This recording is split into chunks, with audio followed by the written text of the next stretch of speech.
tele. Atawezaje kusimama na huyu mwingine? So our idea na Kenya kinanisukuma ni kwamba tunataka Kenya ipewe heshima, and we want when we talk, venye mzungu alisema put your money where your mouth is, tuweze kuongea juu tuko na nguvu. Madam Justina, 1 minute. There's something that has come up about sponsorship. Are you being sponsored by anybody, your ticket to run for this presidential race? No, we are not being sponsored. And this is a question I'm posing. Why should we have the best ideas than the sponsoree, if that's the question? Our idea is unique, we are fresh, we are new, we are not being sponsored. The challenge we are facing is that when we say that this one is doing well, people say we are being sponsored by the other. When we say we anafanya vizuri, tunasema si hivyo. But the politics you are pushing right now is that politics you are doing. Politics is about amplifying the voices of Kenyans, giving different interest groups their voices. Na mwenye anashinda tunampa heshima. So we are not being sponsored by anybody. We are here mpaka mwisho. Ruth, where do you get the impression that they are being sponsored by anyone? Clearly, wanakatata kutupatia even our own marks. In school, even the student who has 0, wanarudishiwa karatasi yake na scorecard. Lakini sasa our research institutes wamekuwa sponsored, wanatoa huyu mtoto mmoja, which I seriously think that ni kupunguza, wanapunguza namba zetu. Probably we could be a threat because Kenyans are tired. They want new leadership. Na haswa iwapo hampati ufadhili au msukumo kutoka kwa mtu yeyote, haswa nani anafadhili kampeni zenu kama Roots Party? Our mode of campaign ni kama ile ilitumika na PM wa India, Modi. Wakenya wamechoka in a way, they tell us come to Nakuru. Tunawaambia hatuna pesa. Someone tells you end of fuel kwa petrol station yangu, ama wanajiunga wenye petrol station fuel there, mwingine lala in my hotel, I'll give you food. Bora mkuje Nakuru muongeleshe watu. That is our mode of campaign. And by the way, hakuna pesa si tumeibia Mkenya, and that is what hiyo kasumba tunataka kubadilisha. Kenyans, I blame you for poor leadership. Because kila sasa ya siasa watu wanasemanga kameiva tunakafunga, because mwanasiasa akikuja you want to be given something. Hiyo ndio ina motivate wanasiasa kuiba, wakiingia ndani they recoup, there's return on investment. Haizi ekela pesa yake hapo alafu afikiria ati unakula freely. No wonder we have bad leadership. Kwa hivyo wewe Mkenya ukiona watu wanakuja campaign, usituchukie juu hatuna kitu. Sisi tuko na idea ya kupeleka Kenya mbele. In the next 5 years tukiwa kwenye kiti, mtakuwa mnatupatia pesa ya campaign. Na labda ni kuongeza dakika moja. Je, Roots Party inakuja kuharibu kura ya vijana na kuharibu vijana? Naweza sema nobody owns anyone's vote. Our role hapa ni kuambia wa Kenya that there is alternative. Si kila siku hiyo 30 years mmeambiwa ati tunafanya hivi. No, ours is to give alternative. No one owns any vote. Na Mkenya usiogope kupigia Roots Party kura ati because when you are nani. And there's also another question. Kenyans are saying you should have started earlier. Let me say this. Official campaign period began on May 29th, 2022. So hakuna mapema tungekuja because we follow the law. Number 2, we have not yet gone into election. So you can vote for Roots Party, usiogope atijueni wa mtu mwingine. And finally, wa Kenya, kuambiwa that you're owned by someone is negating on our gains on democracy. This debate here has to achieve the purpose. The purpose is to convert the many Kenyans who we never find during the campaign trail, lakini wako kazini. So musikize na tuendelee pamoja. Bi Ruth, labda kuambatanisha na hilo, mmeonekana kutoridhika sana na yale ambayo yanaendeshwa na Roots Party. Mna wasiwasi eti kwamba wanakuja kuharibu vijana, kwa nini? Tuseme ukweli. Marijuana, bangi, we say it is illegal. Sasa hii sera wanakuja kuuza, tunangoja kusikia venye wataweza kutuzia sisi wenyewe. And already it is an illegal substance. So how do we work around such manifestos? So maybe Justina will let us know further how far they can go with marijuana. I will give an example of kijana moja alikuwa anafanya kazi some place that I lived back then. Alikuwa anafieka nyasi at 11 p.m. Na nikaenda nikamuuliza. So I asked him the following morning because I heard the noise from outside. Nikamuuliza what happened. Okay, I had heard the history that anavuta bangi. So I asked him in the morning, kwa nini ulikuwa unafieka nyasi saa 5 za usiku? Akaniambia, madam, nilikuwa napunguza kazi ya leo. So realistically, kama unapunguza kazi ya leo kufieka nyasi 11 p.m., I think kuna shida na tunaweza kuwa tunaelekea in the wrong direction. Madam Justina, now you seem eager to say something about that. Yeah, I'm happy Ruth is very respectful and she wants to listen to our manifesto. Let me say this. Our idea in Kenyans, I want us to be very conscious and, open up your minds. And before I explain, let me give you a quote by a guy called Ralph Waldo. He said, in every generation, there are map makers who see opportunities, seize the opportunity, and open man's vision to the future.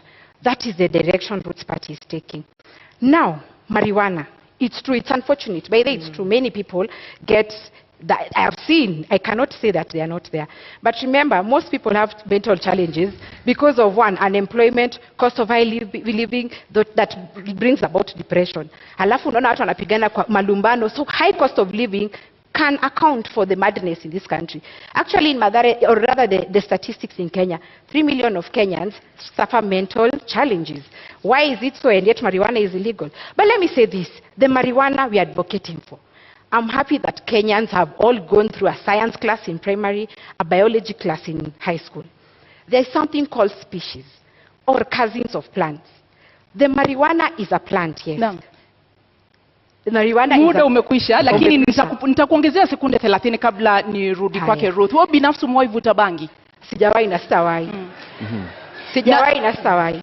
Hujawahi na hautawahi. Zubeida usikize hapa. Kidogo niulize swali kisha utanijibu na nitakupa dakika 2 kuweza kueleza. Hujawahi kuvuta bangi na hautawahi kuvuta bangi. Ile tutavuta ya ku purify. Na mbona mruhusu vijana na mbona mhubiri kitu ambacho wewe binafsi haukiamini? Mbona uhubiri mvinyo ilhali wewe unakunywa maji? Haya, tulia Zubeida usikie mambo. Now, Kenyans, like I said, we are here to open up your vision to the future.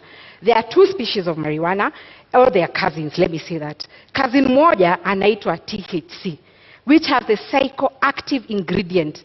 That is the cannabis sativa that you hear all the time, imeshikwa na watu wa DCI. But sisi focus yetu ni CBD, or cannabis. That one gives you industrial hemp. So when you go hata venye professor anasema itapandwa kwa expressway and you pick a leaf and chew, it's only going to give a detox, let me tell you. And saiji watu wako na simu zao. Can you Google hemp seed sales in Kenya? Those products are in sale because zinakwambia zinakupatia immunity, zinakupatia sijui omega 3. Unaona, it boosts your immunity. Those products are on sale and they do not have the psychoactive ingredient yenye inafanya watu wana lose focus. That is the bangi you are advocating for. And industrial hemp is used in 9 sectors, namely textile, construction, magari, makeup. Unaona hii makeup tumejipaka. The options, food and beverage, the options are many. So we are not here. And let me tell you Kenyans, consumption ama kuvuta ni kitu kidogo sana. Ruth, unamwamini? Simwamini. Ya kwanza amesema ni ya kupurify. I don't know what we are purifying with bang. I don't know what part we are purifying. Kwa hivyo ningetaka aweze kutuelezea kama ni damu tunaosha, kwa sababu kama ina purify na ni dawa, si tuapishwe 10th alafu 11th hospitali zifungwe kwa sababu ni dawa. Let us hear, how does it purify? I would wish to know.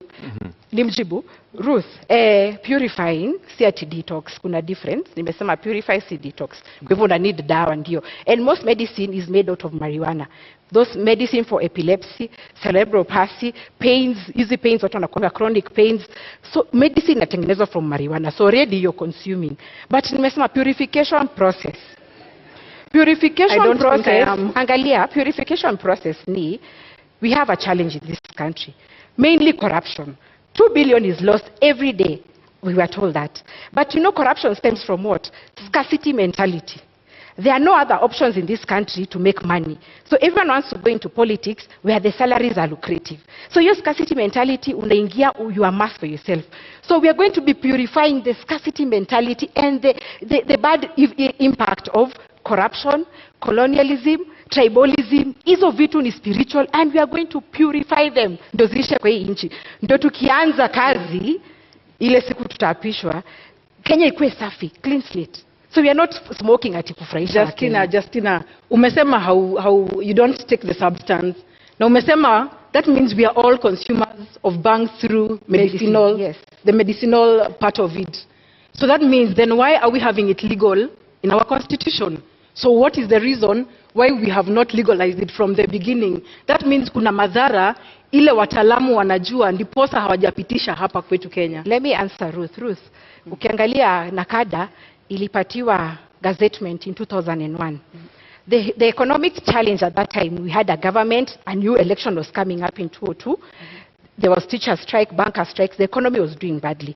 So IMF told Kenya, come up with a law criminalizing marijuana. And you know IMF ni akina nani? China is there, France is there, UK is there, Canada is there, US is there, they have legalized. So for them waliona, our jinga Joanna do, let me use that word, we give them, we curtail their opportunities. Remember, we have arable land, plenty of land for this thing. So they curtailed our potential to invest in this so that they can give us loans on high interest. That was the idea. And when I say Kenya inastahili heshima, it's because we are disrespected juu hatuna pesa. So our idea, if they have legalized, yet they are the same ones who are coming here to tell us it's wrong, then I think we are still being colonized. Aki Justina, mimi sija approve hiyo. I don't expect sija approve kwa sababu Jamaica would have been a first world country. They are doing so well in terms of the economy. Their GDP is growing more than ours. Imekaa sana basi they are doing well. They are doing well. Take a book. Madam Justina, in 2 minutes. Yes. Marijuana is not just illegal in Kenya. It's also illegal in other countries. Yes. We've also seen situations in this country where certain people grow marijuana. Why have they not been rich if growing marijuana was such a lucrative business? When you look at our neighbors, let's talk about Africa. Malawi has legalized for medicinal and it's restricted. Uganda is doing it, but it's the Israeli government who have come in to help them. As it is with their loan, Uganda was about to go the Sri Lanka way.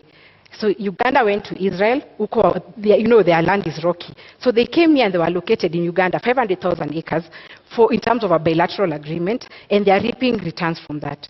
So the other countries, they have done it. Why not us? Why not us? Why should we not do it? That is my question. And like I said, our role is to open the vision, Kenyan's vision into the future. Marijuana is versatile.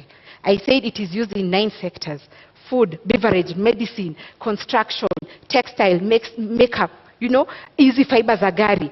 A headlight today, ukigongewa headlight yako, goes for 27,000 for those who own cars. But you know why? Because the demand is in Kenya, but the supply iko China. So of course the forces of demand are in place, na ndio maana inakuwa costly. And I'll say this, there is this governor of Minnesota, he was called Jesse Ventura. Jesse Ventura was in wrestling a while back. But why he was fighting for legalization of marijuana in Minnesota was because after 41 years of marriage, his wife suffered epilepsy. And he was pushing because when he took her to South Carolina, she got well. So the idea is do not control the supply, control the demand by making sure it's going into the 9 sectors that you have said and for export. That is our idea. Madam Ruth, I can see disbelief all over your face. I still do not agree to all this theory. Na ndiposa naambia wa Kenya, kateni simu, agano iko side. This is not practical. The law tells us clearly that it is illegal to have bang. So how else, na amesema, na yeye mwenyewe alisema ama amesema sahi, that they will smoke bang on the 10th. I'm looking for a happy mother. A happy mother. I am a mother. Ruth, I'm looking for a happy mother CBD, that will, no, I am looking, allow me to answer. I'm looking for a happy mother who will attest that mtoto wake amevuta bangi and they are okay. Yeye mwenyewe pia najua ni mama. Nataka kujua, atakubali mtoto wake avute bangi on that 10th. Because for me, I don't think I would allow my children to take it up, nor my sisters and brothers. Good question. And I'm going to answer this question to you and Kenyans as Mama Wambui. I said open up your minds, dear Kenyans. The marijuana we are advocating for is industrial hemp. I think I gave the clarification, not THC. So Ruth, stop belaboring this idea that we are smoking. It is not for consumption. And is it smoking? It is for purification. You can even put it in those things, you know, you choma mahali, inatoa scent. So it's not smoking, it's purification. There's a difference. And it's true, Ruth. Okay. Mothers are suffering. Let me say this. I don't want to come off like I don't relate. I have seen mothers are suffering. And that is why Ruth's party has said, anyone who attempts to grow cannabis sativa. We are growing CBD or cannabis. We already have regulations in place. Number one, we'll license all farmers. Number two, we'll introduce agricultural officers to go around this country looking at those farmers and what they're doing. And there's a distinction. Even you, Kenyan, you can report someone growing sativa. Why? The leaves of industrial hemp are very large, but the leaves of sativa are very small. So the agricultural officers will control licensing. So I think we're already controlling this measure. Let me give you one more minute to explain this. This is the theoretical talk about agriculture in terms of growing marijuana. What are the practicals? Have you identified the areas that you intend to grow this marijuana? What are the economic returns if this was to be allowed, if you're to become deputy president? Okay, marijuana is going to spur up our economy because agriculture has been given a backseat. The challenge we're having now because of FLA, many of the Kenyans or the youth who are in the bread basket of Kenyans have migrated to the urban areas to do what? To be boda riders. They're thinking there is money because agriculture, they are not viewing it like it has money. So these are the returns. Look at China, for example. In 2021, they made 1.2 billion USD out of 169,000 acres. That is China. Now look at our case. And by the way, land in Kenya, when you look at the NLC report, Kenya is close to 144 million in acres. 80% they say is dry and arid. 20% is what we are using. So when you bring marijuana will be like crop cover to stimulate our soil so that it can be able to produce other things. So we are focusing on the arid area, the 80% of it. 20% of it is where Kenyans are crowded. So we'll open up space so that we use all the other land that we have. Bi Ruth, kidogo kuambatana na kile ambacho wamesema, unadhani uchumi wa Kenya haujaimarika kwa sababu hatujahalalisha bangi? Wakenya wanaumia kutokana na gharama ya maisha kwa sababu hatujahalalisha bangi? Hapana, sikubaliani na hiyo. Uchumi umezoroteka kwa sababu ya corruption. And that is why Kenyans, we are coming in to bring in a new leadership, a new change in how things run in this country, and give a Gano party, Mwaure Waihiga, the chance to come and be the president of this country. Corruption has eaten us up. In every corner of each sector, corruption has eaten us up. It's not that we do not have bangi, lakini corruption imetukula sisi wenyewe. We have eaten ourselves up, and a few of us know ourselves. So we are going to deal with that. Let me add something quickly. Okay, when you look at private businesses, they look at what is our competitive edge. How can we be ahead of our competitors? So it's not that uchumi imeharibika because of no legalization of banking. Of course, I agree with Ruth, corruption should be blamed.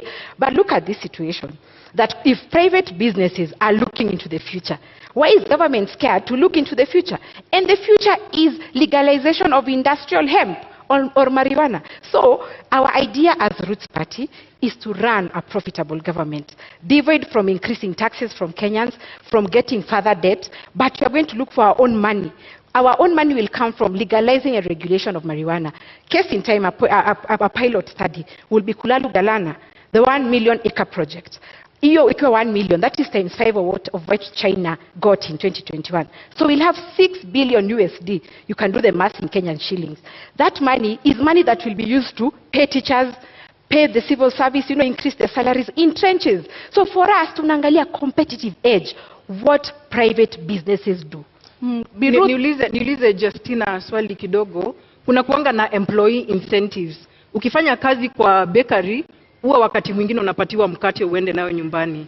Na je, bangi watenda nyumbani na nini? Watenda nyumbani na very good question.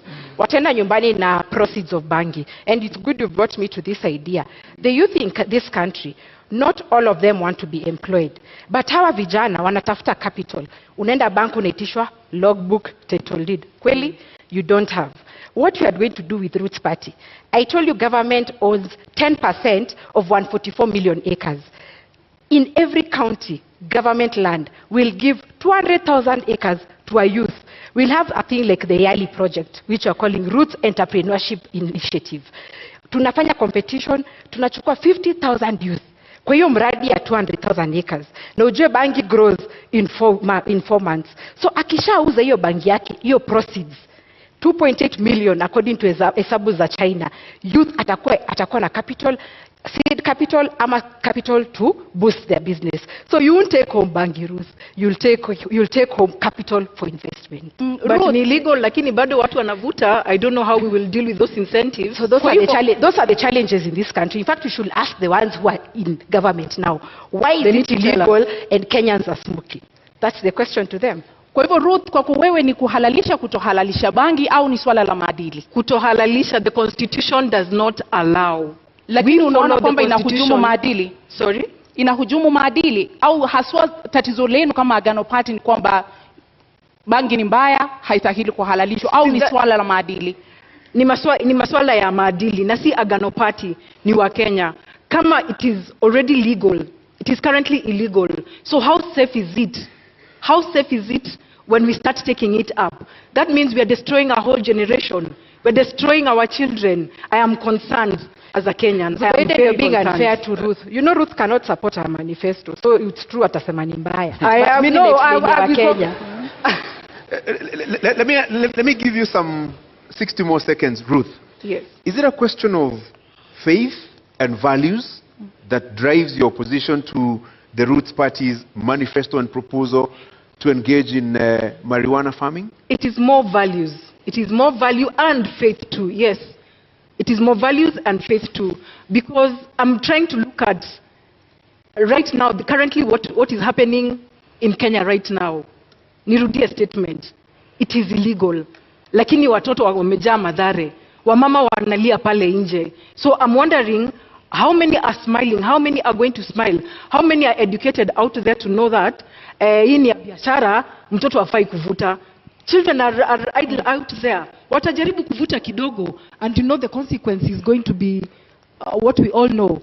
Watoto wanapoteza ufahamu, tunapoteza future. I think I was clear on the control measures on this, Ruth. Nilisema the seed will be CBD, tutatumia KEFIS, tutapatiana licenses, we'll reintroduce agricultural officers to man or inspect what Kenyans are doing, and we are also going to bring back the NYS, those ones who have graduated, to control government marijuana. So I think the control measures, and that is why we are saying legalize and regulate.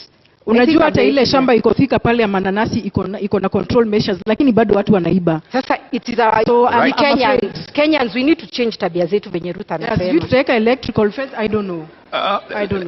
Very well. Let me move you now to a different aspect of this debate. Yes. In 2 minutes, Justina, you're not alone in this race to become the next deputy president. You also have Martha Karua, Rigathi Gachagua. What sets you apart from them? And are there issues that you agree with them and their manifestos, and those that you don't agree with? In 2 minutes. Let me first say I respect the ones you've mentioned, because I remember 30 years ago, I was a young girl, I've been in politics. So being on the same ballot paper with them is very humbling. And their strides they have made, fighting for democracy of this country. So I respect that. But what sets us apart is that 30 years they have been there. They have been telling us the same narrative which they're telling us now. They are not responsive to the youth of this country. Youth whose parents took out loans to educate them, and they're still living at home because they're unemployed. What sets me apart is because I can relate to the youth of this country who know that unasoma na hakuna kazi. That is number one. Number two, I can relate to the businessmen. Maybe them they're in government, they've been in leadership. That is where they draw their salary. But I relate to a businessman, like from where I work now. We're into excavation and supply of building materials. And Kashori, I can tell you, business is down. Why? Increase of cement, chuma zimepanda bei, Kenyans do not have purchasing power to build a house. And that business is very satisfying. Because you know our role is what? We are the first stroke of paint. When you want to build your house, sindo tunatoa cotton. But it saddens me that Kenyans cannot afford. They are not building, and neither are they affording to pay rent. So that is what sets me apart. I know that what we need now is policies and leadership that is responsive to the plight of Kenyans. Madam Ruth, same question to you. This is a political competition. You're not in the race alone. Yes. What would you use to convince the Kenyan voters, to elect you as the next deputy president and not your competitors, Rigathi Gachagua, Mother Karua, and in this case, Justina Wamai. Let's first talk about the other two who are not in this debate. Yeah, at least for Justina, we have probably a lot in common because we are new, we are fresh. But our competitors, yes, they have experience, but they have let us down. I have voted for the last 2 decades. I have chosen the same leaders. So I don't see what difference they are coming to bring in, because I feel like some of them are sanitizing the leaders who have been there. We want new blood, we want fresh blood, fresh ideas, so that we gear this country to a different direction. What is this new idea, fresh idea? What does it constitute? Corruption. Our big agenda is corruption. It has eaten us in big ways and in every way. So corruption is our bangi. So that is what we are after. Then the rest will be able to be balanced out. Justina, the same question. What about the larger coalition setup? You know, let's say the Azimio setup, the Kenya Kwanza setup. Do you see any challenge there that would inhibit you from becoming the next deputy president, for example? No, I'm not challenged in any way. Ashori, I told you that Roots Party realizes it is wrong, it is very wrong that 5.5 million of Kenyans are unemployed. 1.2 million of Kenyans are below the poverty line of 220 shillings per day. So these people have been in government. I dare say that they are to blame for our current situation because they never looked into the future when they were there, or the time they have been there.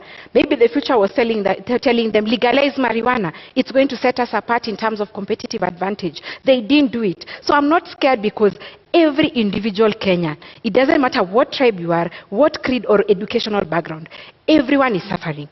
Let me tell you this.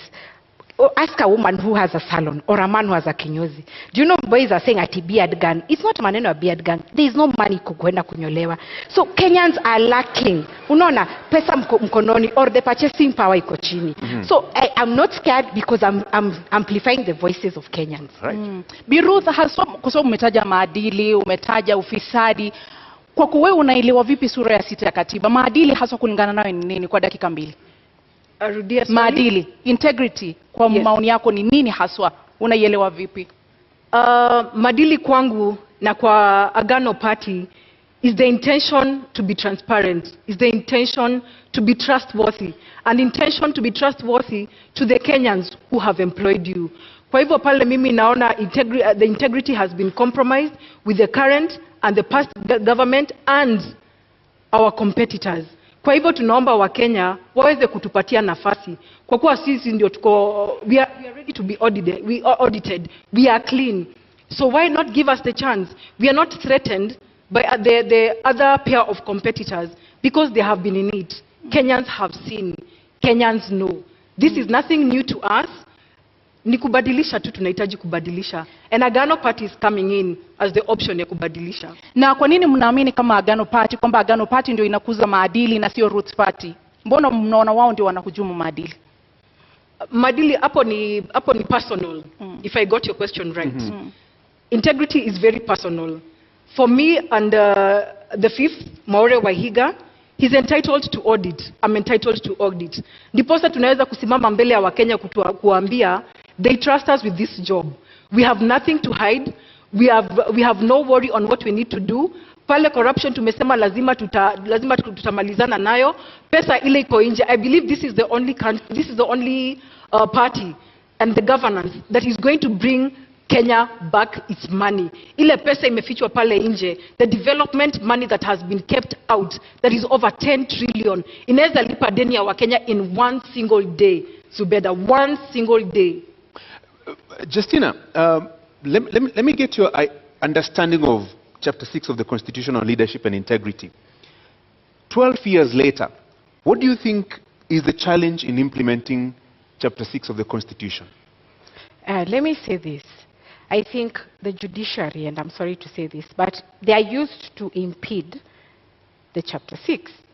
For example, if I went to IBC and they said my degree is not right, I'll run to court, and then the court will say, fine, can you clear Justina?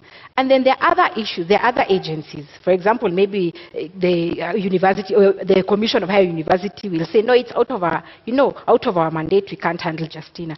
So I feel that Kenyans have this attitude: when you do wrong, you run to court and your money will be used to sanitize you.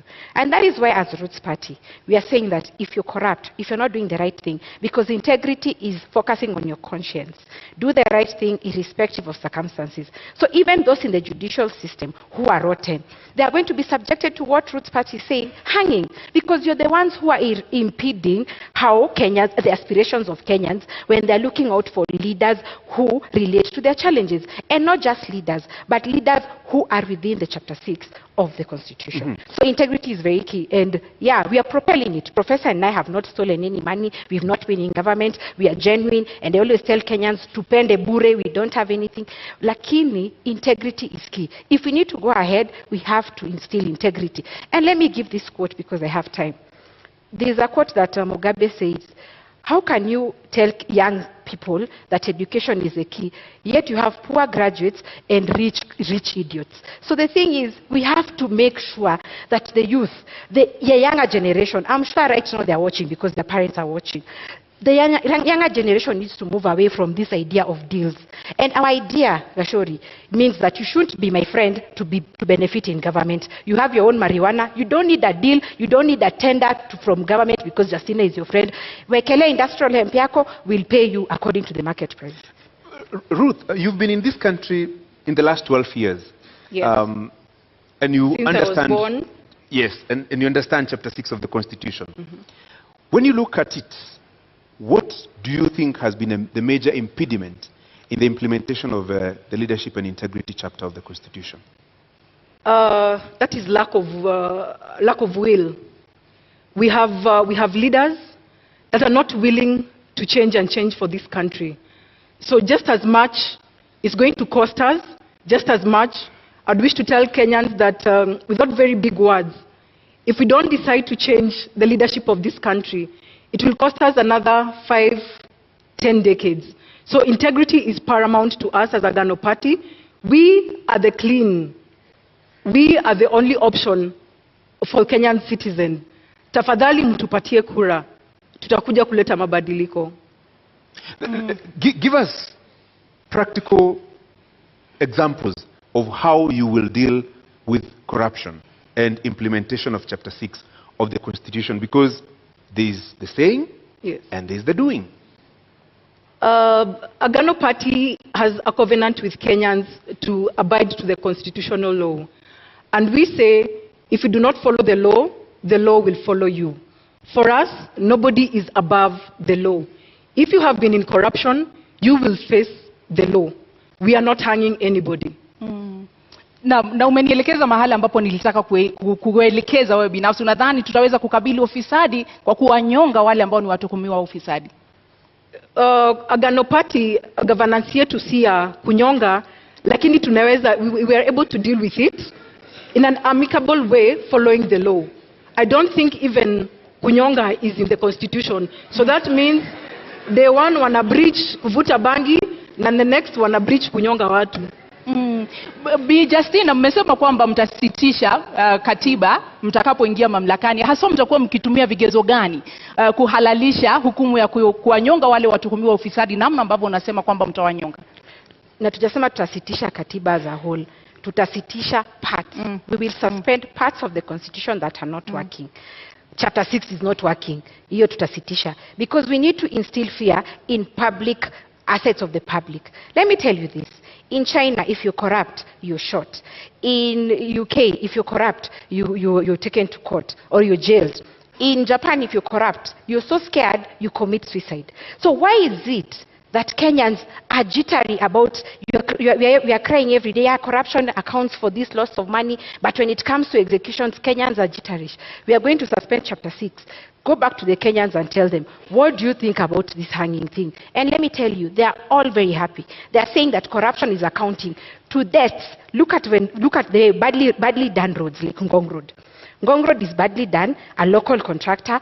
And we are assuming that the money was used as kickbacks and then they had to save some little money, so they didn't give qualities. So when that person dies or someone is in an accident and they die, it's not an issue. When medicine is stolen or medical money is stolen and people die because there's no medicine, it's not an issue. Let me tell you, Kenyans, it's about time we be stand on corruption. Our idea is instilling fear in the minds of Kenyans that public mali ya umma ipewe heshima. Na hukumu ya kunyonga iliharamishwa mapema miaka ya 80. Haswa ni nini, ni kigezo gani ambacho mtatumia kuona kwamba sasa inaweza kufanyika, kwa sababu ni kitu ambacho kimeharamishwa nchini Kenya? Ni kwamba mnaona kuna mapengo, kuna nafasi katika katiba ambayo mtarudisha hukumu hiyo, au haswa utekelezaji utafanyika vipi?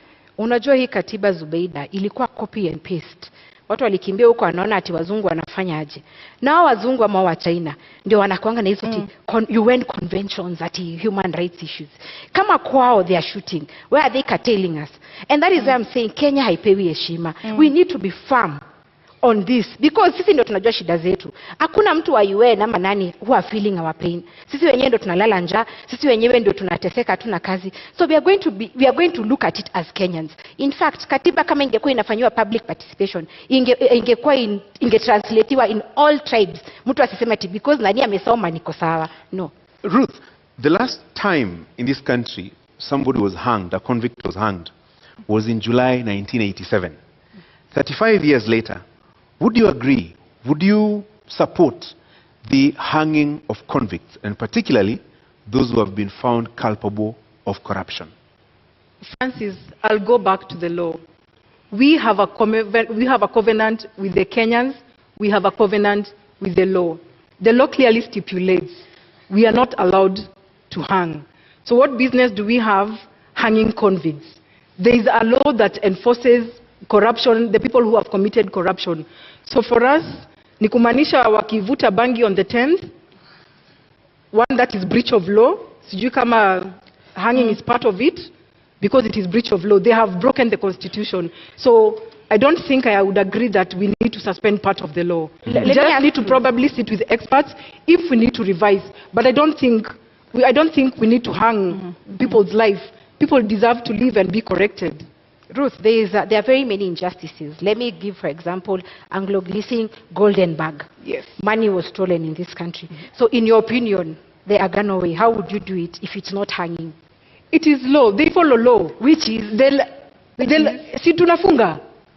Wamefungwa. Watu Anglo-Gleasing. Sijaingizwa kwa ofisi. Tuingizeni Agano kwa ofisi muone. We will deal. That is the question. We will deal, but you know, if we are saying, why would we want to hang people? You have a sister, you have a brother who probably just needs to be corrected. So why hang? Na wenye wanakufa because of road accidents, lack of medicine, au si wa Kenya, wenye watu wameiba, wanakufa. That is unplanned. Life is life. Ruth, life is life. No, the Anglo-Gleasing, all this is planned.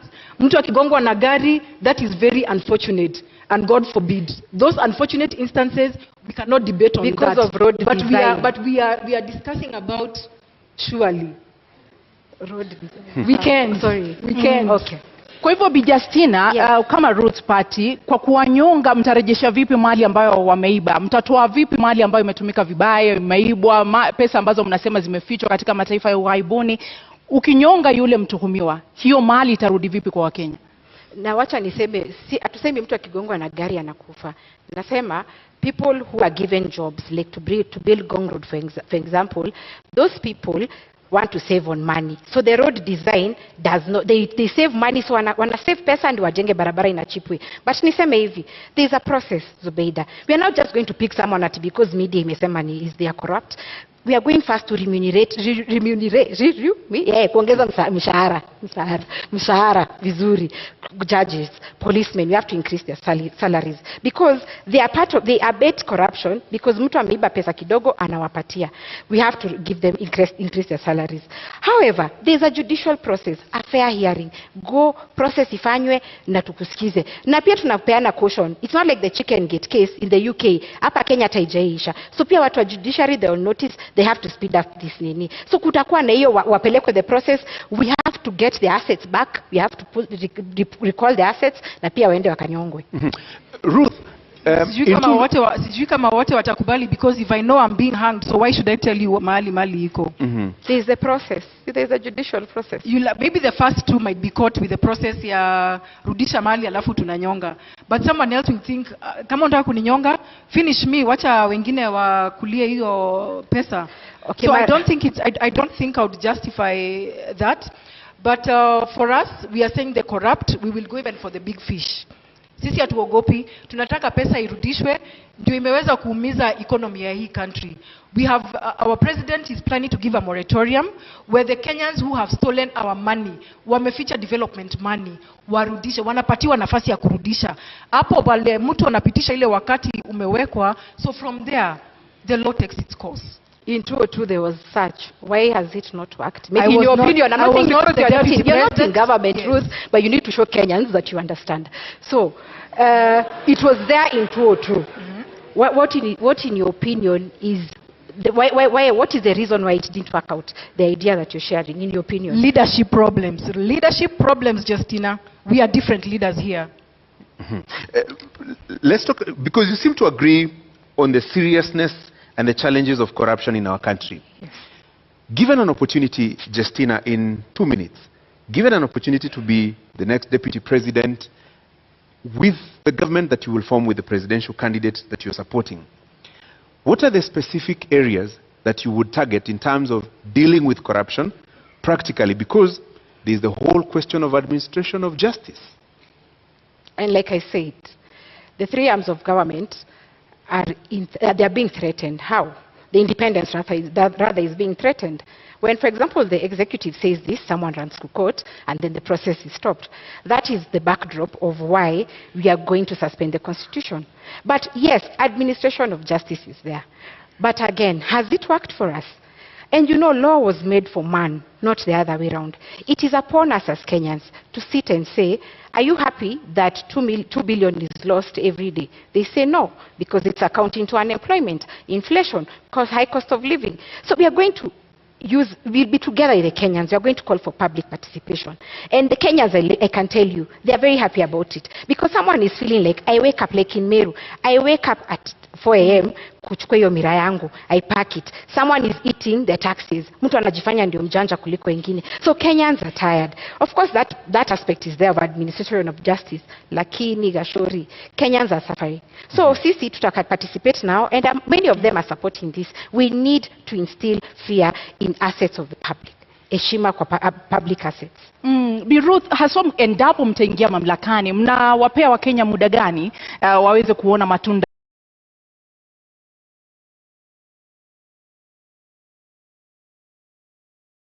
that we are losing a day, including today and until the 9th of August. So for us, tukiingia pale ndani, tunataka kukata hiyo mfereji ya corruption like instantly, so that we also have working capital to jumpstart the economy. Na umetaja pale shilingi bilioni 5, haswa kwa sababu umerejelea mara kadhaa pesa ziko nje. Ni pesa ngapi ambazo mnazizungumzia sasa hivi na mtazirejesha vipi haswa?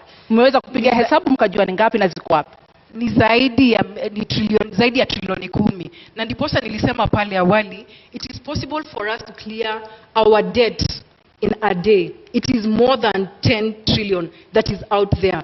This is development money. And that is why tumekasirika, tunataka kuleta hiyo pesa irudi Kenya.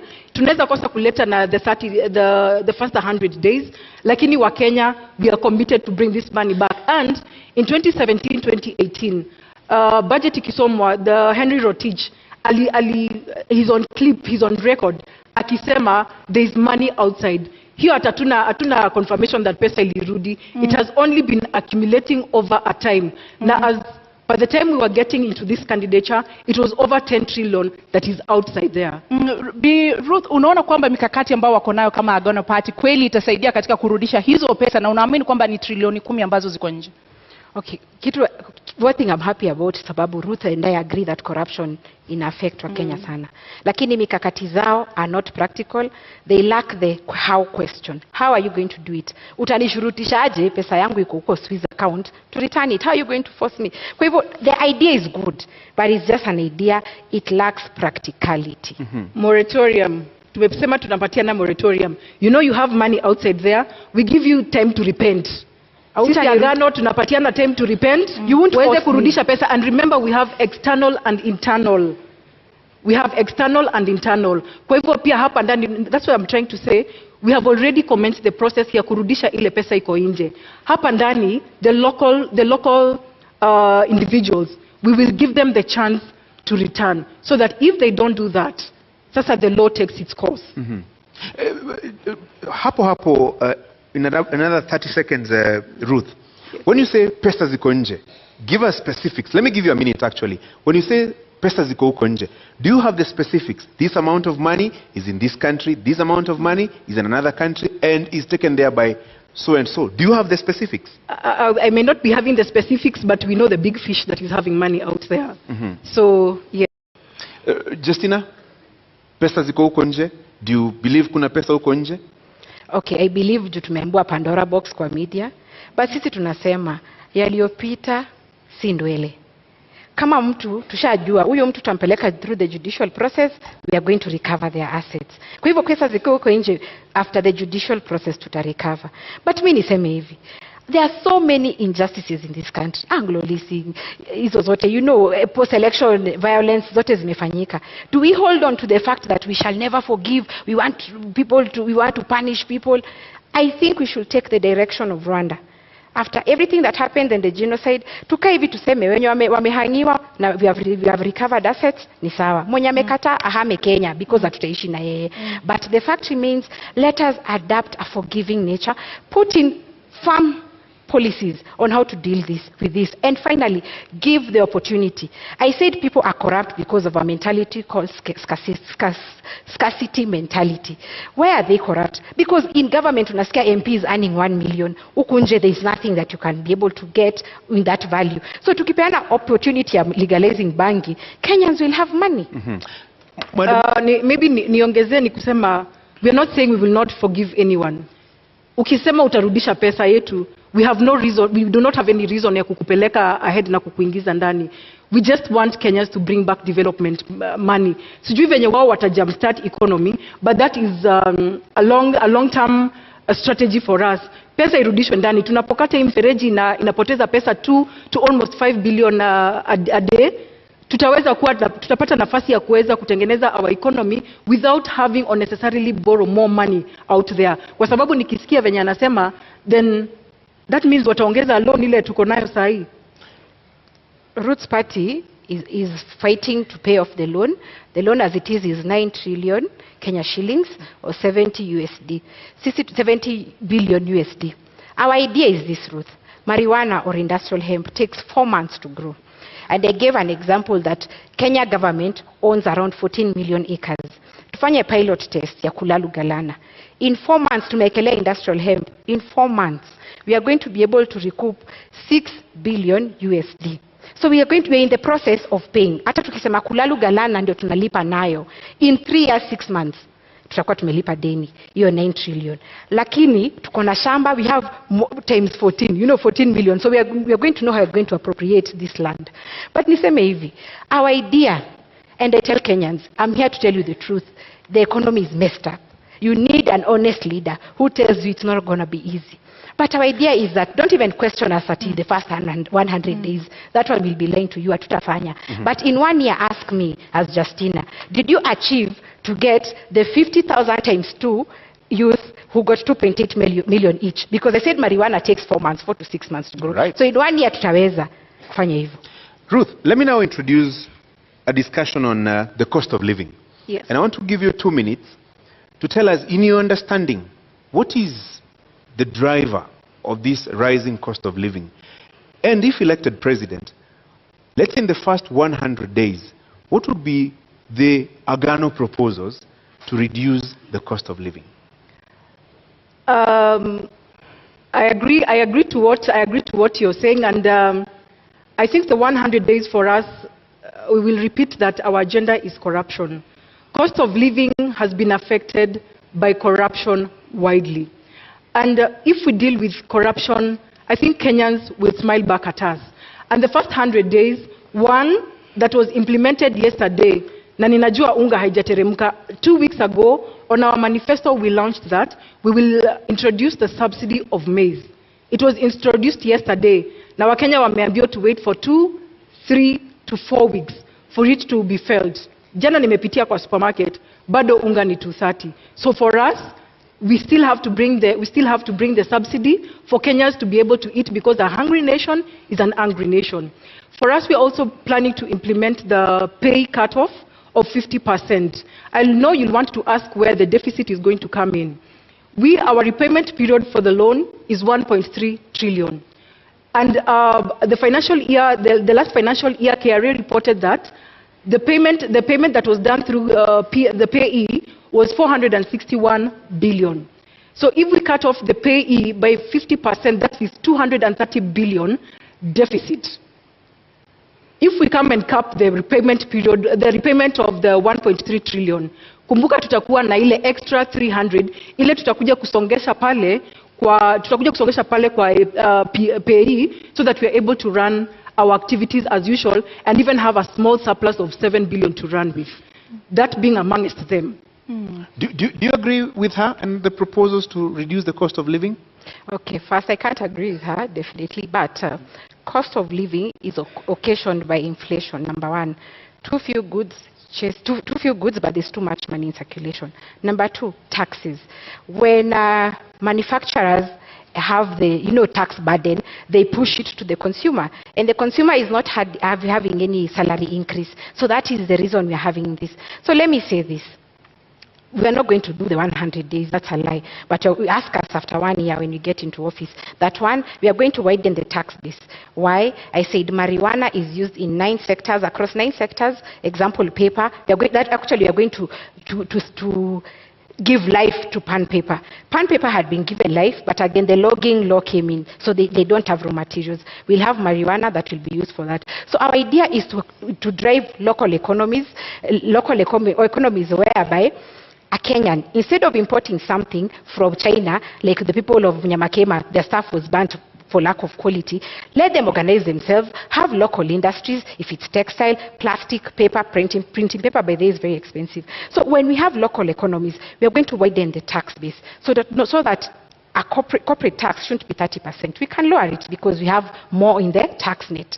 Another thing is to ensure that we give conducive environment for business. As it is, businesses are not comfortable. They are saying that lack of the dollar in the country is impeding their purchasing power in the global supply chain. So when we give a conducive environment, the economies are going to be there, Kenyans are going to be employed, and then we are going to have money. Then the other youth who want to be employed in these industries can go into the other thing of investment that I said. We are going to empower the youth financially. Kidogo hapo, hata kabla usonge sana, kwa sababu umesema kwamba hamtaahidi wa Kenya kwamba katika muda wa siku 100 mtafanya hivi na kadhalika. Awali ulituambia bangi inachukua muda wa miezi 4 kukua, na umetuambia kwamba hamtaahidi kwamba mtatimiza baada ya miezi ama siku 100. Kwa hivyo yule Mkenya anakutazama sasa hivi hawezi kumudu gharama ya kununua pakiti moja ya unga. Kwa hivyo unamwambia nini? Huyo Mkenya nitamwambia that the truth is tumeteseka miaka 30. 1 year tunaweza vumilia, but we are putting in, Kenyans need an honest leader. As it is now, hii maneno ya kusarakasi na siasa is what is getting us here. We are being honest. We are saying, of course, they have put in the unga imeshukishwa bei. But sisi tukiangalia the truth, marijuana also gives flour. We can look at alternatives to the challenges. If maize flour is costly, then marijuana flour can cook ugali, can cook chapati. And then cooking oil, the seed produces cooking oil also. So we tunaangalia kama hii ni expensive, we are going to use this. So the alternatives. So mimi naambia Mkenya, hatutawadanganya. Tumedanganywa miaka nenda miaka rudi. We are telling you the truth. Question us after 1 year. Birut, unaona Wakenya wavumilie, watumie unga ya marijuana, watalala njaa 365 days from the 9th. But they know the truth. But they will die. No, let's be frank. Of course, we do not need a list of 10 items. I would almost agree, but we do not need a list of 10 items kufurahisha wa Kenya that we can accomplish all this in 100 days. Tuweke vitu realistic. Mkenya aweza kupata chakula. Yule mama anaangalia watoto peke yake aweze kupata pesa ya kulipa rent, kulipa school fees. But telling Kenyans to wait for 1 year, I think it's a long time. The truth is, It's such a in long leadership time. truth, and you know someone who's been in government, I know they're laughing at us, but the truth is, government policy is about trade-off. What is working for our country? What is working for our people? So if we come here and say, tutaangusha bei ya mahindi, farmers walitoka Ushago, they came to Nairobi. There is rural to urban migration. They are border riders because farming doesn't have money. It is about us giving the conducive environment for agriculture to thrive. Watu warudi Ushago, they grow the maize, they grow the marijuana, they do the Mira Act, and actually we are giving Kenyans an alternative. If you're a Mira farmer, continue doing, no problem. But we need Kenyans to know it's not about the government doing things. We won't lie to you, and that is why leaders or politicians lie to us. It's about telling Kenyans the truth. Here is a trade-off between a very bad situation and a worse situation. I think maybe I think agriculture has money. Sijui kama hapo tutakubaliana, lakini agriculture has money. I will give an example. My grandmother amekuwa ametegemea majani chai. They have brought up she brought up 8 children.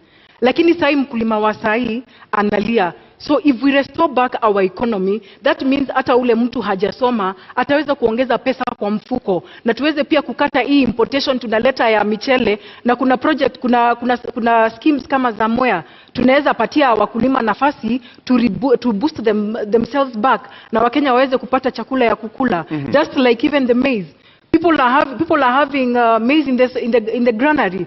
Kwa nini tunaleta mahindi kutoka nje? Tupatie nafasi wa Kenya wajijenge. I believe farming has money. Yes. Pia ule akona ng'ombe ananunuliwa maziwa 30 shillings lakini inauzwa 60. Wacha tujaribu kubalance out. Sikusema agriculture doesn't have money. You said but it. wait, as it is, the global prices, declining global prices. Sahi watu wa Kisii wanasema 1 kg of coffee or tea wananunuliwa 30 shillings farm gate prices. Sugar cane inatoka 4,112 per ton. Sahi mahindi 3,000. Na sahi ekelea fertilizer. So the input cost of agriculture as it is so costly that you as a farmer you're not getting money. Na niongea about maziwa at a dairy farmer. By the way, hemp produces animal feed. So our tukitengeneza animal feed which is very costly as it is, ina impede maziwa production. Kutakuwa na so much milk that Roots Party is telling Kenyans, and we are promising Kenyans, kutakuwa na maziwa ya Roots na mayai ya Roots, because animal feed will be affordable. Kenyans can take milk as they wish. So our purpose is to reduce import costs in agriculture, but agriculture has money. No, that's when I quoted you, Justina, and I think the pricing right now of the food products is because of a leadership issue. It's nothing that the Kenyans cannot produce. Tuko na mchanga, tuko na maadili. We only need to give Kenyans ile nafasi waweze kulisha Wakenya wendao. Just that. Let's stop saying ati mahindi it's intoxins, whereas the strategy is kuleta mahindi binafsi, unaleta hapa kwa nchi, unajitengeneza wewe mwenyewe, lakini unafinya yule mkulima kwa pale Murang'a, ako pale Kisumu, hawezi pata return on investment. Kwa hivyo let us try to promote what we have locally, because this is a blessed nation. Justina, in 60 seconds, listening to you, then it sounds like it begins and ends with marijuana farming. That is part of our manifesto, and agriculture is the core principle in our manifesto. Let me say this snake farming. As it is, 3 Kenyans die out of snake bites as it is. And we have a law called Wildlife Conservation Act 2013. And this gives us the option of having this snake farming as an income generating activity. So even if you go to KWS right now, the law is there. Ours was just to amplify that voice and give options. Like I was saying, 3 people are dying every day because of snake bites. And why? The antivenom we import in this country is from South Africa and India mainly. But there are over 3,000 species of snakes in the world. So maybe the snake that will bite you didn't have that antivenom. And if it's antivenom, one vial goes for 13,500. And you need between 5 to 10 vials ndio upone hiyo kumwa na nyoka. So ideally utakuwa na 135,000 ya kupona hiyo snake bite. What is our agenda? Our agenda is to look at what we have. We have snakes around. 1, we'll have the venom industry. This is where unasikianga mtu kushagua amesoma biochemistry, but you don't know where they're going to work. We are going to bring them into this pharmaceutical industry where they are getting the antivenom so that we can compete in the international market. Right. And then protect the 3 Kenyan lives who die because of snake bites. Ruth, in 1 minute, story ya nyoka. Story ya nyoka ninasema for our government Agano party we cannot deal with snakes surely. Tutafunga kwa compound ama ni kuku tutaweka There is a surely. law. Ndio tupate mayai. Then again, how much do we have to wait for this venom itoshe ndio Wakenya waweze kupata medication, whereas we are going to start probably, if at all they get the chance to lead from 10th, tutaanza kurare from 10th ama tuko na za kutosha Kenya. What business do we have putting in snakes here? We have amplified what is there. There is a law, Wildlife Conservation Act 2013. Today is 2022, so it's been there for a while. And it gives this leeway for wildlife snake farming as an income generating activity. Let me tell you, our idea is making Kenya an export hub, putting money in the pockets of Kenyans. Ndio tunapata ile foreign exchange tulikuwa tunaambiwa tukiwa shule, ati Kenya is earning foreign exchange from wherever. So yetu ni ya kwamba let's get other alternatives, income generating activities for Kenyans and to sustain our export manifesto. So how much venom do we need probably? Like I say, do the math. 1 vial goes for Mimi nifanye math ya 13,000. You can check, you can Google. 1 No, vial that goes one for I will not do. 13,500. If we do it locally, we are going to lower the cost. And remember, even your government, if you win, is going to incur the cost of importing antivenom. So why not have our own here so that we can lower the cost and save the lives of Kenyans as we create an industry? An industry for this venom thing. There's someone at home amesoma biochem. Me unaonanga ama pharmacist sijui nani. They only sell in chemists. There is no employment. Our target ni kuemploy everyone. Mwenye amesoma asiregret. Mwenye hajasoma kuko na hizi zingine economies anaweza invest in. So yetu ni kuweka pesa mkononi. Na Bi Justina, ni baki kwako kabla kurudi kwake, na una muda wa dakika 2 kuweza kujibu hili. Kwa yule mtazamaji au mkulima ambaye anakutazama sasa hivi, imekuwa vigumu kwake kulima mahindi yake au kahawa yake, majani chai na kusafirisha nje. Itakuwa vipi kwake ukianza kumwambia sasa tufuge nyoka tusafirishe sumu? Kama hawezi kusafirisha mahindi, ataweza vipi kuuza katika soko la kimataifa sumu ya nyoka, fisi? Haya, niseme hivi. Bangi, nyoka already kuna frameworks na ziliwekwa 2013, tutafuata hizo. But bangi, ile challenge mkulima sasa yako nayo, tukaangalia kama ni farmer, kuna watu wanaitwa KTDA au Coffee Board au wote. They come here, they take your produce, they go sell it and then come back to pay you. Many times wanakuja wanakuambia, you even you owe us. Unaona? And that is why farmers wanakasirika, wanasema hii ni ya nini? Our idea of marijuana, because this is fresh, snakes is in the law. Idea of marijuana is we're going to cut down these brokers, these KTDAs atuataki. Hii tunasema buyer representative anakuja kwa gate yako. If you've sold 50 kgs, we are going to ensure ananunua according to the price, market price. You're given your money cash as opposed to venye KTDA inapatianga farmers annually. This farmer needs to educate their children, anataka kusustain maisha yake. That is why farming is no longer lucrative. So we are going to cut off the brokers au watu wote wako katikati na buyer representative. Kama ananunua, anakuja kwa farm gate, anachukua produce, anakupatia cash, unajipanga na pesa yako. Na hao nyoka wataiko wapi? Ni kwamba mtajenga vibanda? Unajua sasa hivi ukienda kule mashambani, kila mtu ana mahali ambapo anaweka kondoo, ng'ombe. Kwa hivyo sasa utajenga pia panyoka, fisi na vitu vingine. Na hii agenda yetu inaleta msisimuko. But I'm happy because Kenyans are opening up their mindset. Maneno ya nyoka. There is the Wildlife Conservation Act 2013 that stipulates the process and the procedures and the systems. KWS itakuja kwako. You show interest, yeah? Expression of interest. Before they give you a license, wanakuja kwako na wana inspect. So hiyo sitaongelea sana because already the law was passed by parliament. But this is the idea. Unaenda express interest, unaambiwa before upewe license, they have to inspect your premises. Can you afford? So we are going to use KWS, and Kenya is not devoid of experts. Wako watatusaidia on how best we can cash in on this.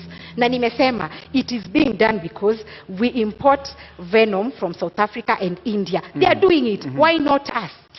Ruth, utafuga nyoka? I think for Agano party, our governance, we leave the snakes to the zoo. Tunakuja kuziona, tunaziangalia, tunasoma. That's good for us. Pesa nayo. Justina, yes. I'm looking at this from a practical point of view. Yes.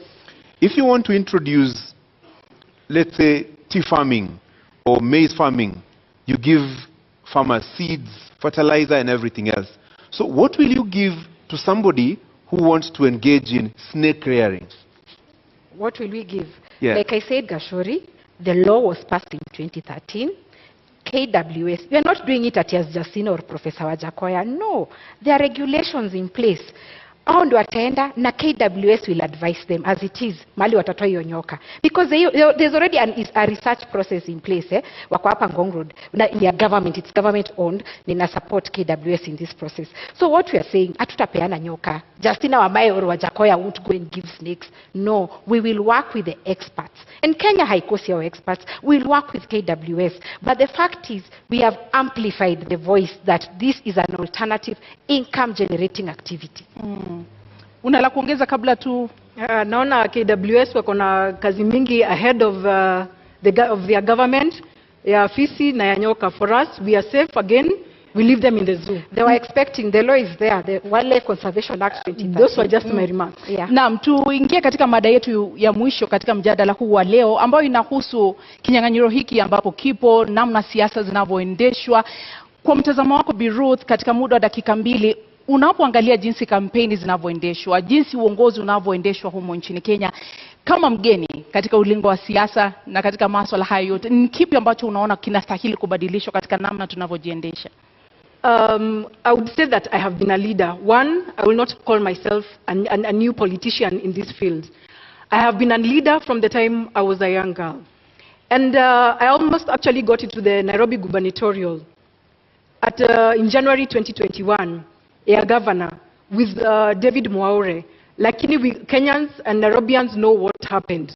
Hiyo maneno ilisimamishwa. So what I would bring in different is to ensure that we get rid of this PR. Tumedanganya wa Kenya for too long. People have been asking hauna experience, but if the cost of experience is what has happened over the years, I'd rather come in as the new option. Mtu le amebadilika, mtu ako trustworthy, mtu ako na nafasi ya kubadilisha maisha ya Wakenya, kushughulikia wanawake, kupa wanawake sauti, even the youth. Wanarika pale nje wametengeneza jobless corners, but tunasema tunahitaji experience. No, I refuse what the stereotypes are talking about. Ninasema sisi tunakuja kuleta mabadiliko. Amkeni wa Kenya, tunakuja kuleta mabadiliko na uongozi mpya katika hii nchi. Ni baadhi ya mabadiliko kama yapi ambao unapendekeza Ruth? Kwa sababu unasema kuleta mabadiliko yapi? What should change? Corruption. Francis, corruption is big on us. You know, we cannot be able to change agriculture without curbing corruption. We cannot deal with sports. Look at what happened to Ferdinand. Ni corruption imefanya hii maneno ifanyike. He's a champion. He's going to represent a country. Lakini kuna wale wanatangulia kabla yeye. The person who is supposed to be bringing glory back to us is the person who is last. Is given last priority. Kwa hivyo haya mabadiliko sisi ndiposa tunaegemea upande wa corruption, because it is a cancer in this country, and we need to get rid of it. Let me give you some 60 more seconds. Haya mabadiliko unayozungumza, how will it affect health? How will it affect the young people who have no jobs? How will it affect infrastructure development na mambo kama hayo? Tukipambana na corruption, tutakuwa na operational capital. Remember, we'll be able to create jobs for the youth.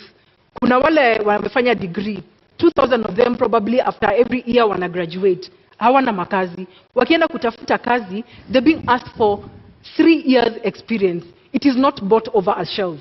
Tunataka kupatia the graduates nafasi waweze tunapatia graduates nafasi kuweza kuingia kwa makazi with a minimal experience with a minimal experience, which means tunaweka mikakati ya kuweza kuwapatia nafasi kuingia immediately after graduation. There's a graduation program. Na watu kama wa informal sector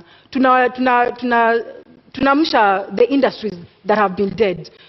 During COVID, we got to learn that we can make masks we can make locally masks. Kwa nini bado basi tunazileta? To employ wanarika walipo hapa ndani waweze kutengeneza mask. You can imagine we're even importing toothpicks. Situpatie wanarika in the informal sector nafasi waweze kujijenga pia. Justina, what should change about our way and mode of doing politics? Let me say this about health. Ukiangalia as it is, if you have, for example, you're told to come for an MRI, to get an MRI scan or dialysis, ukiwa Turkana, you have to come to Nairobi for NHIF to give you authorization for that. Assuming you're very, very sick, so you have to come with someone. You travel from Turkana to Nairobi. Up until 2018, it was working. I don't know why it stopped. You come here to Nairobi, maybe upate watu ni wengi kwa NHIF office, so uende bado ulale, there's cost of even kuspend in Nairobi, and then you go back. What I'm thinking, the change we need in Roots Party, what we are pushing as Roots Party. Number one, NHIF zote in all localities and branches, can they authorize this thing? So that kama ni dialysis, kama ni MRI, we were told that machines were bought. Why should they come to Nairobi all the way from Turkana or Mandera for authorization in Nairobi? So that is the change we want. Number two, doctors are professionals. They should also have their own health service commission. They have been fighting for this. So as Roots Party, we are going to push for that. Wacha wajipange kama Judicial Service Commission, because health is very, very paramount in this country. Another thing which borders on devolution. Our idea as Roots Party is that we've seen that 15% is not possible because national government is not able to give county governments, and county governments are crying. When we say we are going to suspend the constitution, that comes into chapter 11 of devolution. What we want is for the counties, they are already organized in caucuses. Wajipange, they get their own revenue, wagawane according to their regions. They are only going to give national government their roots 10%. Iyo, a doctor wa county atalipwa, suppliers who've been auctioned because they have not been paid watalipwa. Unaona, and service delivery ya county will be manageable. So that is the change we are pushing as Roots Party. Na Bi Ruth, katika kauli yako ya kumaliza una muda wa dakika 2, ni kipi ambacho mtakifanya tofauti na utawala ambao upo sasa katika kauli yako ya kufunga? Wakenya tunaleta transparency. Wakenya tunaleta uongozi mpya. Tunakuwa, we are the new broom. We are the people who are coming to clean up the corruption. We are people who are coming to stabilize the economy. We are concerned about our youth. We are concerned about the women plight, just as like the disabled, the people with disability. So give us the chance to take care of you. You are our bosses. It's paramount to know that you are our bosses. You are not the subject. So give us the vote, and we shall bring in the change that we have been talking about. Kauli yako ya kufunga, Bi Justina. And I called for mindset change when tulikuwa tunaanza hii debate. Kenyans, let us respect the media owners. They have organized this debate. And the purpose of this debate is to give you an opportunity to ask your leaders questions. And here we are. So don't see it like it's something that you have time of wasting. Ama mulisha amua. No. If you need a different Kenya, a transformed Kenya, this is the opportunity. Let me say this as Roots Party. We might come off as jokers, as not serious people. But one thing we are doing is to push your mind and to ask you to ask yourself, by the way, my tribe doesn't help me, but the challenges I'm facing as an individual is what I want my government to help me with. So we are coming in with fresh ideas. We are coming in with the idea that Kenya can do better. Kenya is beautiful.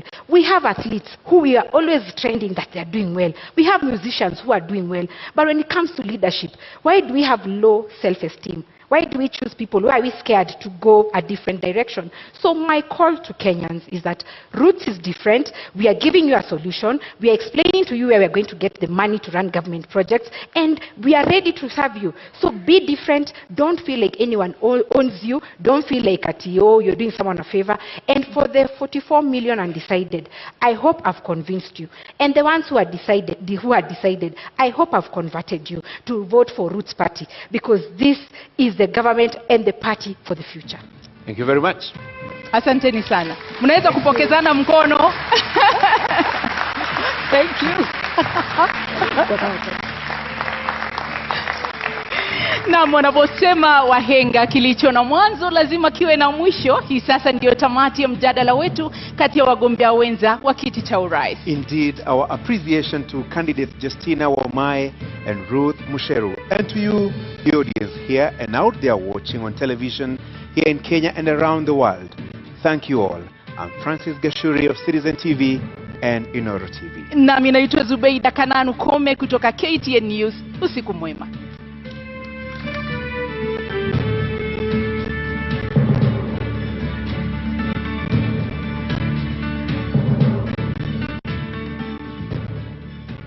Thank you for staying with the deputy presidential debate. Debate 1 has just ended just moments after Justina Wamai of the Roots Party and Ruth Mutu of the Agano Party faced off there in debate 1. Debate 2 is kicking off in just a bit, but my panelists are still here with me. In fact, some of the leaders are already here, within the vicinity. We're waiting for Martha Karua, Azimio la Umoja, One Kenya Alliance, and Rigathi Gachagua, who is from Kenya Kwanza, who is just arriving for the debate 2, which will kick off in the next 1 hour. And I'll be crossing over to Ken Mijungu in just a bit, and Michelle Ngele was standing by for that conversation shortly. And my panelists are still with me. Professor Alfred Omenya, urban planning expert, is changing places with Professor Gituro. Nerima Wako, executive director, Siasa Place, is still here. Dr. Nancy Baraza, former deputy chief justice, is still with us here. Saska Labarakwe, public policy expert, is also with us.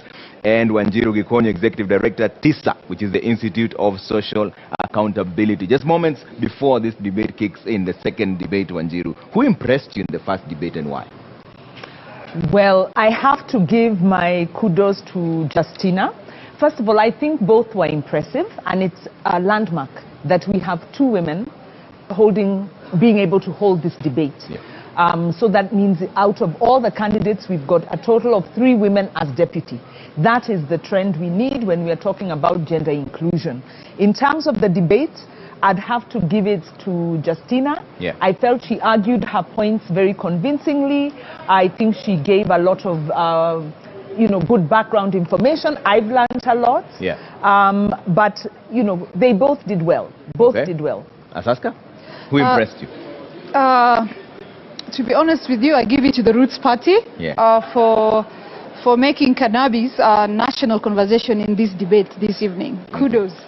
And I also picked up that she covered their manifesto very well, cutting across all the 10 points. And the other thing I noted is that the Roots Party manifesto is an outward-looking manifesto. Yeah. Because you'll find that she really focused on exporting hyena parts and dog and snake meat and anti-venom and all this.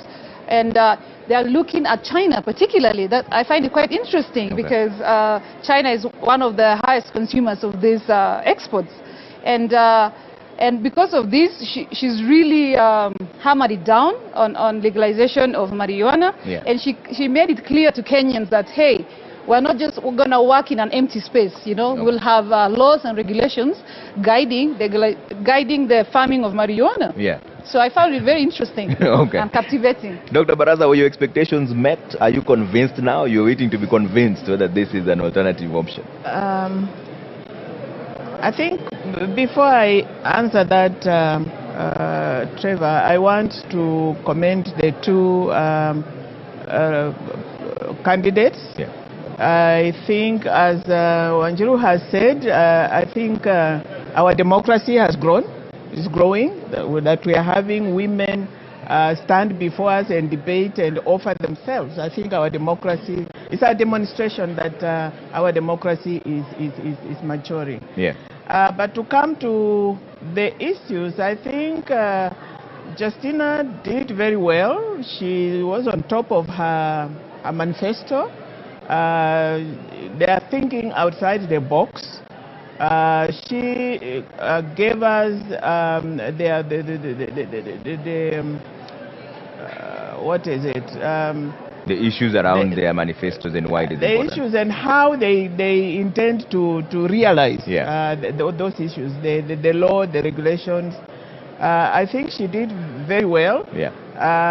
Except we got focused too much on marijuana. Yeah. Probably other issues were not as well articulated.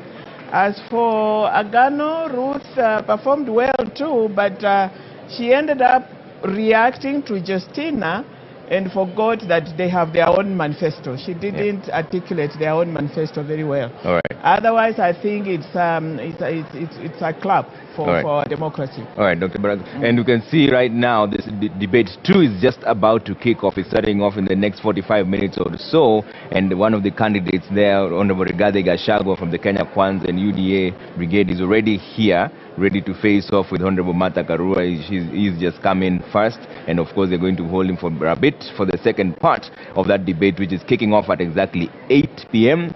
all the way to 9:30. That will be moderated by James Smart and Sophia Wanuna. James Smart, who has been told there's no such thing as beard gang. Ni pesa hakuna. We'll cross over to James Smart and find out what's really going on. But right now, one of the candidates who's arriving for the second debate, that is Honorable Gachagua, is heading to speak to Ken Mijungu and Michelle Ngele to find out how he's feeling this evening. Trevor, thank you so much. And of course, the Kenya Kwanza Alliance candidate, running mate Rigathi Gachagua, is here, all decked up, looking really nice. Thank you so much for you quite early. You keep time. It's about 5 minutes past 7. How have you prepared for this debate? Well, to start with, I'm a guy who keeps time. You know, I was a guy in uniform. I believe in military precision. You told me here to be 7, here at 7, I'm here at 7. Okay. I'm ready for the debate. I'm looking forward. I hope this debate is about the people of Kenya.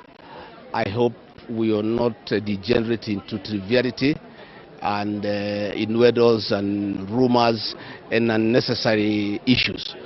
I trust that the moderators will give us a chance to present to the people of Kenya our plan to turn around the economy, to change their lives, to put food on the table, to make sure that every Kenyan can pay their bills, they can take their children to school, to make sure that every Kenyan who goes to hospital cannot be detained there because of lack of money, and to restore the dignity of the Kenyan people. Okay. You know, Kenyans are in a state of helplessness. Kenyans feel very dejected. They lack hope. We need to give them a plan. Okay. And we have that plan. And given an opportunity tonight, we'll talk to the people of Kenya and tell them the plan that we have. Very, very interesting. But as I let you go, because you need to take a little rest before you take to the podium, you are prepared for this debate. You have been going around campaigning for Kenyans. But how do you feel being here tonight? This is the day, you know, because obviously you prepared for it. I feel good because I'll have an opportunity to talk to many Kenyans who don't come to public rallies. There are many Kenyans who, because they are working, they are busy in business, some outside the country, they don't get time to attend public rallies where we have been pushing our agenda and explaining to the people of Kenya why they should give Dr. William Ruto and I a chance to change their lives, to restore their dignity, to give them hope, to inspire them. Right. And those are the Kenyans I want to talk tonight. And I trust and pray that the moderators will not be trivial. They'll give me an opportunity to talk to the people of Kenya about our plan and convince them that we have the best plan for them, and that is why they should come out on the 9th of August and vote for Dr. Ruto and I. All right, Rigathi Gachagua, running mate for the Kenya Kwanza, all the best as he walks in to now take his position. And Trevor, very interesting, he's a man who keeps time, and he says he's ready for the debate, and I know we are also ready. Over to you, Trevor. Thanks, Ken. We're absolutely ready for debate 2. This is just moments after debate 1 has just finished. Justina Wamai of the Roots Party and Ruth Mutua were facing off. Now debate 2 is kicking off in the next 45 minutes or so. That's at 8 p.m. They're going all the way to 9:30, and the first candidate has already arrived. That's Honorable Rigathi Gachagua. Narima, coming to you now, just post the first debate. Impressed you, and why? Well, I would have to say that as well. I agree. I believe it was Justina Wamai. You could clearly see in the way she articulated herself that politics is something that she is well versed and used to. She was able to use very personal stories. She identified with the people, the audience. A lot of times with her responses, you could hear the audience chiming in and laughing. But also the fact that she tried to stand in Mavoko and also applied for a permanent secretary position. Yeah.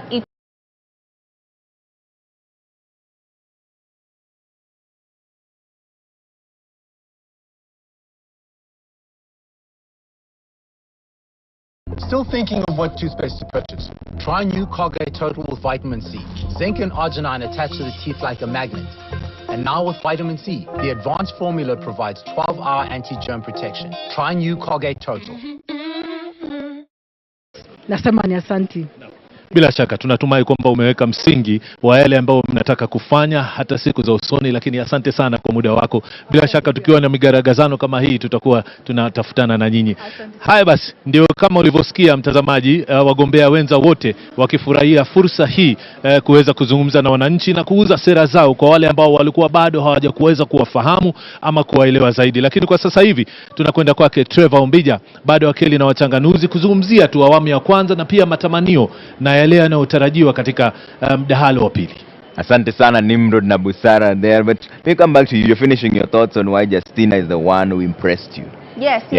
So basically she said it herself just now, where she said she's passionate about public service. We saw that. She was able to bring it out.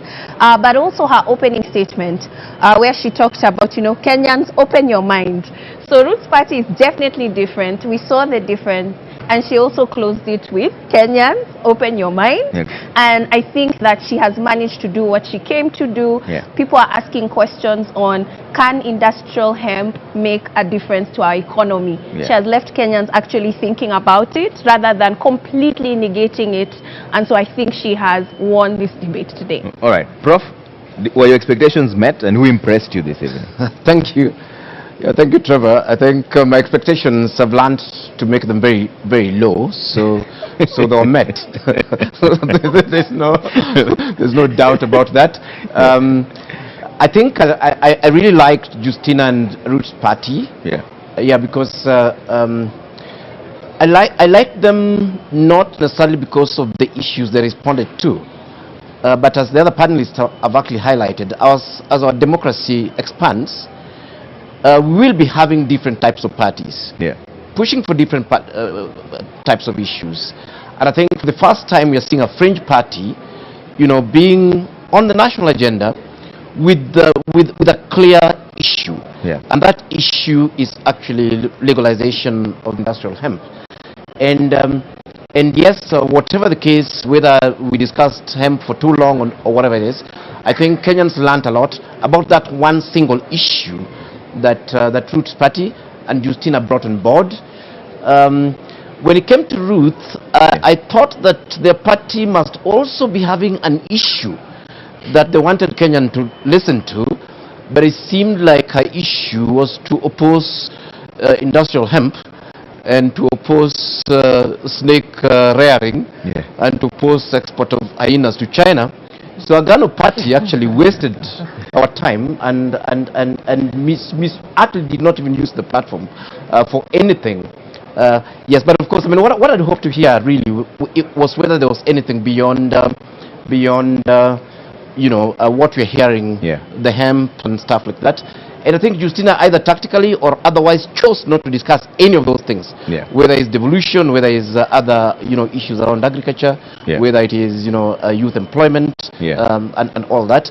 But on their single agenda of hemp, it was clearly put on the table. And my one suggestion to them is that they should not really campaign about anything else. The other things they can leave for Azimio and Kenya Kwanza.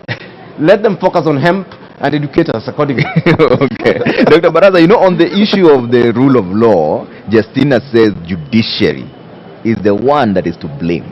Because in her own words, money will be used to sanitize whoever is accused of any matter. Do you agree with those statements? That it's the judiciary that is to blame? Before I go to the judiciary, I want to support my colleague there about Justina and her hemp. Actually, come to think of it, I use an oil called Indian hemp for my head. So if that hemp is the marijuana, then maybe she should focus there. I use Indian hemp on my head. The judiciary and Justina, I think, to a large extent, I think we need to pull up our socks in the judiciary. People, whether rightly or wrongly, they think the judiciary is the weakest link in our fight against corruption.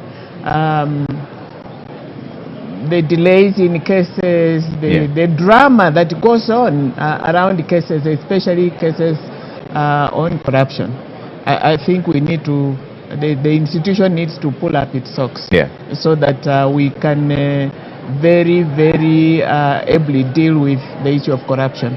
Can the solution be the death penalty and death by hanging? Because the last time this happened, and Gachuri brought it out very well, was in 1987. She said that will instill fear if it is brought back. We have the death penalty. It is there. Yeah. It's not like it has been outlawed. It is there.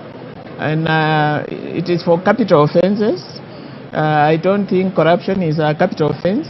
So unless now we revisit it, but it is there. And I don't think it instills fear even in the murderers and the people who commit capital offenses. So I don't know. I think probably she needs to have given us more alternatives on how we can deal with corruption. But we've not seen the death penalty being used since 1987. It is not used. I think we develop cold feet when it comes to real hanging of people.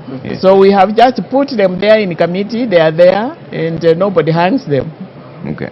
So and it is true. We hanged last, I think, in 1987. 87. Yeah.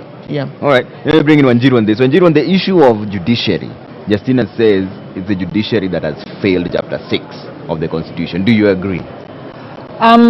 Well, what I do agree is that we have a problem of corruption.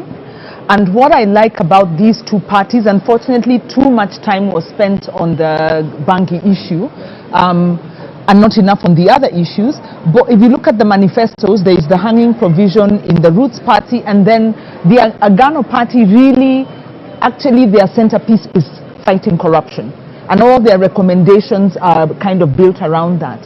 And what I like about that is they are forcing, they may be fringe parties, but they are putting an issue that Kenyans, that bedevils our society, but Kenyans also feel about at the center stage. Because if you look at the larger parties, the Azimio Party, of course, has,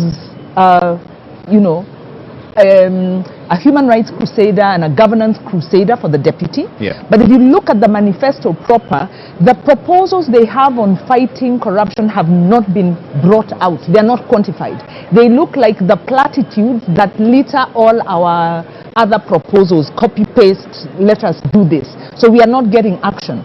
If you look at the UDA manifesto, actually they're almost telling us, let's rethink this corruption thing, it's not that big a deal. They also have some good proposals to strengthen the redress institutions, but they're leaving out the leadership and integrity. So we need the fringe parties, and I hope they'll stay the course to keep this center stage. Is it the judiciary? Well, the judiciary is definitely a weak link. In fact, Transparency International did a study on the judiciary and found of all the institutions, it's possibly one where corruption is most rampant. But by the same token, part of the paradoxes of our governance, the judiciary has been the bulwark or the protector of the Constitution under this dispensation against an administration that was really violating the Constitution. So I wouldn't put it all on the judiciary, because we've got, how do cases start? Cases start in the administrative process, and there are administrative sanctions. We have a Commission on Administration of Justice. So a lot of the offenses that we have can be dealt with administratively, but the public service doesn't work. From the people they hire, from the people who sit on the public service, from the people who get into public offices. So the moment you have the wrong people sitting in these offices, you begin to dilute the process. When these violations happen, they'll get investigated by the Auditor General, and the Controller of Budget can stop finances in some cases. Once these reports come to Parliament, what happens? And we've seen what happens with corruption cases, including the COVID, including the NYS reports. We've seen Parliament expunging the names of some of the politically connected individuals, so that you get a report with a bunch of facts, leaving out the perpetrators and those most responsible. We've seen the President promise to release beneficial ownership information. This is who are the companies that are taking part in government procurement, so that we can hold those people to account. And this hasn't happened. So we can't put it all on the judiciary. We have a very robust legal and administrative institutional framework, but the culture, What we want to hear is what the culture that we, how do we change the culture? How do we enforce the laws that are there? Yeah. And Asaska, what are your thoughts on this when the candidate is blaming the judiciary and saying that the death penalty will instill some sort of fear? I'll agree with what Daktari and Wanjiru has mentioned, but I also don't want to 100% blame the judiciary, because our constitution is progressive and the judicial systems are quite independent. So I think we are progressing, however slow, into having perfect judicial systems in place that deliver justice and fairness. So I won't blame it 100%. Okay. No. So, Prof, what are your thoughts on this? Is it the judiciary? Is that the weakest link when it comes to fighting graft? Actually, that's nonsense. We know exactly the problem with the corruption in this country. Corruption in this country is a leadership issue. And it goes to what fellow panelists are saying there, that we do have enough administrative instruments to deal with this. If a president of the country is telling us that people are stealing in his government, whose responsibility is it to stop those people from stealing? It is not the judiciary. It is the president. And the president actually has adequate room in law to be able to replace people who are thieves and even who've been suspected of theft. I think if you look at the judiciary, if you look at Article 6 of the Constitution, I think that it sets a leadership standard. It sets a standard for public leaders. It is not just there actually for leaders who fail the criminal test. If I'm a famous thief, you don't need to prove that Romania is a thief so as not to put me in, to block me from getting into public office. Corruption in this country will only end if we have leaders who are not corrupt. We can create new laws. We can create new institutions to fight corruption. We can threaten to hang people. But, and not just in the country, we know that corruption in private sector is normally when the CEO is corrupt or condones the corruption. Corruption in counties is when those governors are actually corrupt or condone corruption. Counties that have not wanted, that have actually wanted to serve the public properly and ensure that public resources are used properly, they are being done, and it's not because of the judiciary. The president, and we've been told, the president has promised us over and over again to tell us who are these beneficial owners of companies, who are running the SGR, who are in the expressway, and so on. I'm happy to say on national TV that as far as I'm concerned, the president himself has failed that test to lead from the front. In fact, I actually think that the president and his deputy condone corruption. And that's why this animal will continue. As long as we keep electing leaders who condone corruption, we can cry whatever we want. We can point fingers. We can create 10 cases.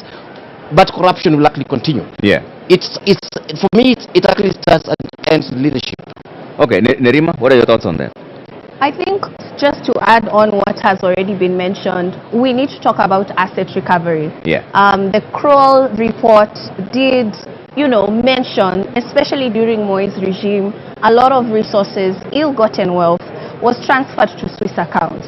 So in 2018, when the former President Alain Berset visited Kenya, he signed an agreement with President Kenyatta called FRAC, the Framework for the Return of Assets from Corruption and Crime in Kenya. Where did that go? What has happened with that? I think that there are frameworks in place in our country to make sure or to support our resources to come back in. Because as much as we're talking about corruption within, which is current, there's corruption from previous decades of mismanagement and terrible leadership and bad governance that we also need to talk about, that is overseas. And bringing these resources back, I think it's important for our candidates to highlight how they plan to do that, not just focusing on the judiciary. So I do agree that it has everything and a lot to do with leadership leadership in place. Yeah. And Dr. Baraza, one of the things that she brought out is closely related to what Professor is saying. Justina said that it's Kenyans themselves who are to blame for bad leadership. Do you agree with us? Absolutely. Absolutely. We know corruption is rampant. We know what it is doing to us. But we are ready to vote in corrupt leaders. We don't condemn corruption. We are ready. Only we are the ones who vote in these fellows. And so I think to that extent she's right. And on the issue of the judiciary, I think, let me go back to it. It's just one of the many institutions. And there are instances of corruption in that institution, but that doesn't mean that the entire judiciary is to blame for corruption. I think all our institutions, the entire leadership of this country is responsible for corruption. Okay. And so I think to that extent, she's quite right. And Kenyans ourselves determine the kind of leadership that we want. And so if we elect corrupt people, we put them in place, and they come and play musical chairs on us, we are promised there is going to be a lifestyle audit. We are all years out waiting for the lifestyle audit, and that is the surest way of finding out how we are making our money and who is making this money. And then it stops. We don't hear about it anymore, and we continue. Okay. And right now, I think our biggest problem is celebration of money. We don't care where money has come from. Our little boys and girls are driving the most expensive vehicles in this country. Our economy is a small economy. Where are we getting this money from? We don't ask those questions. We are celebrating corruption. Okay. Wanjiru, is it the electorate that is to blame for all the mess that we are in? No, I respectfully disagree.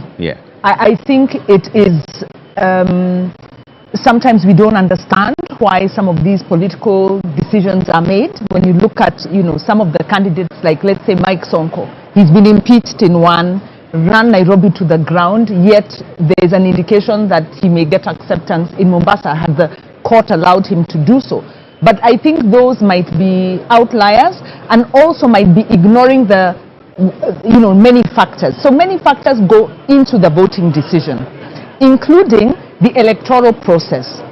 If we had an electoral process in 2013 that had to be challenged up to the Supreme Court because there were doubts on the way it was managed, and if again in 2017 I went, voted, Kenyans went, voted, and the presidential result had to be annulled and overturned because the process was manipulated, with a weak electoral system, you actually impede the ability of the confidence of Kenyans in the electoral and the leadership election process, and the ability to remove bad leaders. Linked to the electoral process is the party nomination process, where you have maybe two bad candidates or two candidates implicated of corruption. They may be good in other ways, maybe then Kenyans don't really have a choice. The other thing is, like I said earlier, our civic education is actually a duty of government if you look at the law, but it hasn't been taking place. And you have to ask yourself, why did the Jubilee administration frustrate the civic education and civil engagement pillar of engagement? Because they did. They were deregistering institutions. They were refusing to allow development funders to fund civic education and voter education. So if you do not build up a critical consciousness among the citizens, what do you expect? They are going to fall privy to the lies and propaganda that the politicians peddle out. Last thing is, socially, the incentives work for corruption. Those who have fought corruption pay a very bitter price. Whether it's John Gidongo now paying 10 million for exposing the Anglo leasing, whether it was Jacinta Mwatela, who was hounded out of Central Bank for refusing corruption, whether it's David Nyakei, who exposed Goldenberg and he died a pauper's death So the social incentives favor corruption because the political elite are benefiting. So blaming the citizen is victim blaming. Maybe last I can say is professionals. Look at what happened in Kenyatta University when a professional stood up and said no. So we also need professionals of courage and integrity to stop being bullied when they're given the wrong instructions. Asaska, is it the people who are to blame for this? Trevor, first of all, before I answer your question, I think we would like to appreciate the fact that Kenya's democratic space has really grown over time. And one, it's because look at the fringe parties, the Roots Party and the Agano Party. They have a huge space right now to explain to Kenyans what they really stand for and what they will bring to the table for Kenyans. And yes, you're asking me, is the corruption, are we to blame the electorate? Asaska, now I think you get one interruption also. It's fair play for everyone. We're going to ensure everybody's interrupted at least once. You can see now on your screens that the Azimio la Umoja One Kenya Alliance Deputy Presidential Candidate, Honorable Martha Karua, is now here, ready for the debate, which is starting in the next 30 minutes from now. It's going to take 1.5 hours, where they're going to outline the reasons why they're running for office and why they should be elected. Right after that, what is going to happen is they're going to take a ballot session. In that ballot session, whoever picks the first number is the one who will make the opening remarks first. I think she's accompanied by her family there. So once that happens, the second person is the one who will also make the closing remarks second. That's Honorable Martha Karua is coming in for the debate that's going to take place in just a short while there, but 1.5 hours of it, where Kenyans, you can send in your questions as well on 22843, and we'll cross over to them and find out whether she's ready for the debate that is about to kick off in the next half an hour. And Ken Mijungu is now standing right there with Michelle Ngele. Ken? Deputy Presidential Running Mate under the Azimio One Kenya Coalition just arrived at 25 minutes to the debate. How are you feeling? I'm feeling good, and you can see I'm surrounded by my grandchildren. Yes. You want to say something? You want to say something? Hi, people. Are you ready for this debate? Very. Yes. All right. Say something. Hi. Do you wish her well? Yes. All right. Please vote for Azimio. All right. That is Martha Karua. She is the second candidate to arrive for this debate, setting the stage for the debate. Among many others, Kenyans expecting a heated debate, where amongst center stage will be how these candidates will implement their manifestos. Trevor.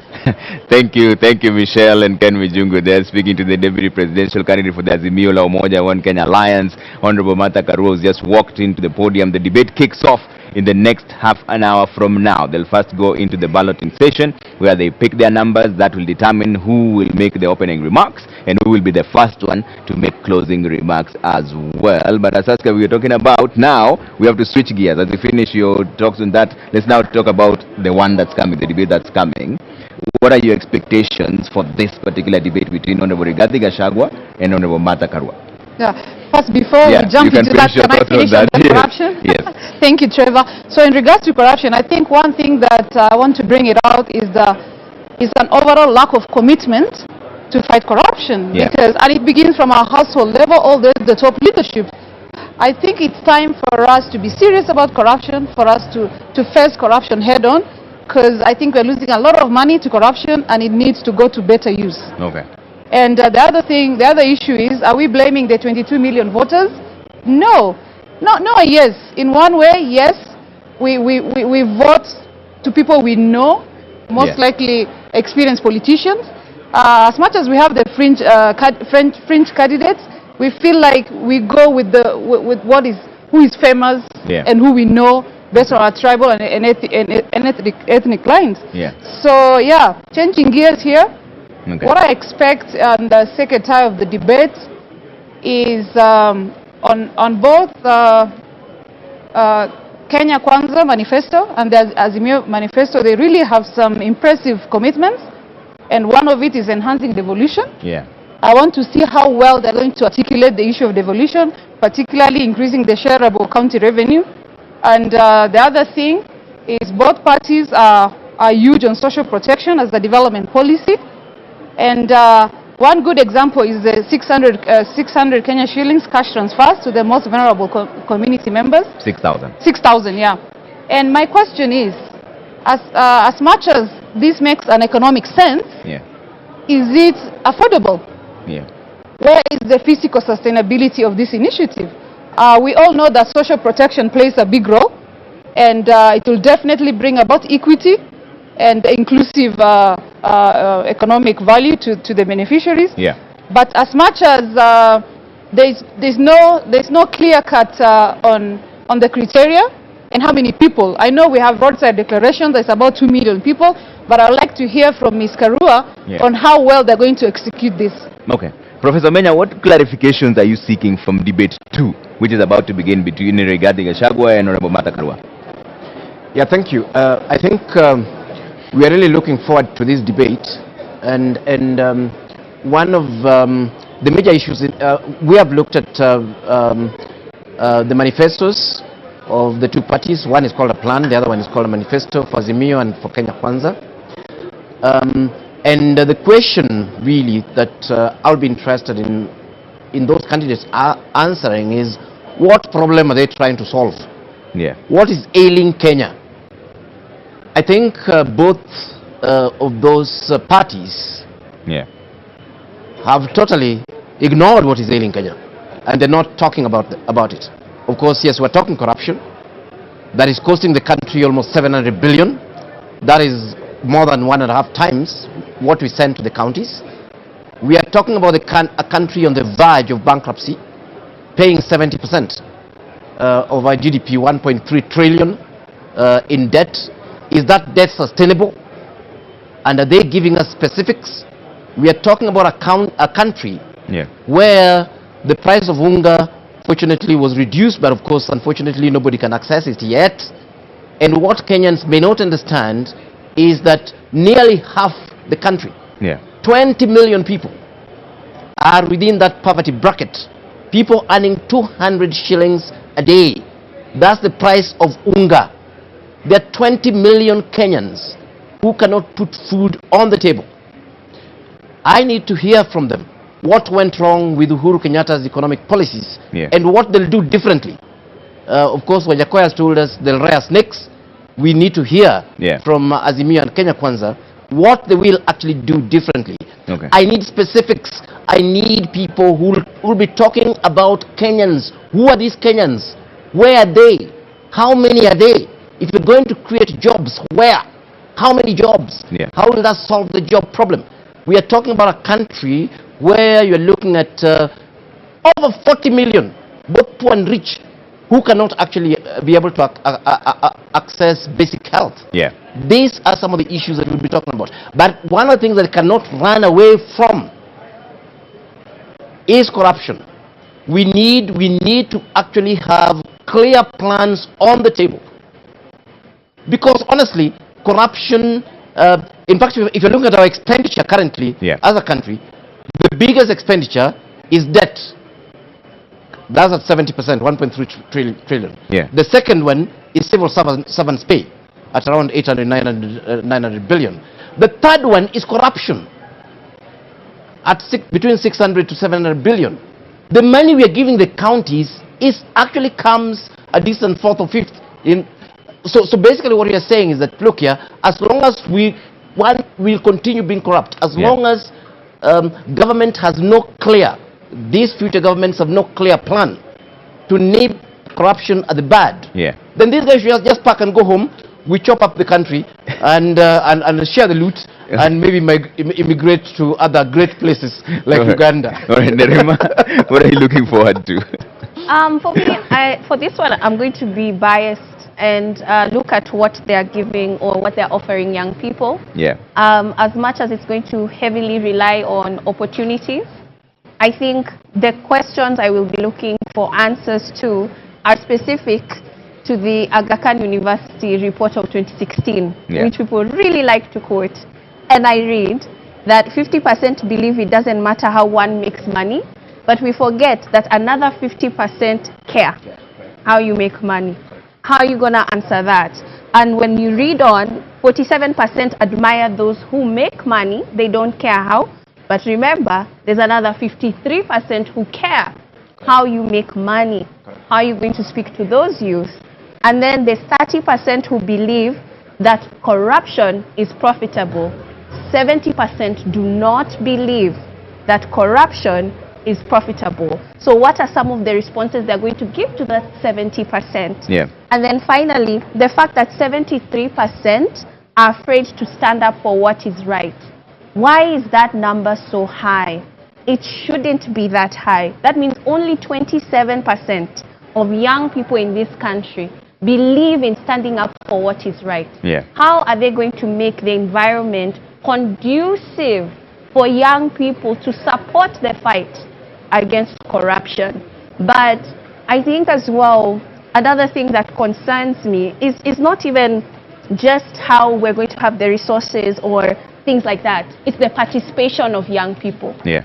Because in 2016, that same report said that 90% of young people are interested in engaging in politics. Yeah. The data from IEBC clearly shows us that only 39% are interested in participating in this election. So, whoever wins in this election has to deal with a population of young people that have decided to clock out. Yeah. They don't believe in your leadership already, and they chose not to participate by even registering. How are you going to manage that population? And how are you going to offer solutions to a population that didn't even believe in lining up to vote for you? Yeah. And how are you going to do it in a very difficult economy?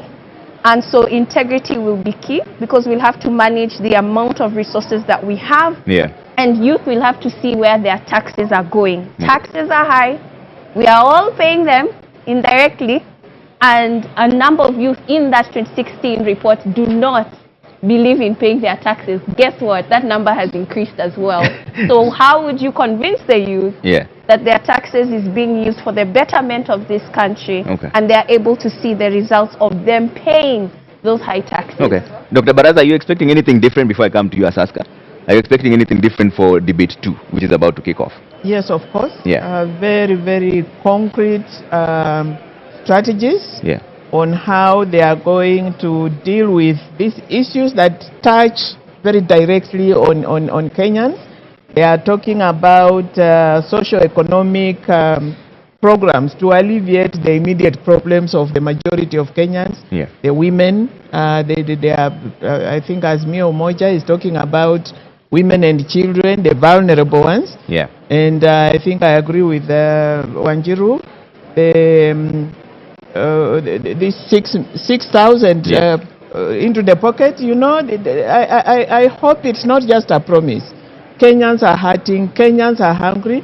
I think I need to understand that, how that money is going to be sourced and when, because Kenyans are waiting. Issue of devolution, I want to hear concrete steps towards strengthening of devolution. Women, of course, I want to hear about what it is they are going to do with women. Okay. And, yeah. All right. Saska, you wanted to jump in on the Yes, issue of yes. youth? Trevor, I wanted to let you know that I feel very privileged sitting in this panel tonight, because I'm a minority, I'm a woman, I'm Rendile from Marsabit, and I like that Azimio Manifesto have mentioned about peace and security.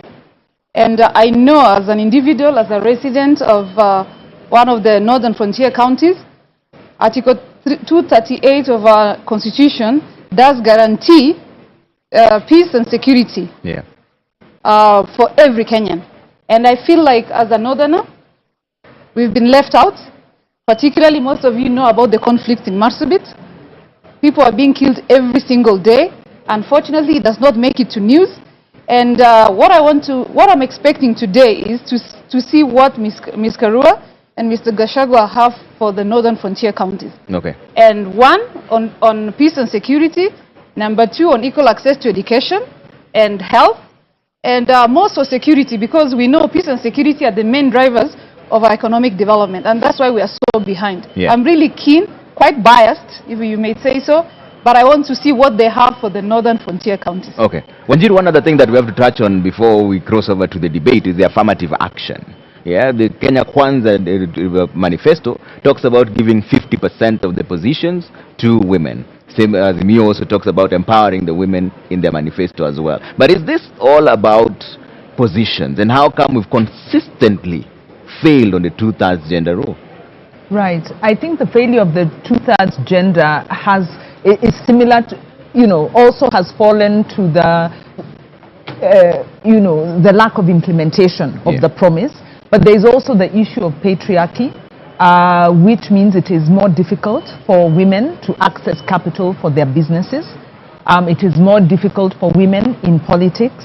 And so that is why the affirmative action comes in, to level the engagement ground. And we'd like to see, of course, we've already seen today that 3 of the parties have already begun to implement the affirmative action principle by ensuring that the candidate for DP is a woman. And so we need to look at their proposals, but also the actions of the party as they go on, because we don't want any more false, empty promises, so to speak. And of course, when women get in there, they need to ensure they push for that gender principle. And then on the issue, the expectations, really building upon what the panelists have said, at the minimum, we are part of the Okoa Uchumi campaign, which has been looking at the issue of public debt that has been driven by budgeted corruption. So at the minimum, we are looking at what are the concrete strategies for economic recovery, what are the concrete strategies for economic transformation, so that we can create jobs and so that we can have a balanced budget and we can generate enough money to implement the projects that we need and a good life for all Kenyans. That's the minimum. And I believe that the parties have crafted their proposals, so we'll be hearing that. I think the other thing that is maybe the game changer, as far as I'm concerned, as the Institute for Social Accountability, we've been investigating this issue of the culture. What has happened to our social accountability culture? And it, at the center of this is we need to be very intentional about changing the way citizens engage with their public leaders, to move away from the dependency approach, to move away from the patrimonial approach to one of empowered citizens exercising their agency, being patriotic, responsible citizens, but having voice and having the space to engage. So I'm very keen to hear what's the role of the citizens. What's the empowering role of the citizens? Linked to that, what are the strategies to transform the public sector? Because corruption doesn't just happen, outside of a framework. There are public servants who are recruited who approve these schemes across the way. Like I said, we've seen an amazing example just this last week when the dean of Kenyatta University refused to hand over land to the cabinet president. Because it was unprocedural. And, that shows a lot of courage. So and then also maybe borrowing from Nerima, who looked at the study from a positive point of view. When we go back to the Kibaki regime, much as the Kibaki regime didn't do well in fighting corruption, they did have the prime minister's, under the prime minister's office, the public sector transformation unit. And that unit is the one that transformed the way we get our IDs issued, our passports renewed. And in a space of just 3 months, we went from queuing and, people having to bribe to being able to walk in and just get things done for you. That was done by Kenyans in real time. So the public sector can be reformed, and we want to hear more of those. Then lastly, historical issues. There are land issues that are still pressing.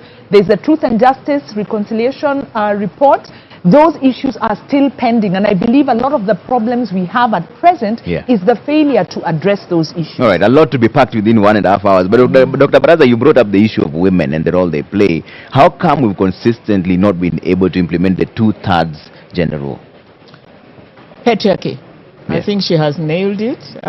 Patriarchy. Parliament has on several occasions failed to pass the the bill Yeah. on the legislative framework for realization of the not more than 2/3 gender rule.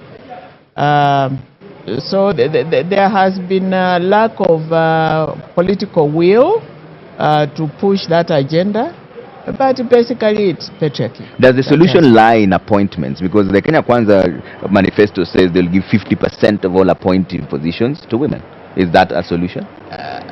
I think it would be, but it would be better if it is within a framework. Yeah. Because it can be done today and the following time it is not there.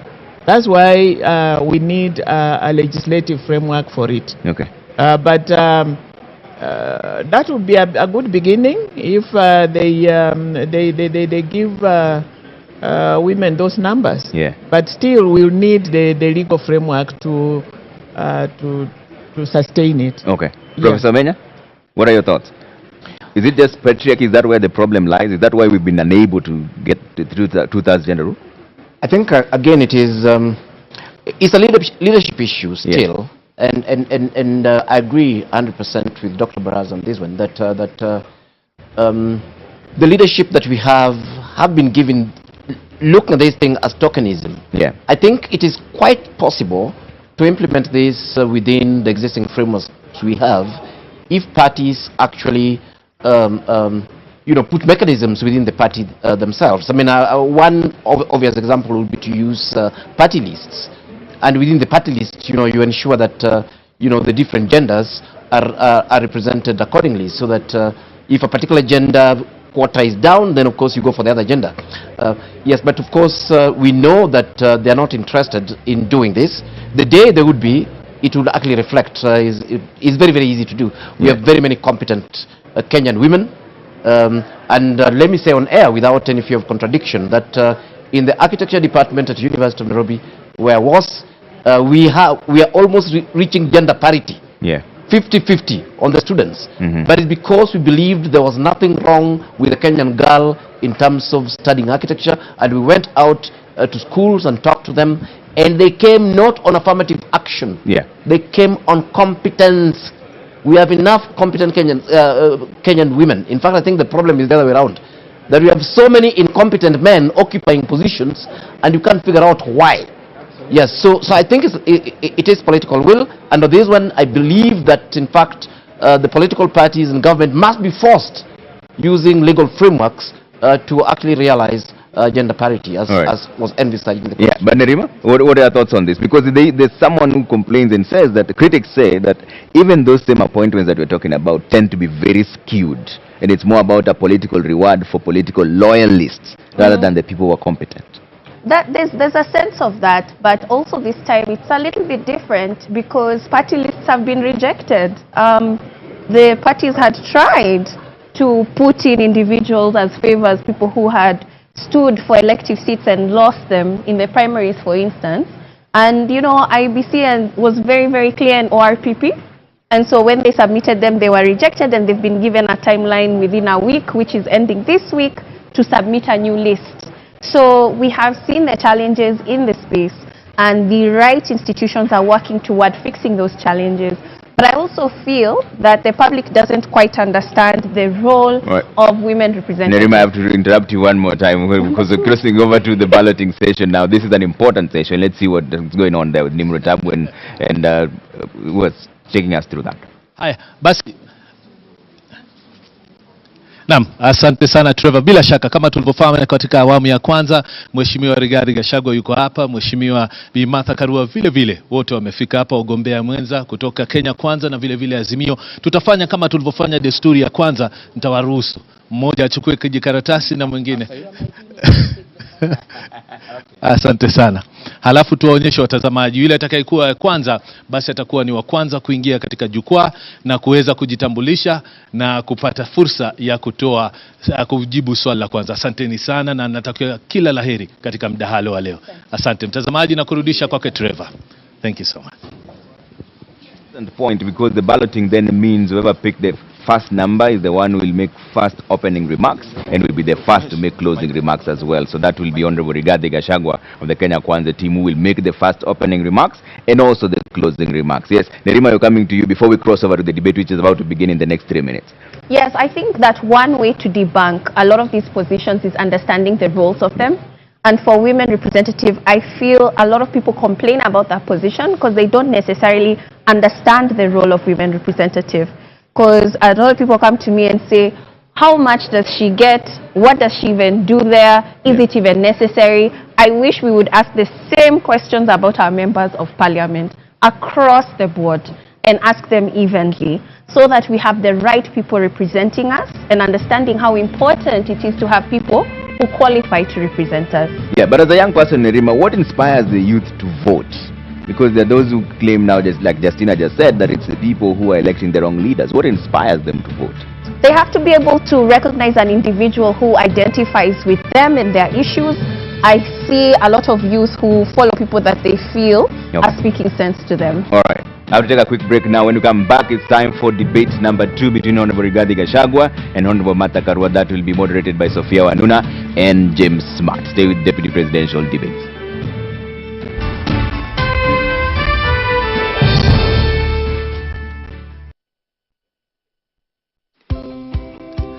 Asante sana Trevor. Bila shaka kama tulivyofahamu katika awamu ya kwanza, Mheshimiwa Rigathi Gachagua yuko hapa, Mheshimiwa Bi Martha Karua vile vile, wote wamefika hapa, wagombea mwenza kutoka Kenya Kwanza na vile vile Azimio. Tutafanya kama tulivyofanya desturi ya kwanza, nitawaruhusu mmoja achukue kijikaratasi na mwingine Asante sana.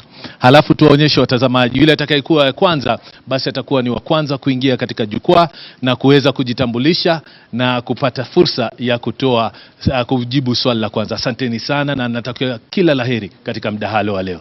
Asante mtazamaji na kurudisha kwake Trevor. Thank you so much. Point, because the balloting then means whoever picked the first number is the one who will make first opening remarks and will be the first to make closing remarks as well. So that will be Honorable Rigathi Gachagua of the Kenya Kwanza team who will make the first opening remarks and also the closing remarks. Yes. Naam, asante sana Trevor. Bila shaka kama tulivyofahamu katika awamu ya kwanza, Mheshimiwa Rigathi Gachagua yuko hapa, Mheshimiwa Bi Martha Karua vile vile, wote wamefika hapa, wagombea mwenza kutoka Kenya Kwanza na vile vile Azimio. Tutafanya kama tulivyofanya desturi ya kwanza, nitawaruhusu mmoja achukue kijikaratasi na mwingine Asante sana. Halafu tuwaonyeshe watazamaji, yule atakayekuwa kwanza basi atakuwa ni wa kwanza kuingia katika jukwaa na kuweza kujitambulisha na kupata fursa ya kujibu swali la kwanza. Asanteni sana na natakia kila laheri katika mdahalo wa leo. Asante mtazamaji na kurudisha kwake Trevor. Thank you so much. Point, because the balloting then means whoever picked the first number is the one who will make first opening remarks and will be the first to make closing remarks as well. So that will be Honorable Rigathi Gachagua of the Kenya Kwanza team who will make the first opening remarks and also the closing remarks. Yes. Naam, asante sana Trevor. Bila shaka kama tulivyofahamu katika awamu ya kwanza, Mheshimiwa Rigathi Gachagua yuko hapa, Mheshimiwa Bi Martha Karua vile vile, wote wamefika hapa, wagombea mwenza kutoka Kenya Kwanza na vile vile Azimio. Tutafanya kama tulivyofanya desturi ya kwanza, nitawaruhusu mmoja achukue kijikaratasi na mwingine Asante sana. Halafu tuwaonyeshe watazamaji, yule atakayekuwa kwanza basi atakuwa ni wa kwanza kuingia katika jukwaa na kuweza kujitambulisha na kupata fursa ya kujibu swali la kwanza. Asanteni sana na natakia kila laheri katika mdahalo wa leo. Asante mtazamaji na kurudisha kwake Trevor. Thank you so much. Point, because the balloting then means whoever picked the first number is the one who will make first opening remarks and will be the first to make closing remarks as well. So that will be Honorable Rigathi Gachagua of the Kenya Kwanza team who will make the first opening remarks and also the closing remarks. Yes. Naam, asante sana Trevor. Bila shaka kama tulivyofahamu katika awamu ya kwanza, Mheshimiwa Rigathi Gachagua yuko hapa, Mheshimiwa Bi Martha Karua vile vile, wote wamefika hapa, wagombea mwenza kutoka Kenya Kwanza na vile vile Azimio. Tutafanya kama tulivyofanya desturi ya kwanza, nitawaruhusu mmoja achukue kijikaratasi na mwingine Asante sana. Halafu tuwaonyeshe watazamaji, yule atakayekuwa kwanza basi atakuwa ni wa kwanza kuingia katika jukwaa na kuweza kujitambulisha na kupata fursa ya kujibu swali la kwanza. Asanteni sana na natakia kila laheri katika mdahalo wa leo. Asante mtazamaji na kurudisha kwake Trevor. Thank you so much. important point, because the balloting then means whoever picked the first number is the one who will make first opening remarks and will be the first to make closing remarks as well. So that we level the ground for all learners to excel by narrowing the capacity gaps between the worst and best schools to deliver quality education. Usawa agenda calls for a sub-county schools upgrading program and a change from the capitation model to enable small schools to grow. Without these, SDG4 is a false promise to most Kenyan children. Check it. Let's talk about banking. Or let's talk about dreams and goals. Your dreams, your goals. If you're like Louise, you value doing biz with ease. Or maybe you're like Dan, a family man with a plan. At Diamond Trust Bank, it starts with one dream, one goal, one deposit, and one transaction. Pamoja, let's make it happen. So don't just bank with us, bank on us. Enroll at Catholic University of Eastern Africa for courses in nursing, law, business, economics, computer science, education, community health and development, actuarial science, international relations, counseling psychology, regional integration and theology. September intake ongoing at Langata and Eldoret campuses. Email admissions@quer.edu or visit quer.edu. Quer, for innovative, marketable graduates.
Karibuni sana.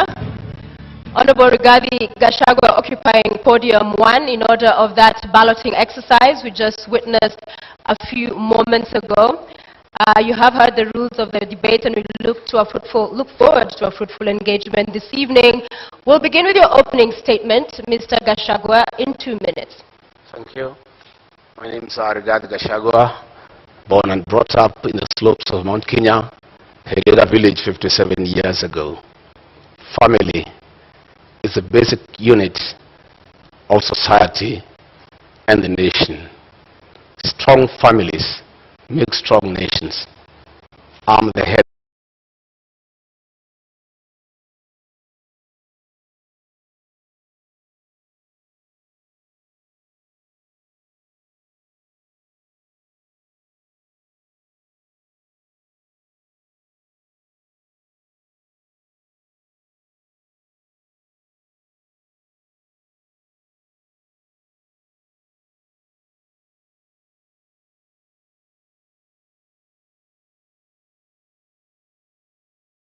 of a family, and it is my pleasure and privilege to introduce my family tonight who are here with me.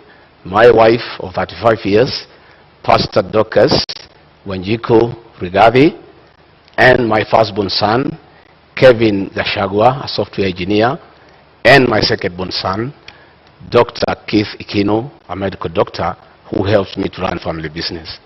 Tonight is a defining moment for the people of Kenya. The people of Kenya are in anguish. They are in a state of helplessness. They have no food. They don't know where to get their next meal. They are devastated. They need hope.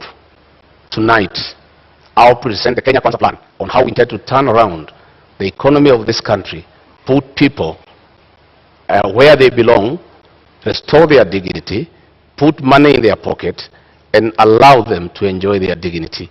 I look forward to a very objective debate, no trivialities, issues, issues, issues, so that the people of Kenya have an opportunity to interrogate what we plan to do for them. Thank you very much. Thank you, Mr. Gachagua. Madam Martha Karua, karibu, now your 2 minutes for your opening statement. Thank you, Sophia.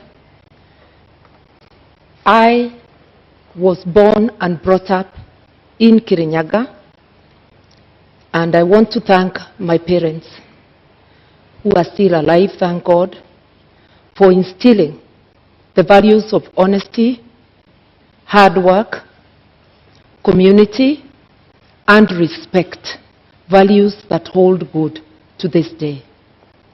In this debate and in the audience, I have my family, my 2 children, Wawira and Edward, my grandchildren,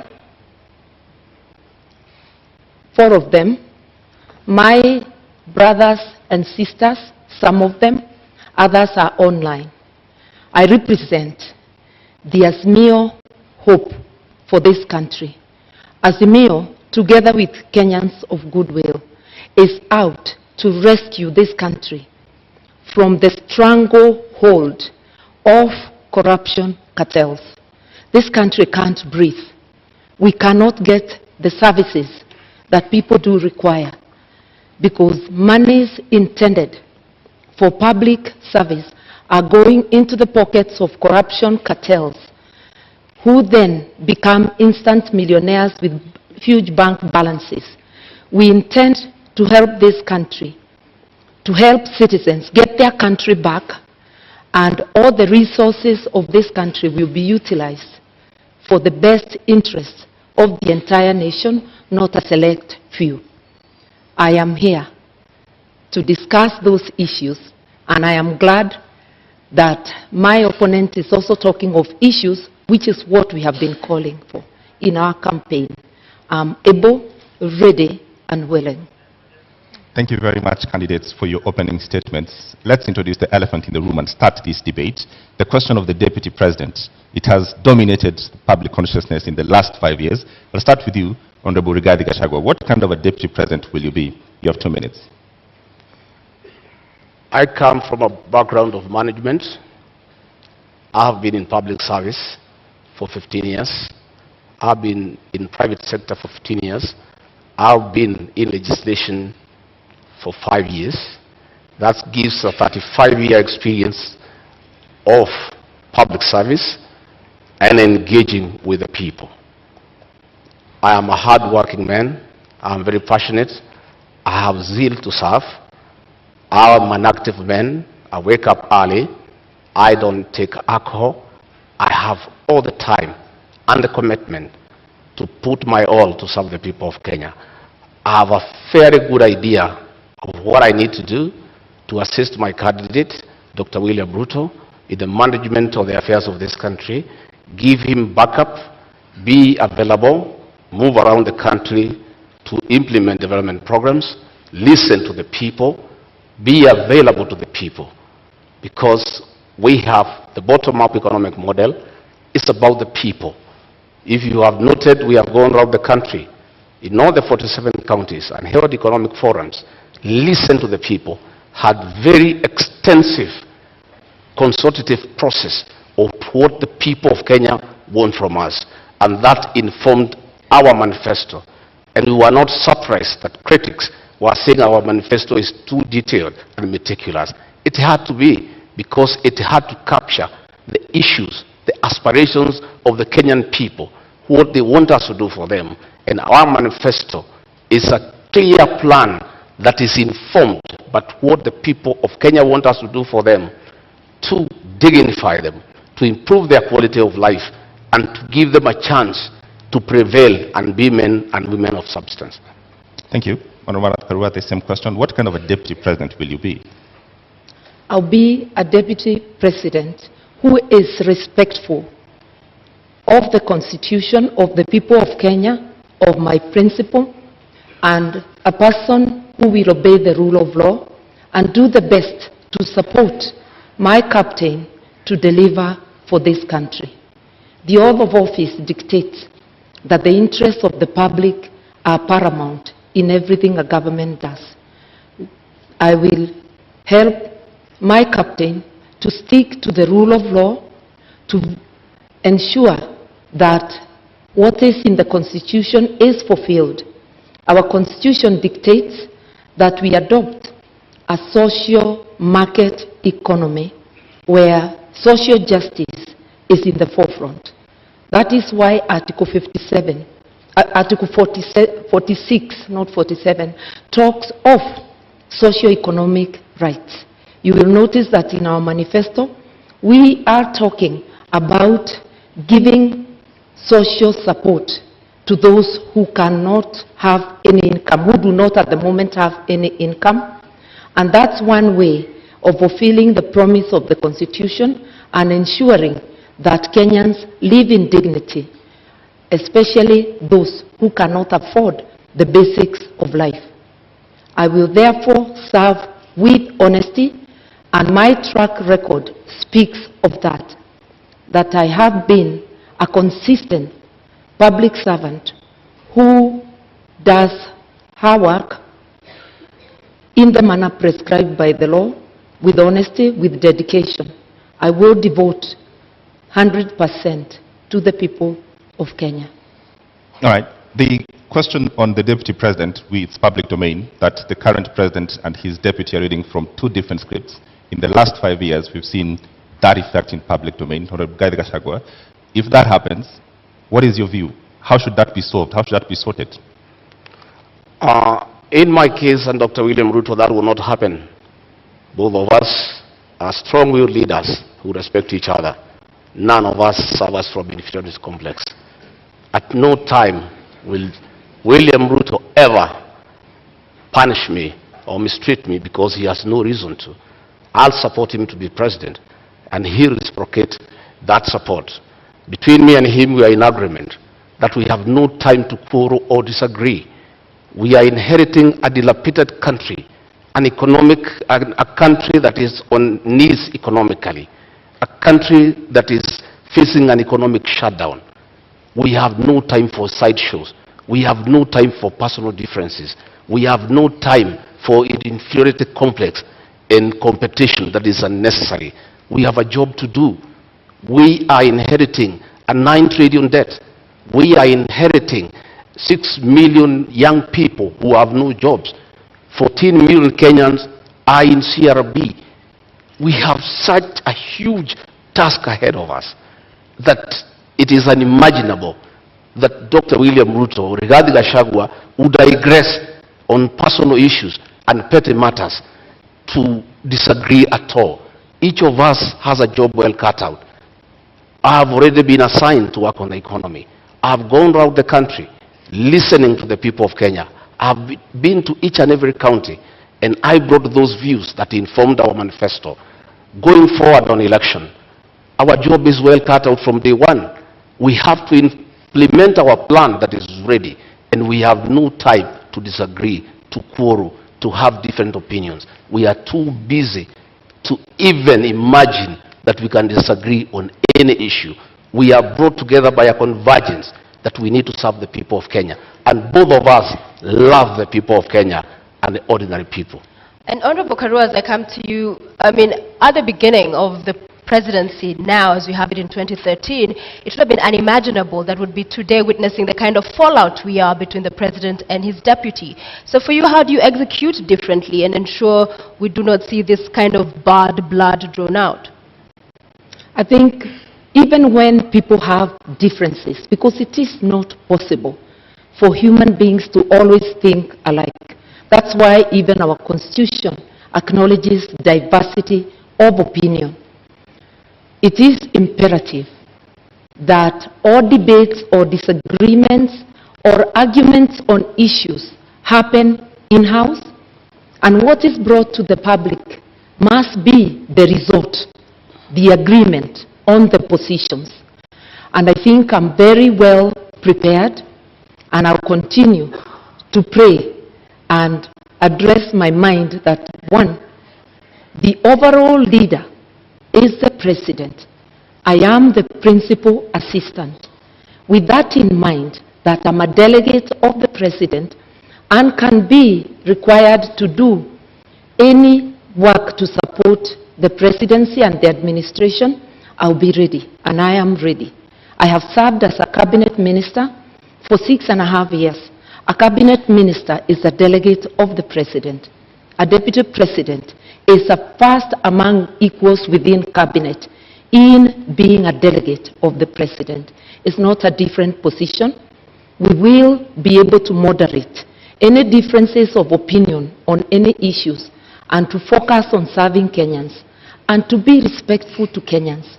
Arguing in public, calling each other names in public is not only a disgrace, it's also not respecting Kenyans who elected and put us in office. Yeah. So I will be very conscious, and I've been commenting on the current situation, which does not commend itself to anyone. Would you then, perhaps going by the experience this country has gone through, in terms of the architecture of the Constitution, should we have a rethink, perhaps from an elective deputy president to an appointive one, so that if things do not work out for the sake of country, then the president has that latitude? 2 minutes. Nothing wrong with the architecture of the Constitution, something wrong with our behavior. It is not that we need to amend to prescribe the relationship between the president and a deputy president. It is that we need to change our behavior, differ with respect, maintain deference for people who are above us, that even when you differ, the way you address them is in a way that tomorrow you can be able to once again sit and work together. And when it comes to my opponent saying that their manifesto or their plan was discussed by Kenyans, I want to remind Kenyans, Azimio was a product of a robust discussion, way ahead of anything our opponents have done. And my captain went around the country and he got Kenyans to express themselves, and that's how Azimio was born. That's how the agenda, the manifesto was born. Consultative process as prescribed by the Constitution. We intend to continue with consultations, even in governance, because public participation is deeply embedded in the Constitution, which my principal and I fought so hard to put in place. Right. Honorable Gadi, same question. Supposing this were to happen, we've seen before and it's been part of our history, people call themselves brothers and friends and then they have a fallout. Supposing this were to happen, would you think it would be possible and great for us to have the Deputy President be an appointive position so that the President has the leeway essentially to fire you? That is a hypothesis. I like to look at life from a positive perspective. I always look at a glass as half full, not half empty. I have no doubt in my mind that we are a formidable pair. We are a pair that has been brought together by a common convergence to serve the people of Kenya, to spearhead, chaperone, and implement the third liberation, that is the economic liberation for the people of Kenya.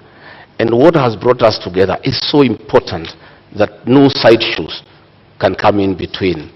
The focus that is before us, the need to restore the dignity of the Kenyan people, is such an important aspect of our lives, of our leadership, that it is incomprehensible that we could think of having sideshows and things that are necessary. And by the way, the situation between President Uhuru Kenyatta and William Ruto has not been brought because of ideological differences. It has been brought because of inferiority complex. Right. People must allow strong leaders to prevail. And you shouldn't have a problem when your deputy is strong and sharp and focused. You should just be able to accommodate him and use that as a strength to serve the people of Kenya. Had President Uhuru Kenyatta, in a second term, allowed William Ruto to help him manage the affairs of this country, we will not be where we are today, where Kenyans have no food, where unga is at 250 shillings, that they have to run around to look for a package to try to deal with it to save this election on their part. If he had allowed Dr. William Ruto to help him like in the first term, all the stored projects will be going on. He should have used the strength of William Ruto and harness it and use it to augment his leadership and to strengthen it for the benefit of the people of Kenya. However, Honorable Rigathi, just quickly to follow up on that, we have seen Martha Karua in 2009, it was, resign after they disagreed with the president as a minister. You saw the former deputy governor Nairobi, when they could not work with the governor, again resign.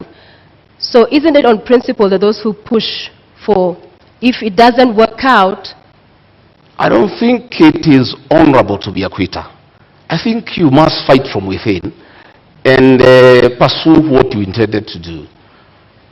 When the Nairobi deputy governor quit, he left a vacuum in Nairobi, and that allowed President Uhuru Kenyatta to bring the military into the city. You know, because if he was there, the mess in Nairobi will not be. You cannot be a quitter. You must fight on. My sister, Mother Karua, quit President Mwai Kibaki's government when Kibaki needed him, when Kibaki was in trouble, when Raila Odinga was making life impossible for him. Mwai Kibaki needed Mother Karua. And at a time when Mother Karua needed to assist Mwai Kibaki, she quit. Mwai Kibaki is and has been the gentleman of Kenyan's politics, an amiable man, a good man, a respectable man, a man who was listening to everybody. Any leader who could not work with Mwai Kibaki, I have serious doubt that leader can work with anybody else. Just a quick reminder to the audience in the auditorium, we did agree to a set of rules. Silence, please. No laughing, cheering, jeering. Let's just follow the conversation to allow us to have civil engagement and for understanding and hearing every of the candidates as they articulate their thoughts. Thank you very much, Mother Karua. Response? For those who do not understand principle, they can never envisage resigning. But I do think it is dishonest to continue to take public salary, to take the privilege and all that goes with office when you know you can no longer deliver, either because of differences or because of other things. I respectively withdrew myself by resignation from Mwai Kibaki's government in a respectful manner, no name calling, such that we were able to continue when we meet to sit down and talk. I don't think the same can be said of Mr. Gachagua's principle. entertaining disagreement outside government and publicly is disruptive. No wonder the government in which Mr. Gachagua's principle serves is unable to fight corruption because it's pulling in two different directions. That is why we have a paralysis today. Honorable Karua, the question on just what happens if you disagree with your principle and if your principle should have the right to essentially let you go, should we relook at that? I think the way the Constitution is, you disagree in-house, you resolve it. I do not think there is anything that cannot be resolved unless if it's something that is unconstitutional that is being demanded of me. I will remember the oath, my oath under the Constitution, that there are things, if they are outrightly illegal, I certainly cannot be party to.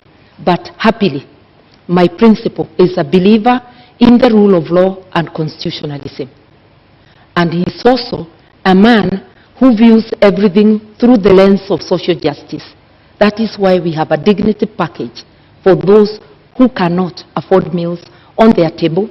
That is why we have Babacare to rescue Kenyans from lack of access to medical services. If you look at our agenda, you will see that this is an agenda that talks of the socio-economic rights of Kenyans, an inclusive agenda that has every Kenyan, whether poor or rich, as demanded by our Constitution. So I cannot stand here and honestly say that we shall have the same position on all things. That never happened, not even in Mwai Kibaki's government.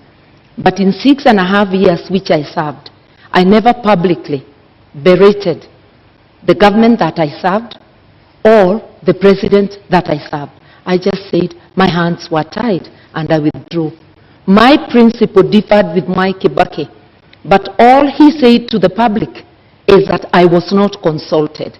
How they went back room and resolved, we never know. We only know they came out with a unanimous decision. That is what people who have respect for the public do. People who have respect for their offices do. But holding an office while not serving is dishonesty. Honorable Gachagua, the same question, I realized you didn't respond the last time. Should this position of Deputy President be an appointive position? No. In fact, the framers of the Constitution were very clear that a Deputy President needed to enjoy mandate directly from the people. Why Azimio cannot push William Ruto to resign is because William Ruto is not an appointee of President Uhuru Kenyatta. He is elected by the people of Kenya. If it was the previous Constitution, William Ruto would have been sacked a long time ago and replaced with Gideon Moi. And that was the plan. The plan was to provoke him, intimidate him, humiliate him, persecute him and his friends and his allies so that he could quit government and allow President Uhuru Kenyatta to appoint somebody from a family that they share the same issues and the same values. But because William Ruto was elected, he was able to hold on to his position. And he continued serving the people of Kenya when he was assigned duties by the president. The duty he has been allocated all the time without failure is to welcome the president and the Nyayo National Stadium. And he has done it in style because that is the duty he has been allocated. He has gone ahead to chair IBEC because that one the president cannot deny him. It is there in the PMF Act. There's nothing the president would have done. But the president chose not to allocate him duties. And the president has been crying that since he did not allocate him duties, his government has come to a halt. And nothing is going on. But he made a bed, he must lie on it. If you decide to chase your deputy away, a man who works hard, a man who knows what he's doing, and replace him with your friends, and then the country comes to a halt, you cannot go ahead crying that you have nobody to help you. He made that decision for his own reason. He wanted to push Ruto out, but Dr. Ruto stayed on because he enjoys a mandate from the people of Kenya. All right, Honorable Gachagua, Honorable Karua, I want us to move to the next topic this evening, leadership and integrity, fitness to hold office. I will begin with you, Honorable Karua, and in 2013, when you vied for presidency, you said, "I do not share any values with the Prime Minister, then Raila Odinga, nor do I share his politics. Both he and the late Kibaki have been unable to root out corruption within their ranks." What has changed now that you're deputizing him? Indeed, the coalition government was unable to root out corruption in the second house so publicly many times. Raila Odinga was a presidential candidate in 2013. I too was a presidential candidate. My statement that they were unable to fight corruption did not indicate they are the ones individually perpetuating corruption. It meant there was corruption in government which they failed to act on. I believe that a combined ticket of Raila Odinga, Martha Karua will do the best to fight corruption. I resigned on principle because one of the things I felt let down on is the failure to tackle issues of graft. Raila was a prime minister, a co-principal, the late President Kibaki was the first among equals as the president. Whatever dynamics, I do not know of. But it is recalled that shortly after that election, I worked with Raila. Kenya and I were friends of NASA, not NASA, of CORD. And we worked together until 2017 when I decided to run for governor and supported Jubilee. We have been able to work together. We have a history of working together in our 30 years of being in active politics, and I know that his policies align with mine. I did mention that we both view our actions through the lens of social justice, and that is what has drawn me to work with him. Just a quick 1 minute, I will add you on your time that when you said I do not share any values, you've addressed the issue of corruption and graft, but you do not share any values and even agree on his brand of politics. What do you say to that? Because values, this is... As of that time, I felt I did not share anything with him. And remember, we were candidates. There is no way you will praise the other candidate. But I can assure you that it is not because I thought he personally was responsible of any wrongdoing, nor did I feel that President Kibaki was personally responsible. But there were rogues within government they failed to act on. And I felt my hands were tied in the performance of my duties. And therefore, as I campaigned for myself, I actually was saying, look, you've been unable to fight corruption, just like the Jubilee administration under President Uhuru Kenyatta and Dr. William Ruto. And they are still in government together up to now. And we saw Dr. Ruto attending cabinet a week ago. They've been unable to fight corruption. You can't hold one side of government and say the good one is mine and the bad one belongs to the other person. That's doublespeak. Honorable Gachagua, just a moment. I think Honorable Mother needs to come through to the people of Kenya on being consistent. Honorable Mother is on record saying that Raila Odinga and President Uhuru Kenyatta should retire together. Not a long time ago. She seems to have changed her mind that they shouldn't retire together. In fact, that President Uhuru Kenyatta should continue governing through proxy, and Raila Odinga should purport to govern as a proxy of Uhuru Kenyatta. At what time did she change her mind? Because it's on record, she went public to say that the two of them should retire together. Now, she is the running mate of Raila Odinga. She's a project of Uhuru Kenyatta. The two people she said they should retire together, she seems to have changed her mind. And it is my considered opinion, and I believe for many Kenyans, that being consistent is very important in leadership, especially the position she aspires. You need to be consistent. When you say this today, you must be able to live to it tomorrow. All right, I want to allow Martha to respond, but first I want to come back to you to give you another minute. A moment ago you said that Gideon Moi was supposed to be appointed. I want you to clear that up because, with all fairness, Gideon Moi is not on this debate. Well, President Uhuru Kenyatta, the chairman of Azimio, in a meeting in State House a week ago, said that he nominated Martha Karua as his running mate to take care of his interests and that of his family. The president was on record, which means that Mother Karua is a project of the chairman of Azimio, President Uhuru, with Raila Odinga. It is not me who said, it's President Uhuru Kenyatta who said. And previously I thought that Honorable Mother had been nominated as running mate by Raila Odinga. But here comes President Uhuru Kenyatta, outgoing president, chairman of Azimio, a man who has said he's going nowhere, he's going to be around. He'll be ruling from home. He'll be consorting his project from home. He'll be continuing to govern the people of Kenya. I simply do not understand. Is Mother Karua, the honorable member, is she the deputy, is she the running mate of Raila Odinga, the project, or is she the running mate of Uhuru Kenyatta, the project master? Okay. She is who's running mate? Okay, Mother Karua is in the building. It is true that both I and my captains are projects, but projects of the people of Kenya, whom my captain consulted, and by public demand, he was called upon to take leadership. At a time our country desperately needs leadership. He has offered leadership, and I was competitively selected.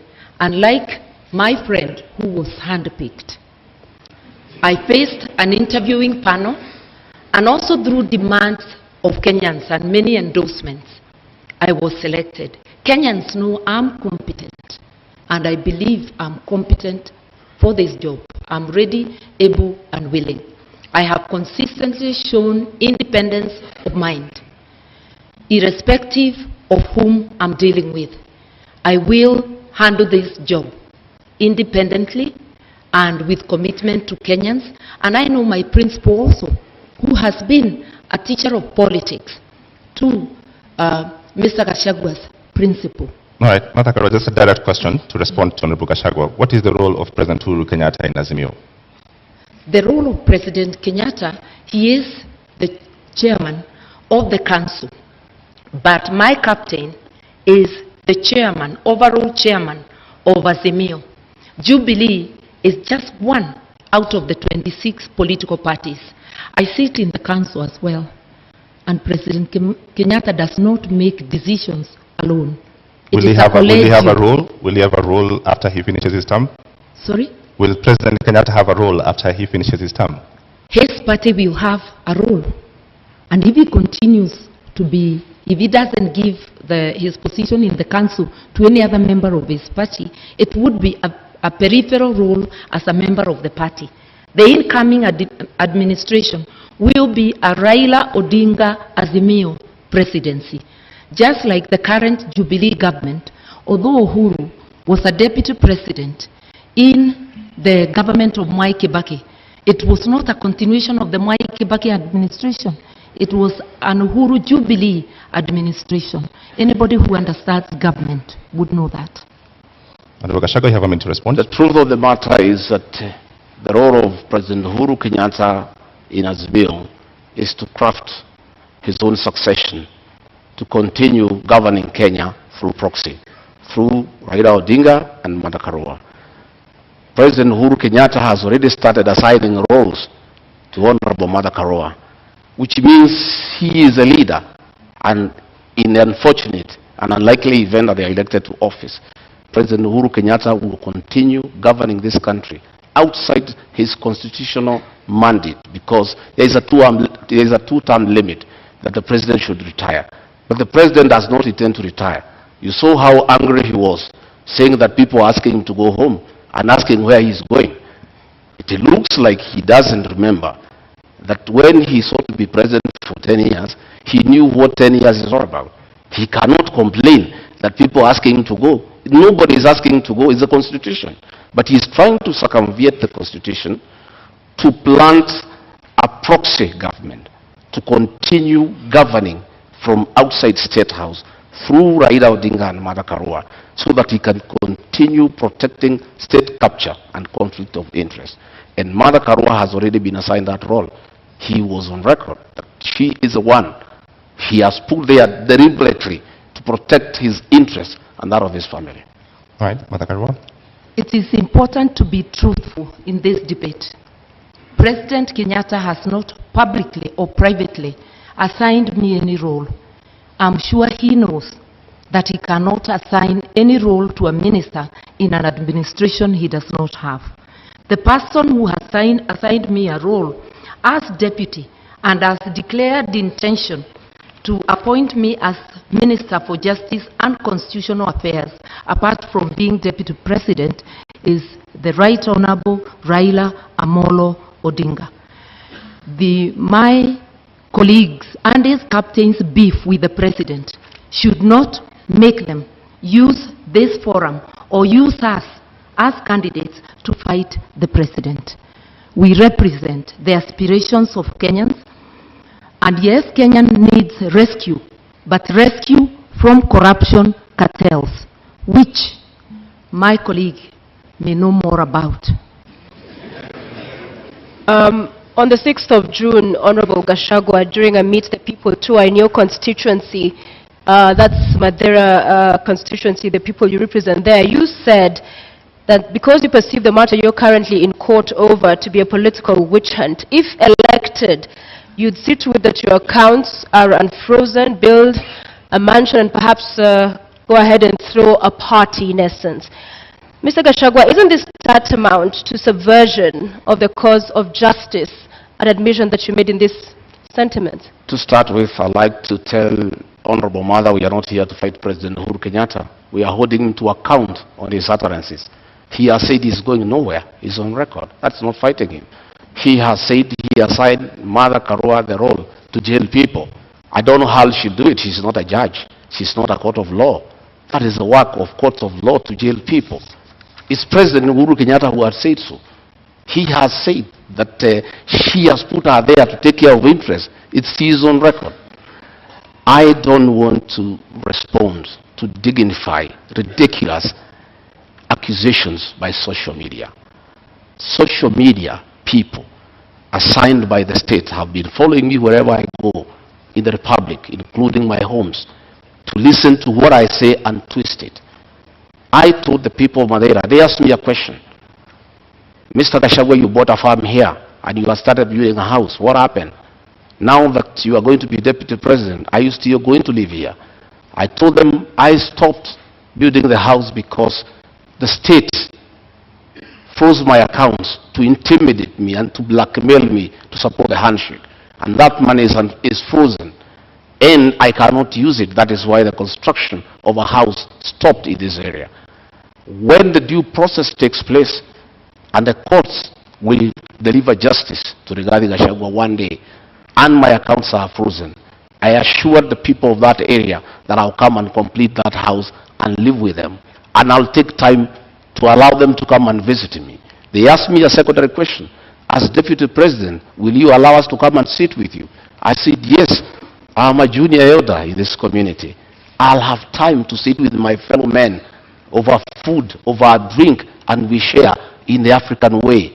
I say the women in this area will come and sit with Mama Gachagua and have kesha, because my wife is a pastor and she likes doing kesha. And the women wanted to know, will they be allowed to come to the home of the deputy president to have kesha with Ms. Gachagua? I confirmed, yes, I'll be deputy president, but I'm still the same old guy who hangs around here. A very generous person who spends all his time with the people. All right, Mr. Gachagua, you have a national audience. What is the source of the money that was frozen? Because that is the context. Pardon? What is the source of this money that was frozen? I have said many times that I'm a victim of blackmail by President Uhuru Kenyatta, whom I served as personal assistant. President Uhuru Kenyatta wanted me to abandon William Ruto and join him in fighting him, and I said no, because he didn't give me a good reason. And he blackmailed me. He sent Nancy Gitau as an advisor to threaten me that if I don't abandon William Ruto and join him, I'll face the music from the state. And one problem started after another. They froze my accounts, KRI froze all my companies, then they arrested me on trumped-up charges for 1.5 years, no evidence in court, nothing.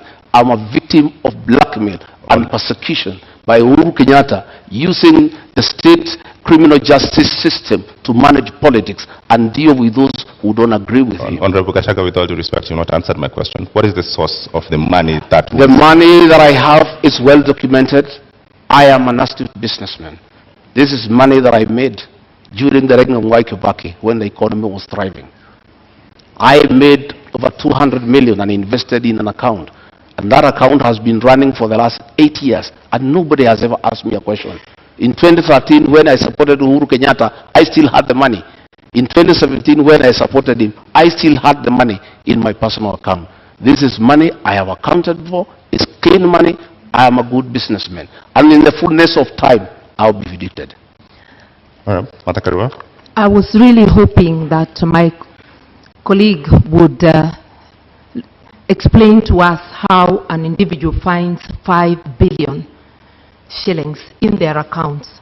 But I hope one day Kenyans will be able to know money that was transferred to his accounts in the last 10 years of the Jubilee administration.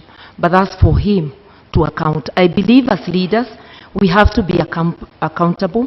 That is why there is declaration of wealth, so that as you enter office, people can know how much you are worth, and as you exit, or in the middle, they can monitor and see how you are progressing, whether it is from your salary, and if it's from business, it has to be a business that can be ascertained.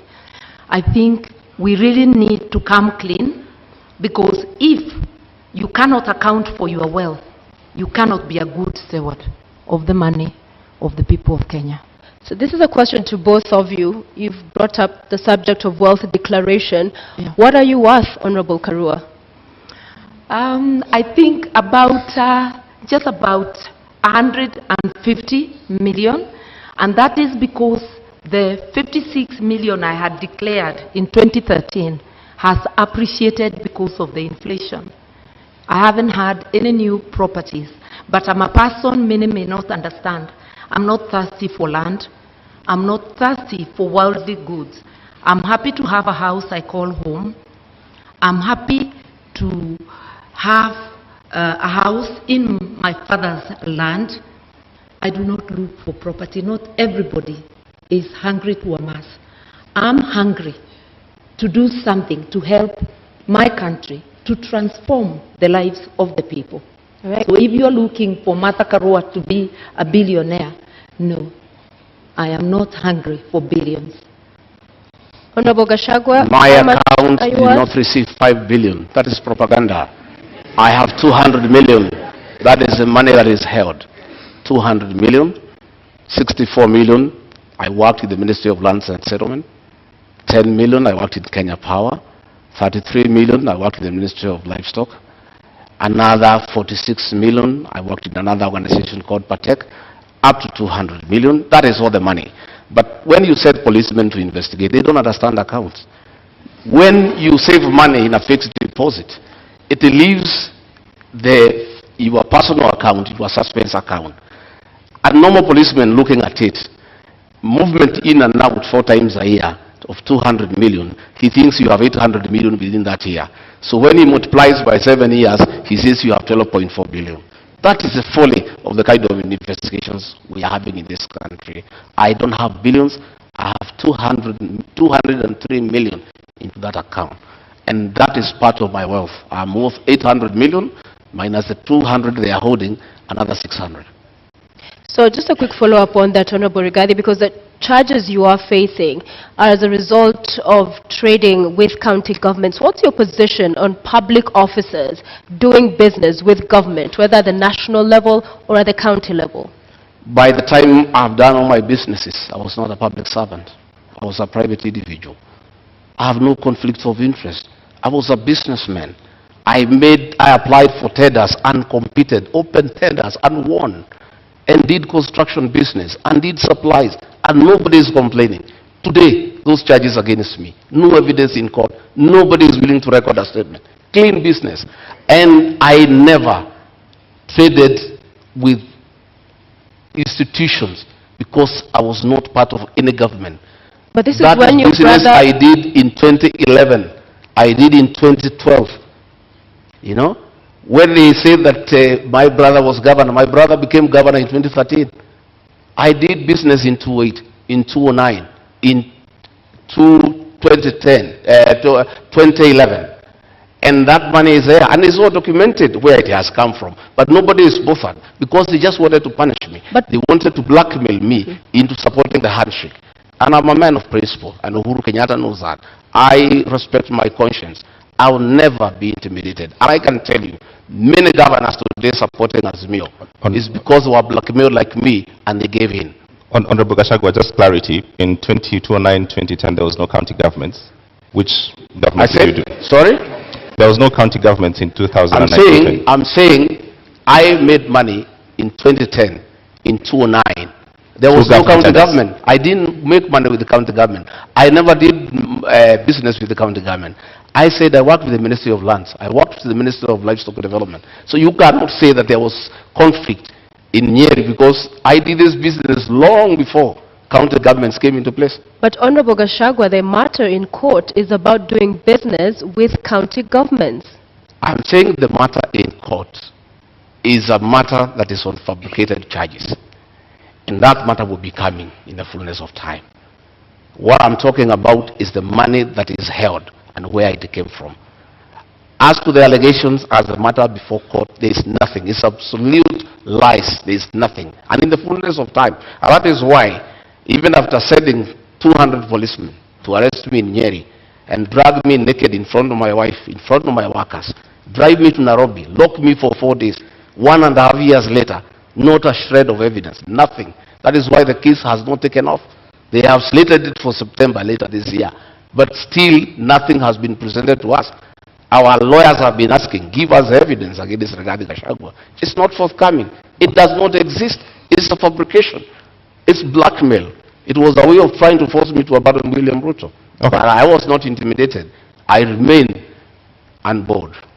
Okay, Honorable Karua, you have 2 minutes. An Azimio government will have a policy position that graft cases and all serious crime should be investigated and prosecuted within a given time, within 6 months to be specific, so that people like my colleague here, Mr. Gachagua, anybody charged with crime against the people, within 6 months, we ought to know whether they are guilty or not, so that people don't seek public office when having baggage of cases.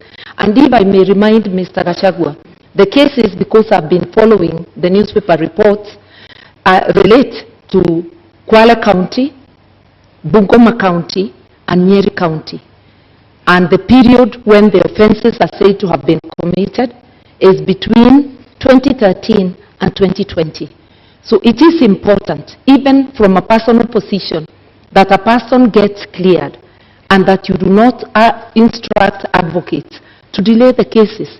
Because what we are having in our courts is really a circus, where one is charged, you are holding public office, you continue holding public office, elections come, and now we have seen new language in the courts that to allow them to campaign, the case is further delayed.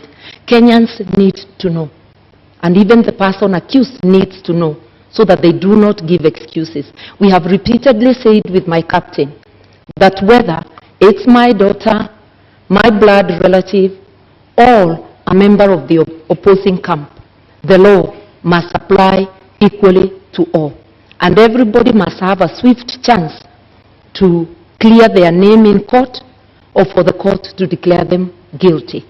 We are here to help Kenya organize itself in that manner by engaging with the players in the justice system and having a policy position. All right, Honorable Gachagua, you have a minute to respond. For clarity, have you done business with county government? Allegations remain just allegations. Honorable Mother knows, and I'll never take her on allegations.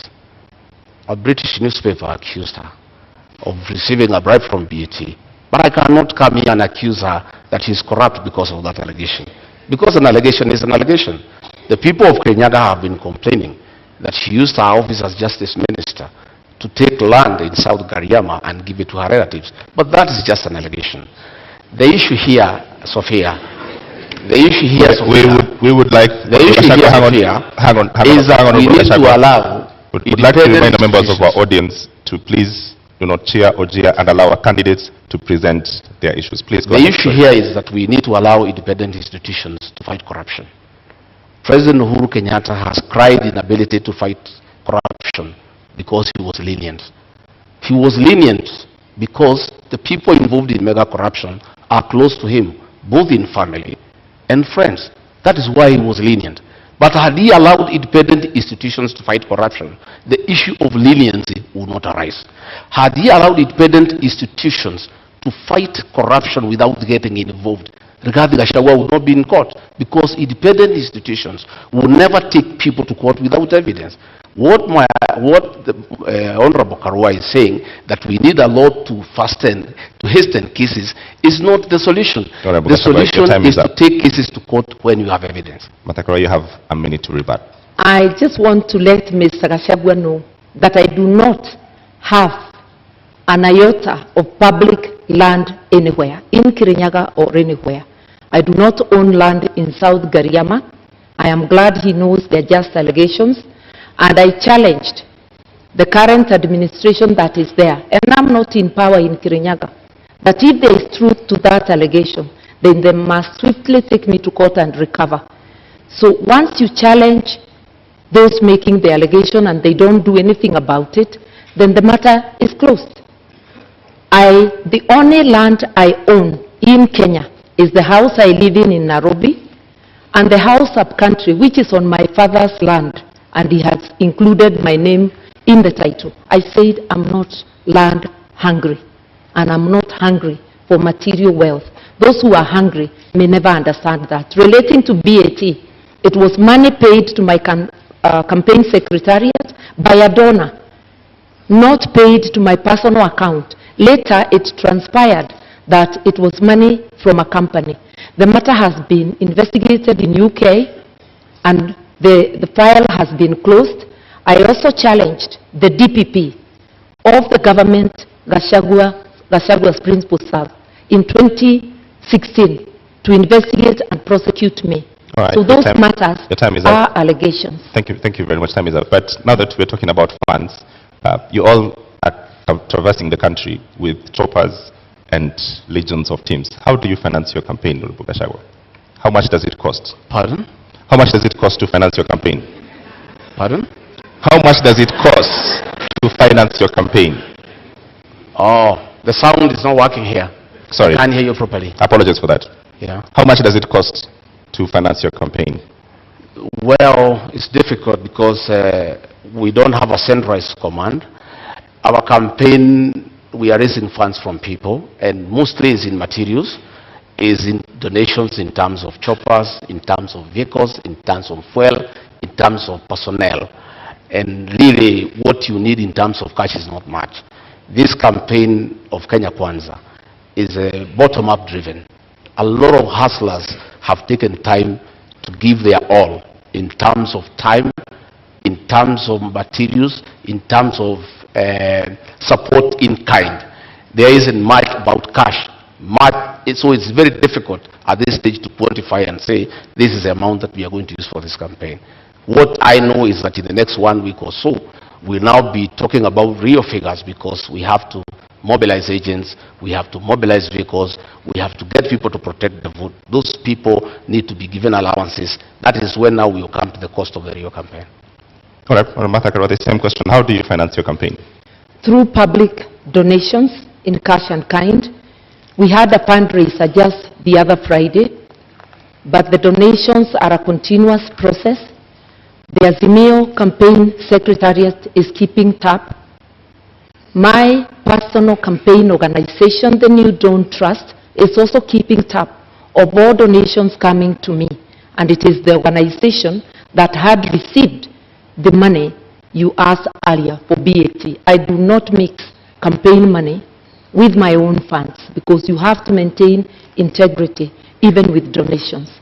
We have choppers donated. There is a chopper I personally use, which is a donation from a kind corporate friend. And we have many such donations. And I want to remind Kenyans, my captain the Honorable Raila Amolo Odinga, has had choppers in his campaign even when he was out of government, like the 2007, I think they flashed more choppers than the PNU side I was in that could have.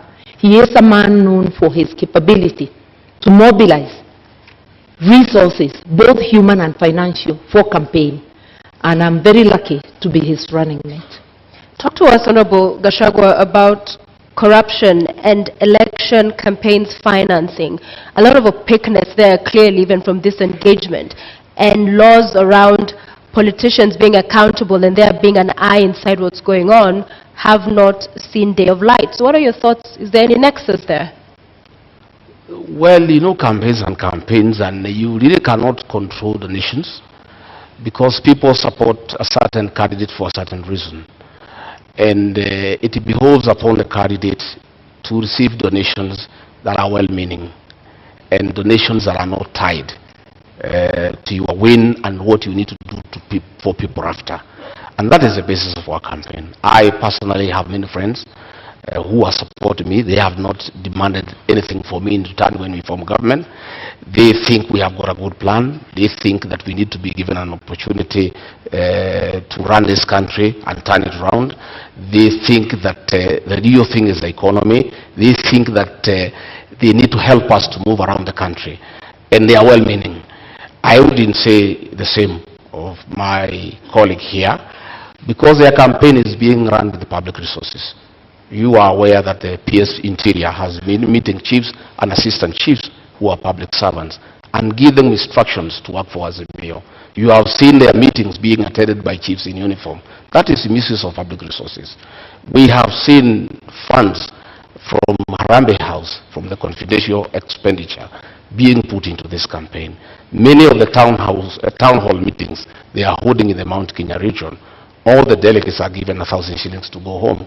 And that is money from public coffers. Do you have evidence of this? Oh yes, we have photographs, we have recordings, we have audios, they are there. We are always well appraised because many of those people who go to receive that money are actually our supporters. And they say they don't want to allow the elephant to die with the tusks. They need to remove the tusks before it is dead. That is what is happening. And public servants, the Cabinet Secretary for Interior, is on record campaigning for Azimio. The Cabinet Secretary for ICT is on record campaigning for Azimio. These are public officials. They are public, they are paid with public money, but they are campaigning. That is misuse of public resources. And my colleague here, who says she's a stickler of the rule of law, has not condemned that because I would want her to condemn that because she says she's a stickler of the rule of law. And if she finds public resources are being used to prepare her to office, she should be bold enough to say that is wrong. She should speak out against the misuse of chiefs and assistant chiefs by the PS Interior to campaign for her and her boss.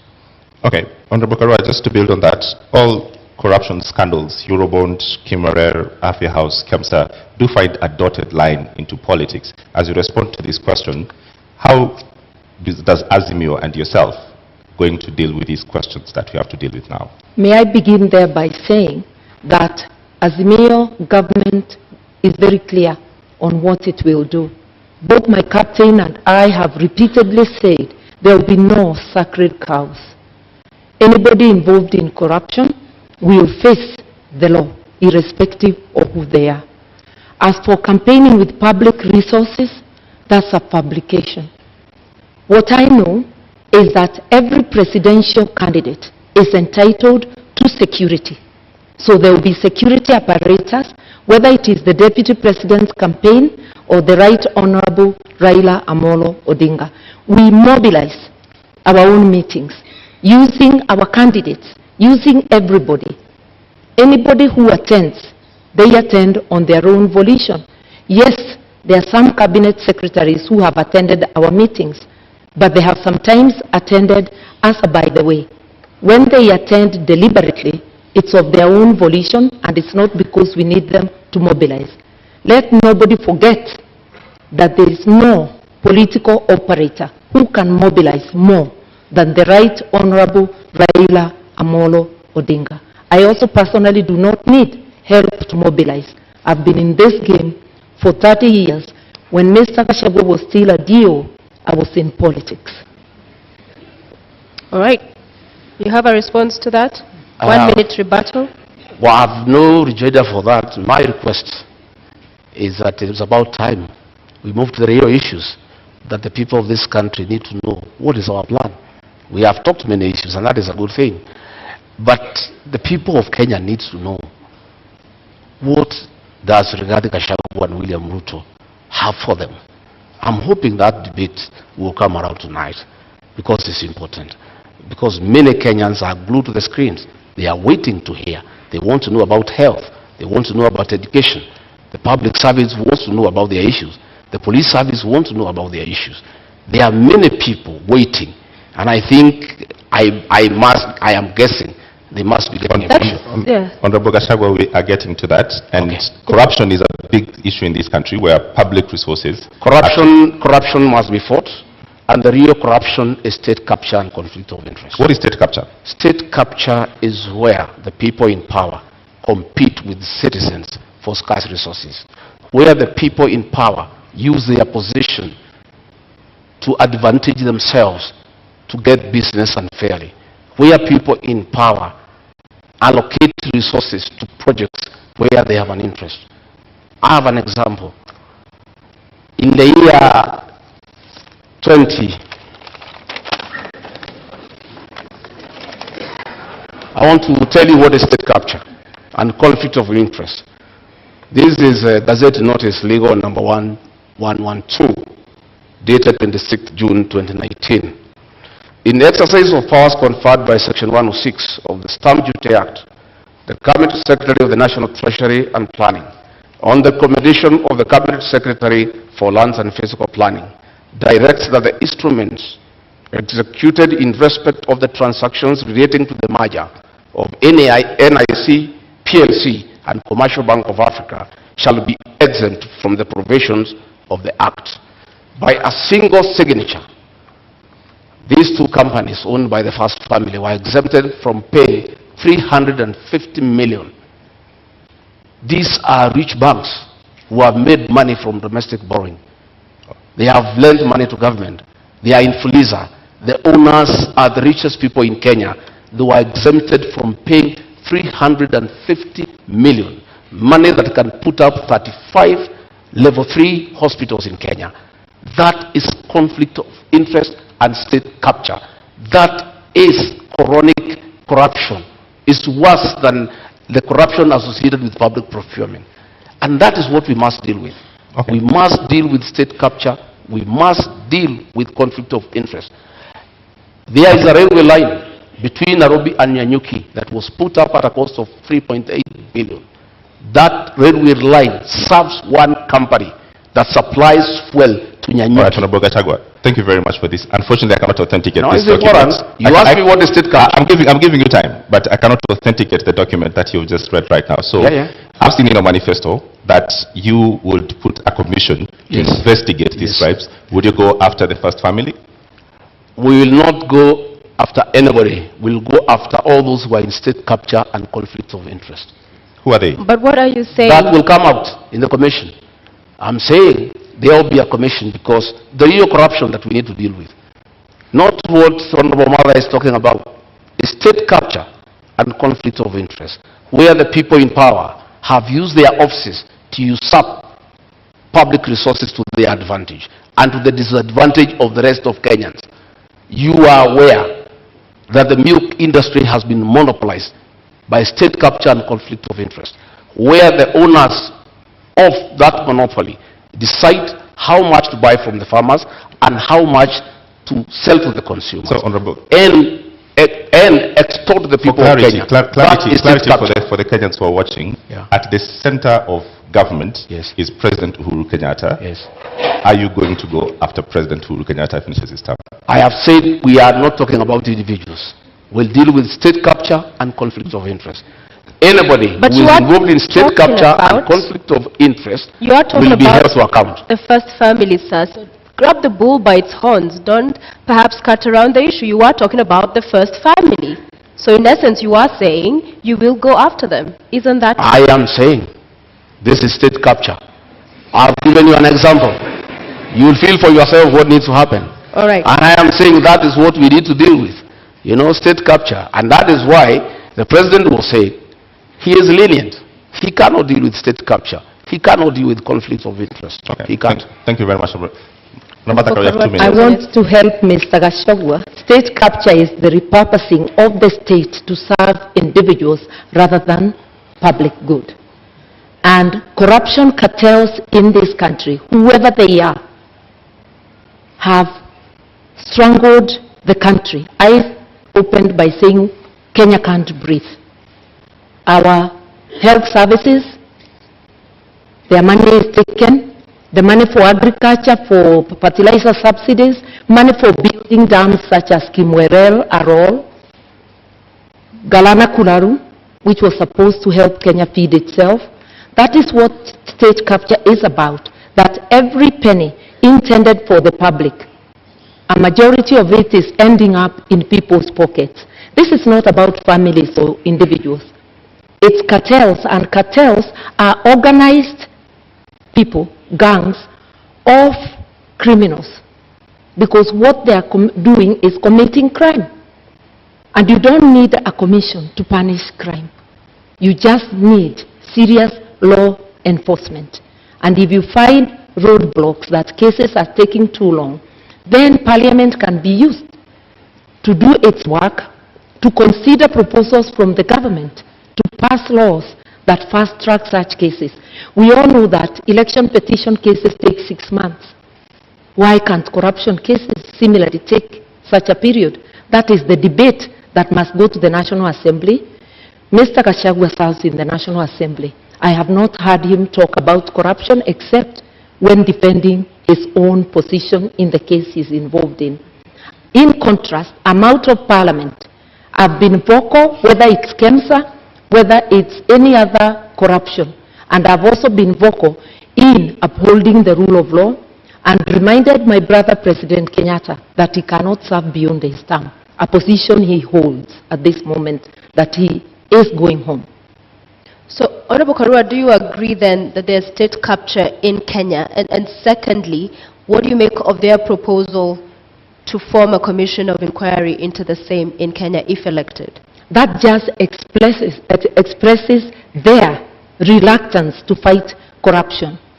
In fact, Mr. Gachagua's principle is captured on tape in an interview in this country, saying that corruption, he doesn't think corruption can stop a nation from developing. With what money will a nation develop, invest, or even provide services if the corruption cartels are taking 2 billion shillings a day, which translates to stealing 40 shillings from every person? In an average household of 6 people, that's 240 shillings, 2 packets of unga at the discounted price of 100. Kenyans need to understand. They're hungry, they're without medical service, without fees for their children, and without free education, because corruption cartels are strangling the nation. That's why we can't breathe. Once we understand that, then we will vote for people with a track record, like Azimio, people with the will to fight corruption, people who are prepared to confront the monster and to apply the law evenly, irrespective of who is mentioned. So do you believe we have state capture in Kenya? There is state capture, yes, by corruption cartels, organized criminal gangs who plunder our resources daily. 2 billion shillings a day, which is authenticated by the Auditor General, translates to 765 billion shillings. The amount of money we need for the social support is just 144 billion. The rest can be used to pay debt, to do other things. We intend to seal all those loopholes so that Kenyans can have advantage of their resources. Honorable Karua, the names of every corruption scandal, Kimwarer, Kamsa, Eurobond, they're all government officials. Yes. How do you deal with that? That is where the state capture is coming. If you look at them, it's not about families, it's about individuals who choose. Because I keep saying no mother has baptized their children the name corruption. It's a behavior an individual deliberately chooses. And state capture can even become a tool during elections where empty promises are given to entice Kenyans to further surrender their sovereignty to corruption cartels. I'm urging Kenyans to look at the track record of each of the formations that are seeking the presidency of this country. I am confident that a reasonable look at the candidates present, as Kenyans will commend themselves to vote for Azimio. And Azimio will do the jobs, not because we are perfect, but because we have the best track record and we do try and have tried before and done good work for Kenyans. All right, we have 2 minutes. I don't know. I don't know whether the Honorable Mother has taken time in their meetings with the chairman of Azimio to ask him. He said he's in charge of this country. He knows everything that goes on. Then he went ahead to say that 2 billion shillings is stolen daily. I don't know whether in her meetings with the chairman of Azimio, she has tried to find out from him who steals this 2 billion and why he has done nothing about it. In terms of fighting corruption, our manifesto is very clear. Our plan is sound and is in accordance with the Constitution. Our plan is to allow independent institutions that fight corruption to be really and truly independent by giving them that freedom and giving them resources and financial autonomy so that they receive instructions from nobody. On assuming government, we shall appoint the Inspector General of Police as the accounting officer of the National Police Service so that himself and the DCI have independence to do what they need to do on fighting crime and corruption without having to take instructions from anybody. Because you know, this, it is said, he who pays a piper calls the tune.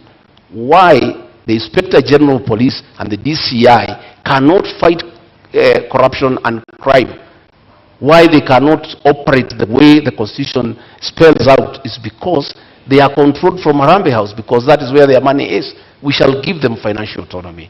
We shall operationalize the judiciary fund to allow our judges and magistrates to operate with financial autonomy so that they are free to do what they want to do, so that they can fast-track cases without having to look back. And of course, you know, President William Ruto, the new president of Kenya, God willing, we appoint the judges that were nominated by the Judicial Service Commission so that they can serve the people of Kenya. All right, Honorable Karua, do you agree that lack of independence in these institutions is the problem Kenyans are facing in the criminal justice system? The Constitution gives all these institutions independence. And independence and autonomy should not be confused with accountability. Parliament, which is independent, has to be accountable to the people of Kenya. The executive has to be accountable to the people of Kenya. The judiciary has to be accountable to the people of Kenya. Institutions have decisional independence, that a judge will be independent in making that decision of guilty or not guilty, that the director of public prosecutions will be independent in deciding to charge, to prosecute or not to prosecute. It doesn't mean that they fail to account to the people of Kenya. And that is most of our leaders are failing to do. Be accountable to the people of Kenya. You go to office to do your own business, where you will find that quite a number of people who are parliamentarians are trading with the counties, are trading with the government. So who is the watchdog of the people? The law forbids it. Conflict of interest. Going to get county work from a county government when you are a member of parliament. Who is going to be the watchdog? A quick follow-up on that. Yeah. Because the proposal on the table in Azimio is that if you are elected into office, then you'd also double up as Minister for Justice. Yeah. Wouldn't that go then to entrench that kind of feeling of interference from the executive? Because these are independent institutions, yes, but even if it's facilitating and good workflow, there's the NCAJ that handles all of the issues around that chain of criminal justice. So wouldn't that role, in essence, be seen as interference as well? Not at all. The Minister of Justice doesn't prosecute. This is a coordinating ministry, coordinating the entire justice sector.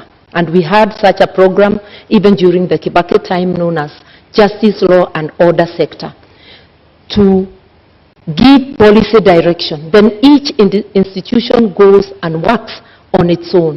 It's not about how that institution will do its work. It's to understand together the difficulties, the roadblocks along the justice sector, so as to make proposals for legislation and for policy to Parliament. Remember that policy and legislation are passed by Parliament. Government institutions are independent, but they cannot act alone. There must be some synergy, and that synergy is in policy. Then they can have decisional independence. I've been a Minister of Justice before.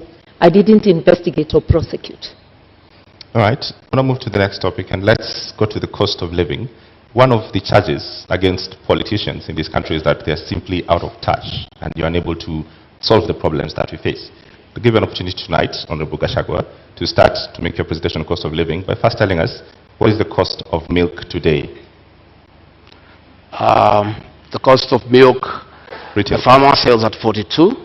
At the supermarkets, some places 120 per litre, others is 130, depending on where the supermarket is.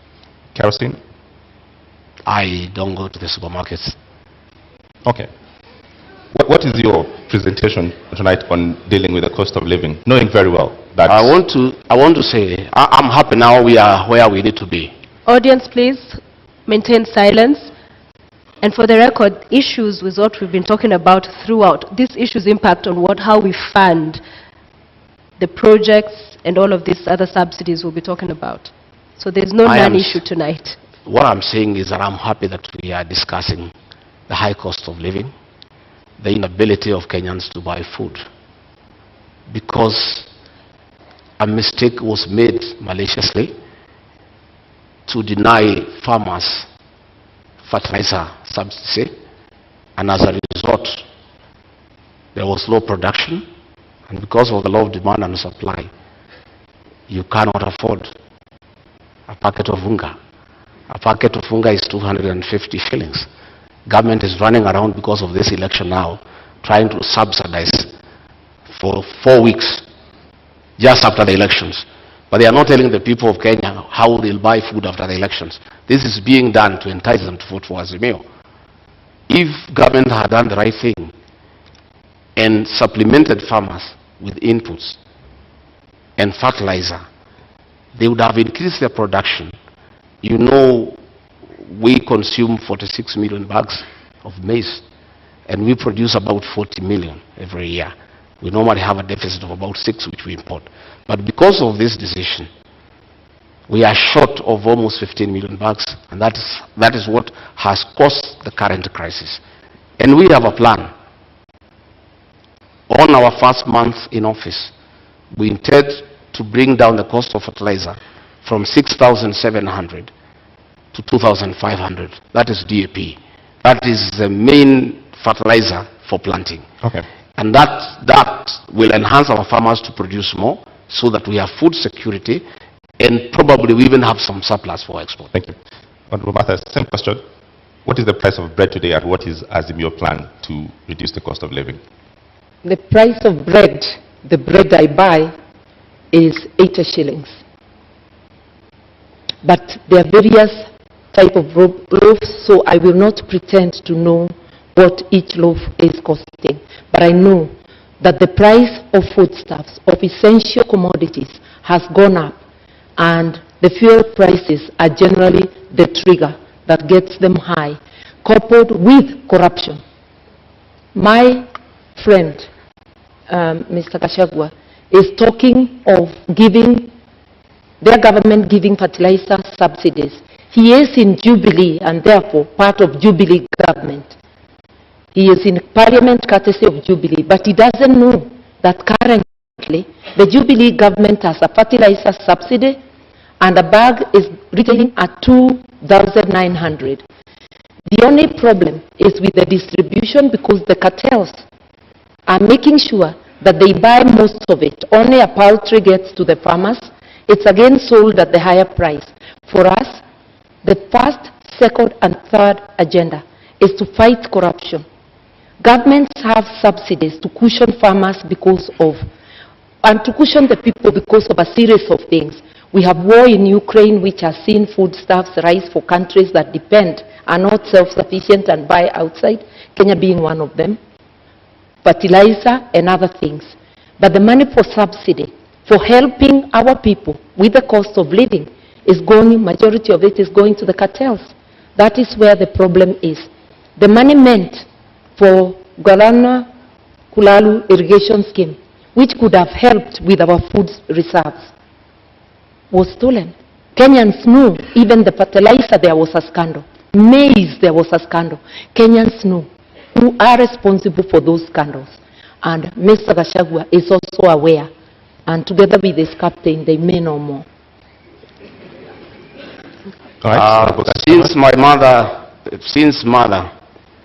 who is actually my mother, my late mother is Mother Karua. Since she joined government, she has been consumed by the lies of the same government. If the honorable mother moved around the country, the lie she's giving here, that fertilizer is 2,500, she will be feeling sorry. If she went round to Kemunye, her hometown in Gishogo, the cost of DAP is 6,700. The cost of CAN is 5,900. The cost of 17 is 5,800. The cost of 20 is 5,900. And the cost of urea is 7,200. That was just a lie by the Minister for Agriculture. There is no fertilizer that is available for 2,500. You can walk around to any shopping center, including our hometown. These are the costs of fertilizer.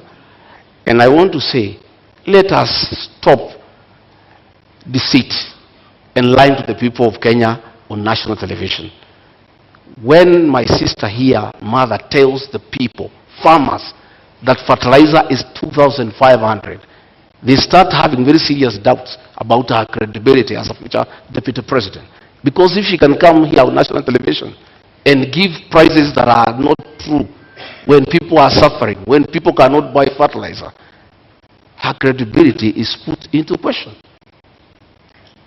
I've indicated that the subsidized fertilizer, he's correct, is not available at every retail shop, but it's available at the stores of the at the depots of National Cereals and Produce Board. It is a project of the Ministry of Agriculture. I've heard the minister talking about it, and I know of farmers who have accessed it, but I know, and I have stated, it's riddled with corruption, and it's not getting to the people. The honorable thing Mr. Gachagua could do, when you're not aware, you just say you're not aware. You just don't dismiss things as lies when they're happening. The problem with Kenya, money meant to cushion farmers, to cushion consumers, is going to corruption cartels. That is a big problem, and which, as the Mio government, will rescue Kenyans from. All right, I'm going to give you all 1 minute each to talk to first-hand days on how you deal with the cost of living. I'm aware 100% there's no fertilizer anywhere for 2,500. I'm a bottom-up man. I move around this country. It's simply not available. In the first 100 days, we want to do several things. One, bring the cost of food down, bring down the cost of living, bring fertilizer subsidies from 6,700 to 2,500. How will you do that, sir? We'll provide funds for that. These funds that are being proposed now for bringing the packet of unga down for 2 kg is what is supposed to go to fertilizer so that we have a long-term solution. The other one is not sustainable. It's a short-term thing for the elections. We have a plan to focus on primary health care, where community health volunteers are given an allowance to boost their morale and increase their efficiency to deal with preventive medicine as opposed to curative medicine. We have a plan to employ 116,000 teachers within the first 2 years so that we can deal with the shortage of teachers. For that? I will explain to you. I have explained to you that we are stopping wastage in public spending. We have had a lot of projects that are not planned. Okay. We have legacy projects that are of sentimental values to leaders, but have no meaning to the people of Kenya. Thank you, Honorable Gachagua. So, your minute. I want to first say that we in Kenya do not have a revenue problem. This year alone, we collected over 2 trillion shillings, the taxman that is. We have a problem of expenditure, non-priority expenditure. That is what we are going to curb. In relation to fertilizer, the subsidies are already in place. It's a question of ensuring they work for the people. It's ensuring that the subsidy for unga continues to the time there will be harvest. The expenditure for operation and maintenance, O&M, is over 600 billion, while salaries are at about 550. You can see operation and maintenance overshooting salaries. We will prioritize what needs to be prioritized to help Kenyans move forward. And for all the things we have said we'll do in 100 days, I have acquainted myself with the budget. The budget lines are sufficient with optimal use. Mr. Gachagua serves in the parliament that passed the budget. He doesn't seem aware that the money is in the budget, including for Baba Care. All right. As we bring this to a close, fuel. The subsidy there expires next month, the same as the one we've seen on unga. We'll give you a minute each because Kenya Kwanza, you are proposing to set up a legal framework to ring-fence the fuel stabilization fund. IMF, World Bank says stabilization funds are inefficient and regressive. Azimio, on the other hand, you're talking about reviewing the taxes and levies on petroleum products. So different positions here. So 100 days you come into office and there's all of this mess going on and the cost of living continues to be up. In 1 minute, what is unique about this legal framework that you will do with the stabilization fund that hasn't happened so far? We have money available in the budget. We have money that has been put for projects that are not a priority, and that is the money that you need to inject quickly before you can even look at the legal frameworks on assuming government. And that is possible because you look at the Ministry of Agriculture, we have some 50 billion there. That 50 billion will be available to deal with the issues of fertilizer. It will be available to deal with the issue of animal feeds that are beyond the reach of many farmers, so that we can have a quick win. Fuel Stabilization Fund, in your manifesto, how will you fund it? The kitty is currently depleted, so you're not coming to find money. How will you fund it? We have said that we are going to expand our tax base.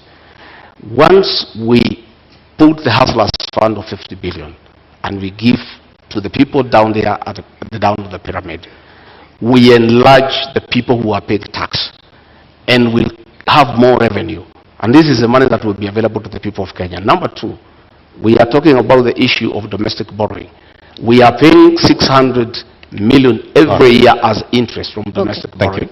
Once we stop that domestic borrowing, this money that is going for interest every month will be available for this one. I'm glad he adopts my position that there is money in the budget, but that's as far as we go together. We part on how to do it. We will ensure that there is physical discipline so that non-priority spending is dropped and we go to priority spending. And I've given example of operation and maintenance, which is at 600 billion, while salaries are less than that. That is totally unacceptable. We will also fight corruption because money for fuel subsidies, there are a lot of cartels in the energy sector. We understand this. We will target those places and press the areas we need to press to immediately stop the leakage. Within 100 days, we will be able to do this and much more. We have actually been looking on what we need to do on day one, because Kenyans are not going to be patient. They are already suffering. They cannot wait for commissions to be formed. They need actions. Right. Azimio is ready to go. Ladies, gentlemen, our 90 minutes debate is up. It's time for our closing statements. And we begin with you, Honorable Rigathi. You have your 2 minutes starting now. Thank you very much. I want to ask the people of Kenya to give us a chance to sort them out and put money in their pocket. We want to ask the people of Kenya to give us a chance to empower the small business people by giving them affordable credit to be able to expand their businesses. I want to ask all those people with pending bills to know that in the first 90 days, we shall float a bond for 500 billion to pay all the pending bills so that their homes are not auctioned. And by action, that 500 billion, by injecting into the economy, it will spice up the economy. I want to tell the people of Kenya, by giving us a chance, we shall look at the terms of service for the public service and the police who are suffering and who need to work when they are comfortable. I want to tell the people of Kenya to give us a chance to bring reforms to the NHIF program so that every Kenyan has an NHIF card so that when you go to hospital, you are able to be treated and go home free. I want to ask the people to know, the people of Kenya, that William Ruto and I have a plan for them. I want them to give us an opportunity to work around this economy, to spearhead the third liberation, that is to bring economic changes so that we can create wealth. We can make the people of Kenya wealthy. We can give every Kenyan an opportunity to make a living. We can give every Kenyan an opportunity to make and live a good life. We want to ask them that on the 9th of August to come and vote for change. A change to bring about economic development, a change to restore their dignity and to improve their quality of life. Thank you very much and good evening. Thank you. Honorable Karua, your 2 minutes start. I want to remind Kenyans, this election is about trust. It's about looking to see which of the teams you can trust. We offer our track record because even when you employ a driver, you ask them for the driving license and you want to know about their record in driving. We are asking you to critically examine the teams, and if you do so dispassionately, you will come to a conclusion. I know that Azimio is the team. We will not form commissions to fight corruption. We'll go directly for the jugular of corruption cartels, apply the law across the board, and while we agree that there is need to review salaries in view of the cost of living, it's very easy to promise heaven. Without fighting corruption, without physical discipline, non-priority spending being cut out, that is not possible. But in our Zekana, with an Azimio government, we are going to do this, and together with Kenyans participating and helping us to fight corruption, we will be able to deliver our agenda to you, the 100 days agenda, and each item to reboot the economy so that Kenyans can have a decent life. While we wait to reboot the economy, for you who is unable to put food on the table, rescue is on the way. Within 3 weeks, you put an Azimio government in place, we are going to be able to send to the 2 million families that do not have any means of survival a 6,000 shilling package, which also will act as a stimulus to the economy because it gives purchasing power to 2 million families, which is like 8 million people within the country. Rescue is on the way. All right. We shall finally have our country back. Vote Azimio. All right, thank you very much, Honorable Martha Karua, Honorable Gachagua. We've come to the end of our Deputy Presidential Debate 2022. I invite you to shake hands. Thank you very much. Well done very well. Thank you very much.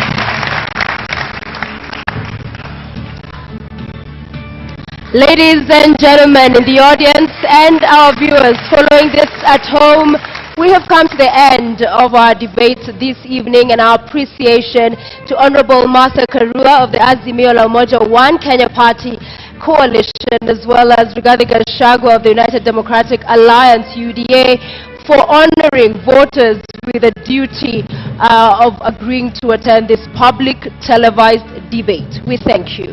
And we thank you for watching. The final of our joint national debates will come to you on Tuesday next week, when Wahiga Maure, Raila Odinga, William Ruto, and George Wajackoyah take this very stage in the presidential candidates debate. My name is James Maro of NTV. And I'm Sophia Wanuna of KTN News. Good night.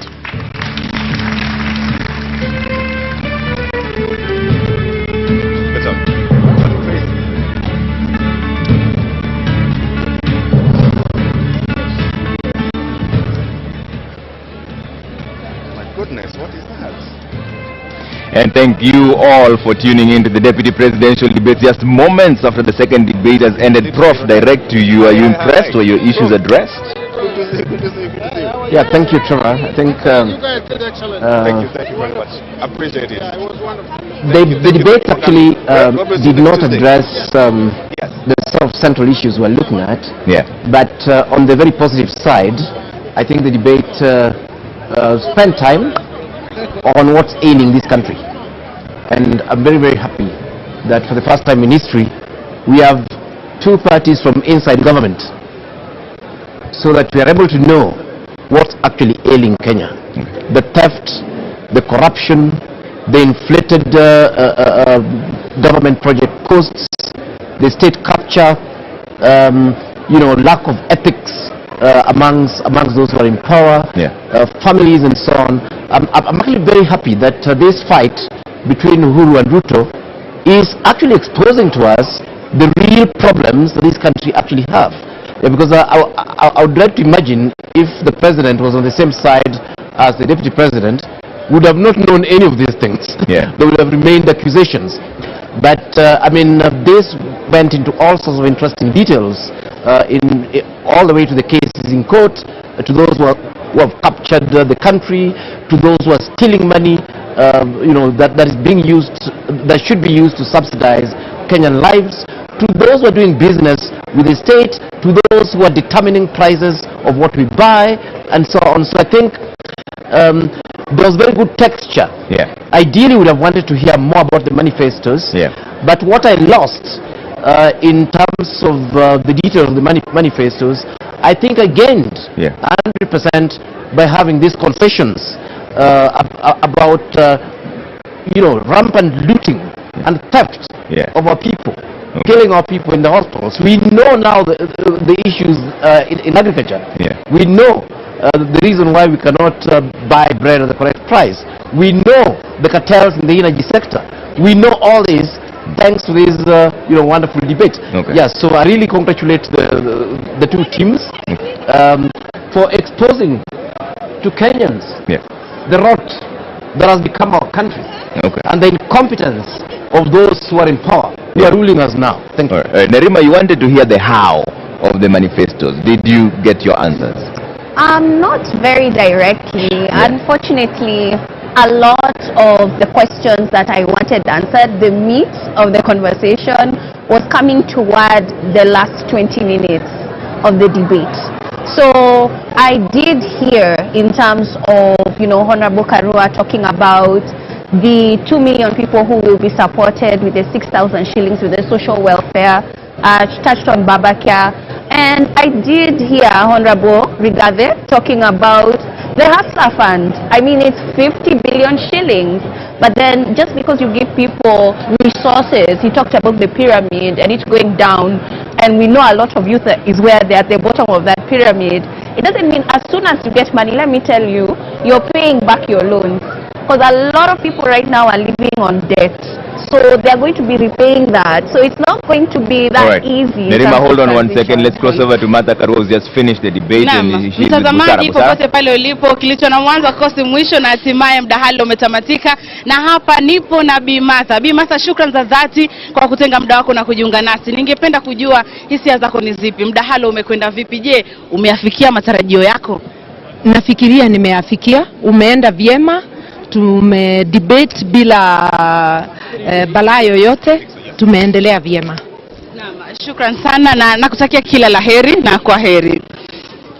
Na mwenzangu ni Mrotabu, bila shaka atakuwa anajiunga nasi baada ya muda usiokuwa mrefu akizungumza na mgombea mwenza wa UDA Rigathi Gachagua, na atakuwa anatueleza je, hisia zake ni zipi, na je amefikia matarajio yake, je ameweza kuwashawishi wa Kenya kumpigia kura ifikapo Agosti 9. Nimrod, kama unanipata, naam, labda tu tujiongee upande huu. Pole. Naam. Naam, asante sana. Bila shaka ni mdahalo ambao umekamilika. Tumezungumza na mgombea mwenza wa kwanza. Wacha tuzungumze na Mheshimiwa Rigathi Gachagua. Mheshimiwa Rigathi Gachagua, dakika zilikuwa ni saa lizima na dakika 30. Unajihisi namna gani baada ya mdahalo huu? Nimefurahi, ilikuwa mazungumzo tumepata kuongelesha wa Kenya, lakini sijari kwa sababu tulitaka tupewe nafasi kuongea juu ya maneno na masuala ambayo yanahusu wa Kenya, ya uchumi. Tungetaka tuongee mambo ya afya, hatukupata nafasi. Mambo ya housing, hatukupata nafasi. Tulitaka tuongee mambo ya public debt, hatukupata nafasi.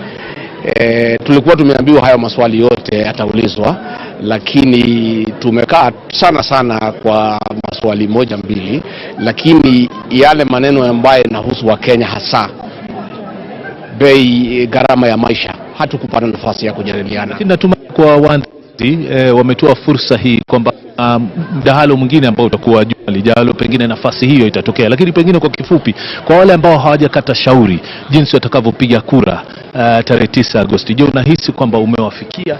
Na nafikiri Wakenya wengi sana wameweza kunisikiza kinagaubaga, na nimepata nafasi nzuri kueleza hao mpango wetu ya kwamba katika Kenya Kwanza tunaweka sana maanani mabadiliko ya kiuchumi, tukilinganisha na wale wengine ambaye wanataka mabadiliko ya katiba.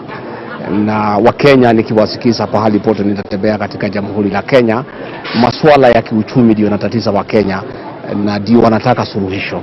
Nimeweza kuelezea, lakini kwa kifupi kama ningepata nafasi ya kutosha, tuko na mpango mzuri sana ambaye tungepata nafasi ya kueleza wa Kenya, lakini hakuna shida kwa sababu tunaendelea na mikutano. Kesho nitakuwa Murang'a, niko na mikutano 7. Kesho kutwa nitakuwa pande ya Nyandarua. Tutaendelea kueleza wa Kenya na tutapata nafasi ya kukutana na hawa na kueleza yale ambaye tumewapangia. Asante sana mheshimiwa, pamoja na familia yako na wote mliokuja. Asanteni sana kwa kuwa pamoja nasi.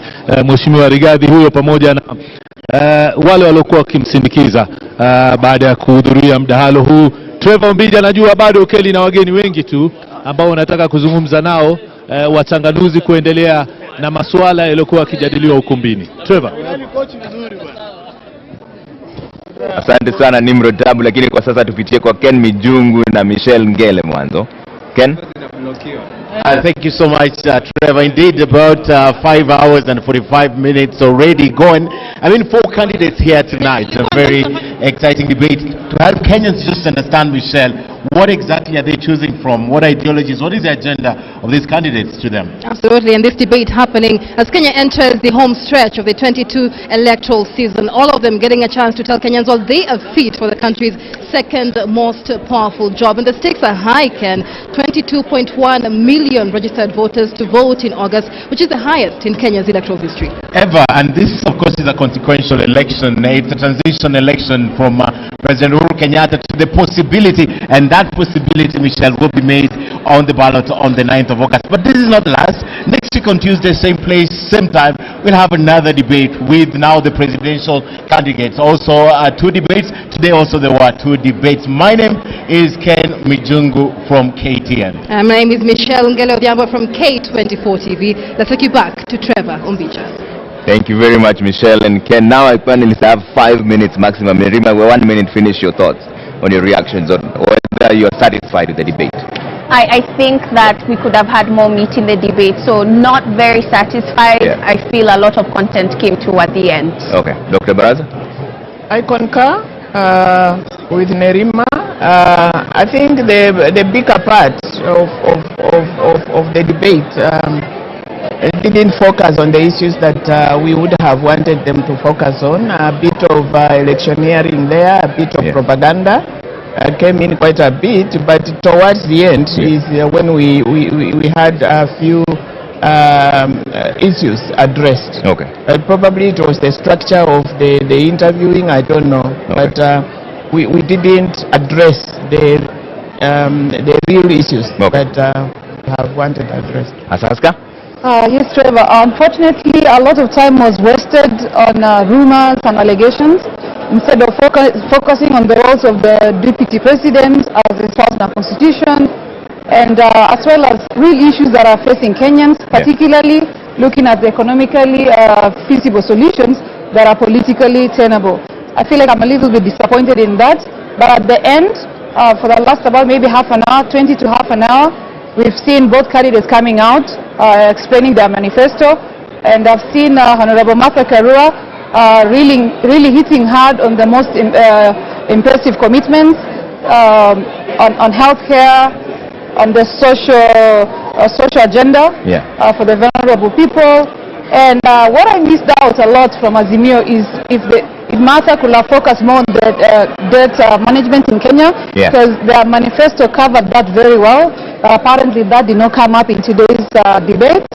And on the side of Honorable Gachagua, I think he did well explaining the bottom-up economic model, mentioned the 50 billion hustler fund, and also generally giving us a picture on how the economy of this country used to work before, and hopefully they'll keep it to their word, keep it to their manifesto. And I think overall it's a good debate, but I wish next time I hope that they will focus more on key issues that affect the Kenyan population. Wanjiru, your quick reactions as we close? I think I concur. Yeah. But maybe I'd like to start with the tone. You know, at the outset, Honorable Gachagua obviously kept saying no sideshows, until I wondered, what's a sideshow? But then, of course, as the conversation went on, more. So our role is to put in that the women also can add value. We are here to represent, or I'm here to represent, the Kenyan woman in the kitchen who knows the high cost of cooking oil. It's affecting her. I'm here to represent the women who fuel their own cars. I'm here to represent the stay-at-home women who, when you tell your husband to give you money, he starts thinking you're not spending the money well. Yet it is the economy that has deteriorated. There's so much inflation. So it is not just to support. That is part of it. Part of it is to amplify our agenda as women, who we have been left behind for a very long time in this development agenda.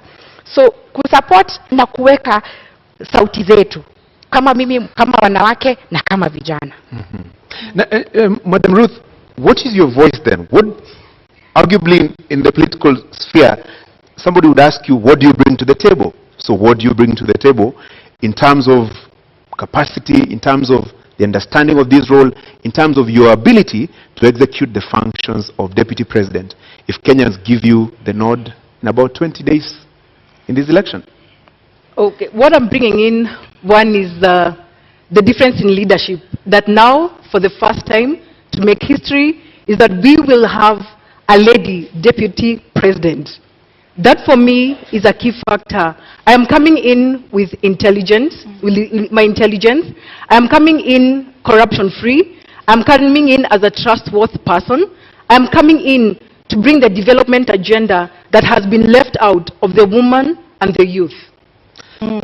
Na Bi Justina, inakutia wasiwasi kwamba kwa upande mmoja mnaonekana ni kama kidogo kama Roots Party mnakuja kukiuka maadili. Unaogopa kwamba hiyo inamweka kidedea Bi Ruth katika kinyang'anyiro hiki, kwamba unaonekana nyinyi mnakuja kuharibu, yeye inamweka kidedea katika kuvutia kura zaidi? Inakutia wasiwasi? Sina wasiwasi, kwa sababu Wakenya mahali wamefika Mkenya amefinyika because uchumi umezorota. Idea zetu ni za kusaidia Wakenya. Kwa hivyo sina uoga wowote, niko hapa nitajibu maswali yote because my role nilipoingia nilisema ni kudestigmatize manifesto ya Roots Party. Hata Ruth kabla nipige tukue na malumbano, ningependa asikize vizuri ndio akiniuliza swali bibi from a point of her understanding. Kwa hivyo sina uoga wowote. Na unaposema nikupe dakika nyingine moja, unaposema hauna uoga wowote. Awali nimesikia ukizungumza kuhusu tyranny of numbers. Nyinyi wawili yaonekana ni wageni katika ulingo wa siasa. Hauoni kana kwamba kuwa wageni kule kuna wapa ile disadvantage mkilinganisha na wale ambao pia wanagombea wadhifa huu wa kuwa naibu rais? Nyinyi ni wageni kwenye ulingo wa siasa. Ndio, naweza kuwa mimi ni mgeni, lakini mgeni huja na heri njema. Miaka 30 tunaobishana nao wamekuwa kwenye siasa. Tyranny of numbers imetumika kila saa kusema watu wetu.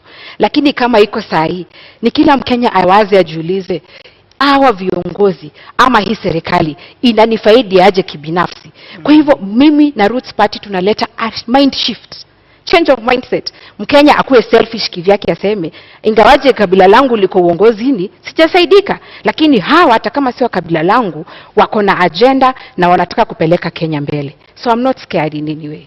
Anakutisha Ruth? Anakutisha Justina? Not at all. Tuko hapa kuleta mabadiliko ile Wakenya wanatarajia. So we are coming in to bring the change. Hii ni uongozi mpya. We are not frightened with the fact that there is tyranny of numbers. Those are numbers. But the actual fact is Wakenya wamechoka. Tumekuja kuleta mabadiliko ile wamekuwa wakingojea. Madam Ruth, 30 more seconds. Where are those numbers? Unasema you also have your numbers. Where are those numbers? The numbers are there, Francis. You know, as the fifth Mwaure Wahiga said, some of these research institutes have been sponsored. So what they are doing to us and the Kenyans is reverse psychology. So that means they're trying to say the tyranny of numbers has an upper hand. Lakini ninataka kueleza kuna mabadiliko na agano iko site, watu wakate simu. Vile Bi Justina, yes. Tunapoangalia katika uongozi na katika nafasi ambayo mmesema kwamba mnaielewa vyema ya makamu wa rais, tuseme kwa mfano kesho mgombea urais kwa tiketi ya Roots Party awe kwamba hawezi kuongoza, tuseme umechaguliwa, nini ambacho kinakupa hiyo motisha au uweze kuwa na ule ushawishi wa kuwa kwamba unaweza kuongoza kama rais wa Jamhuri ya Kenya? Kweli unatosha kuongoza kama rais wa Jamhuri ya Kenya? Zubeida, ukiangalia leadership iko na two aspects, the hard and the soft. The hard ni what you have been doing, legislations and regulations, but the soft is you talk to the hearts and minds of Kenyans. Hearts and minds of Kenyans inasema 5.5 million of Kenyans are unemployed. 1.2 million of Kenyans live below the poverty line of 220 shillings daily. That is what Kenyans are speaking about. Na hiyo ndio inanipatia courage, nasema ingawaje labda amwezi jizungumzia, mimi najitoa na nazungumzia. That is the truth of the matter, that Kenyans are struggling. Pia niko hapa, I'm representing the many parents who take loans to educate their children. Unajua wazazi wetu wakati walikuwa wanaona ati wao wakichukuliwa kazi ilikuwa after form 4 wanaenda kazi kwenye benki. But now our time, mzazi hiyo time akaona elected after a thorough assessment of the state of our nation and the sentiments of the regular Kenyan voters in various parts of this country. In line with the debate rules and the best practices, the questions we shall ask have not been shared with any of the campaign teams. Neither were they discussed or formulated in conjunction with anyone. The questions are entirely our own.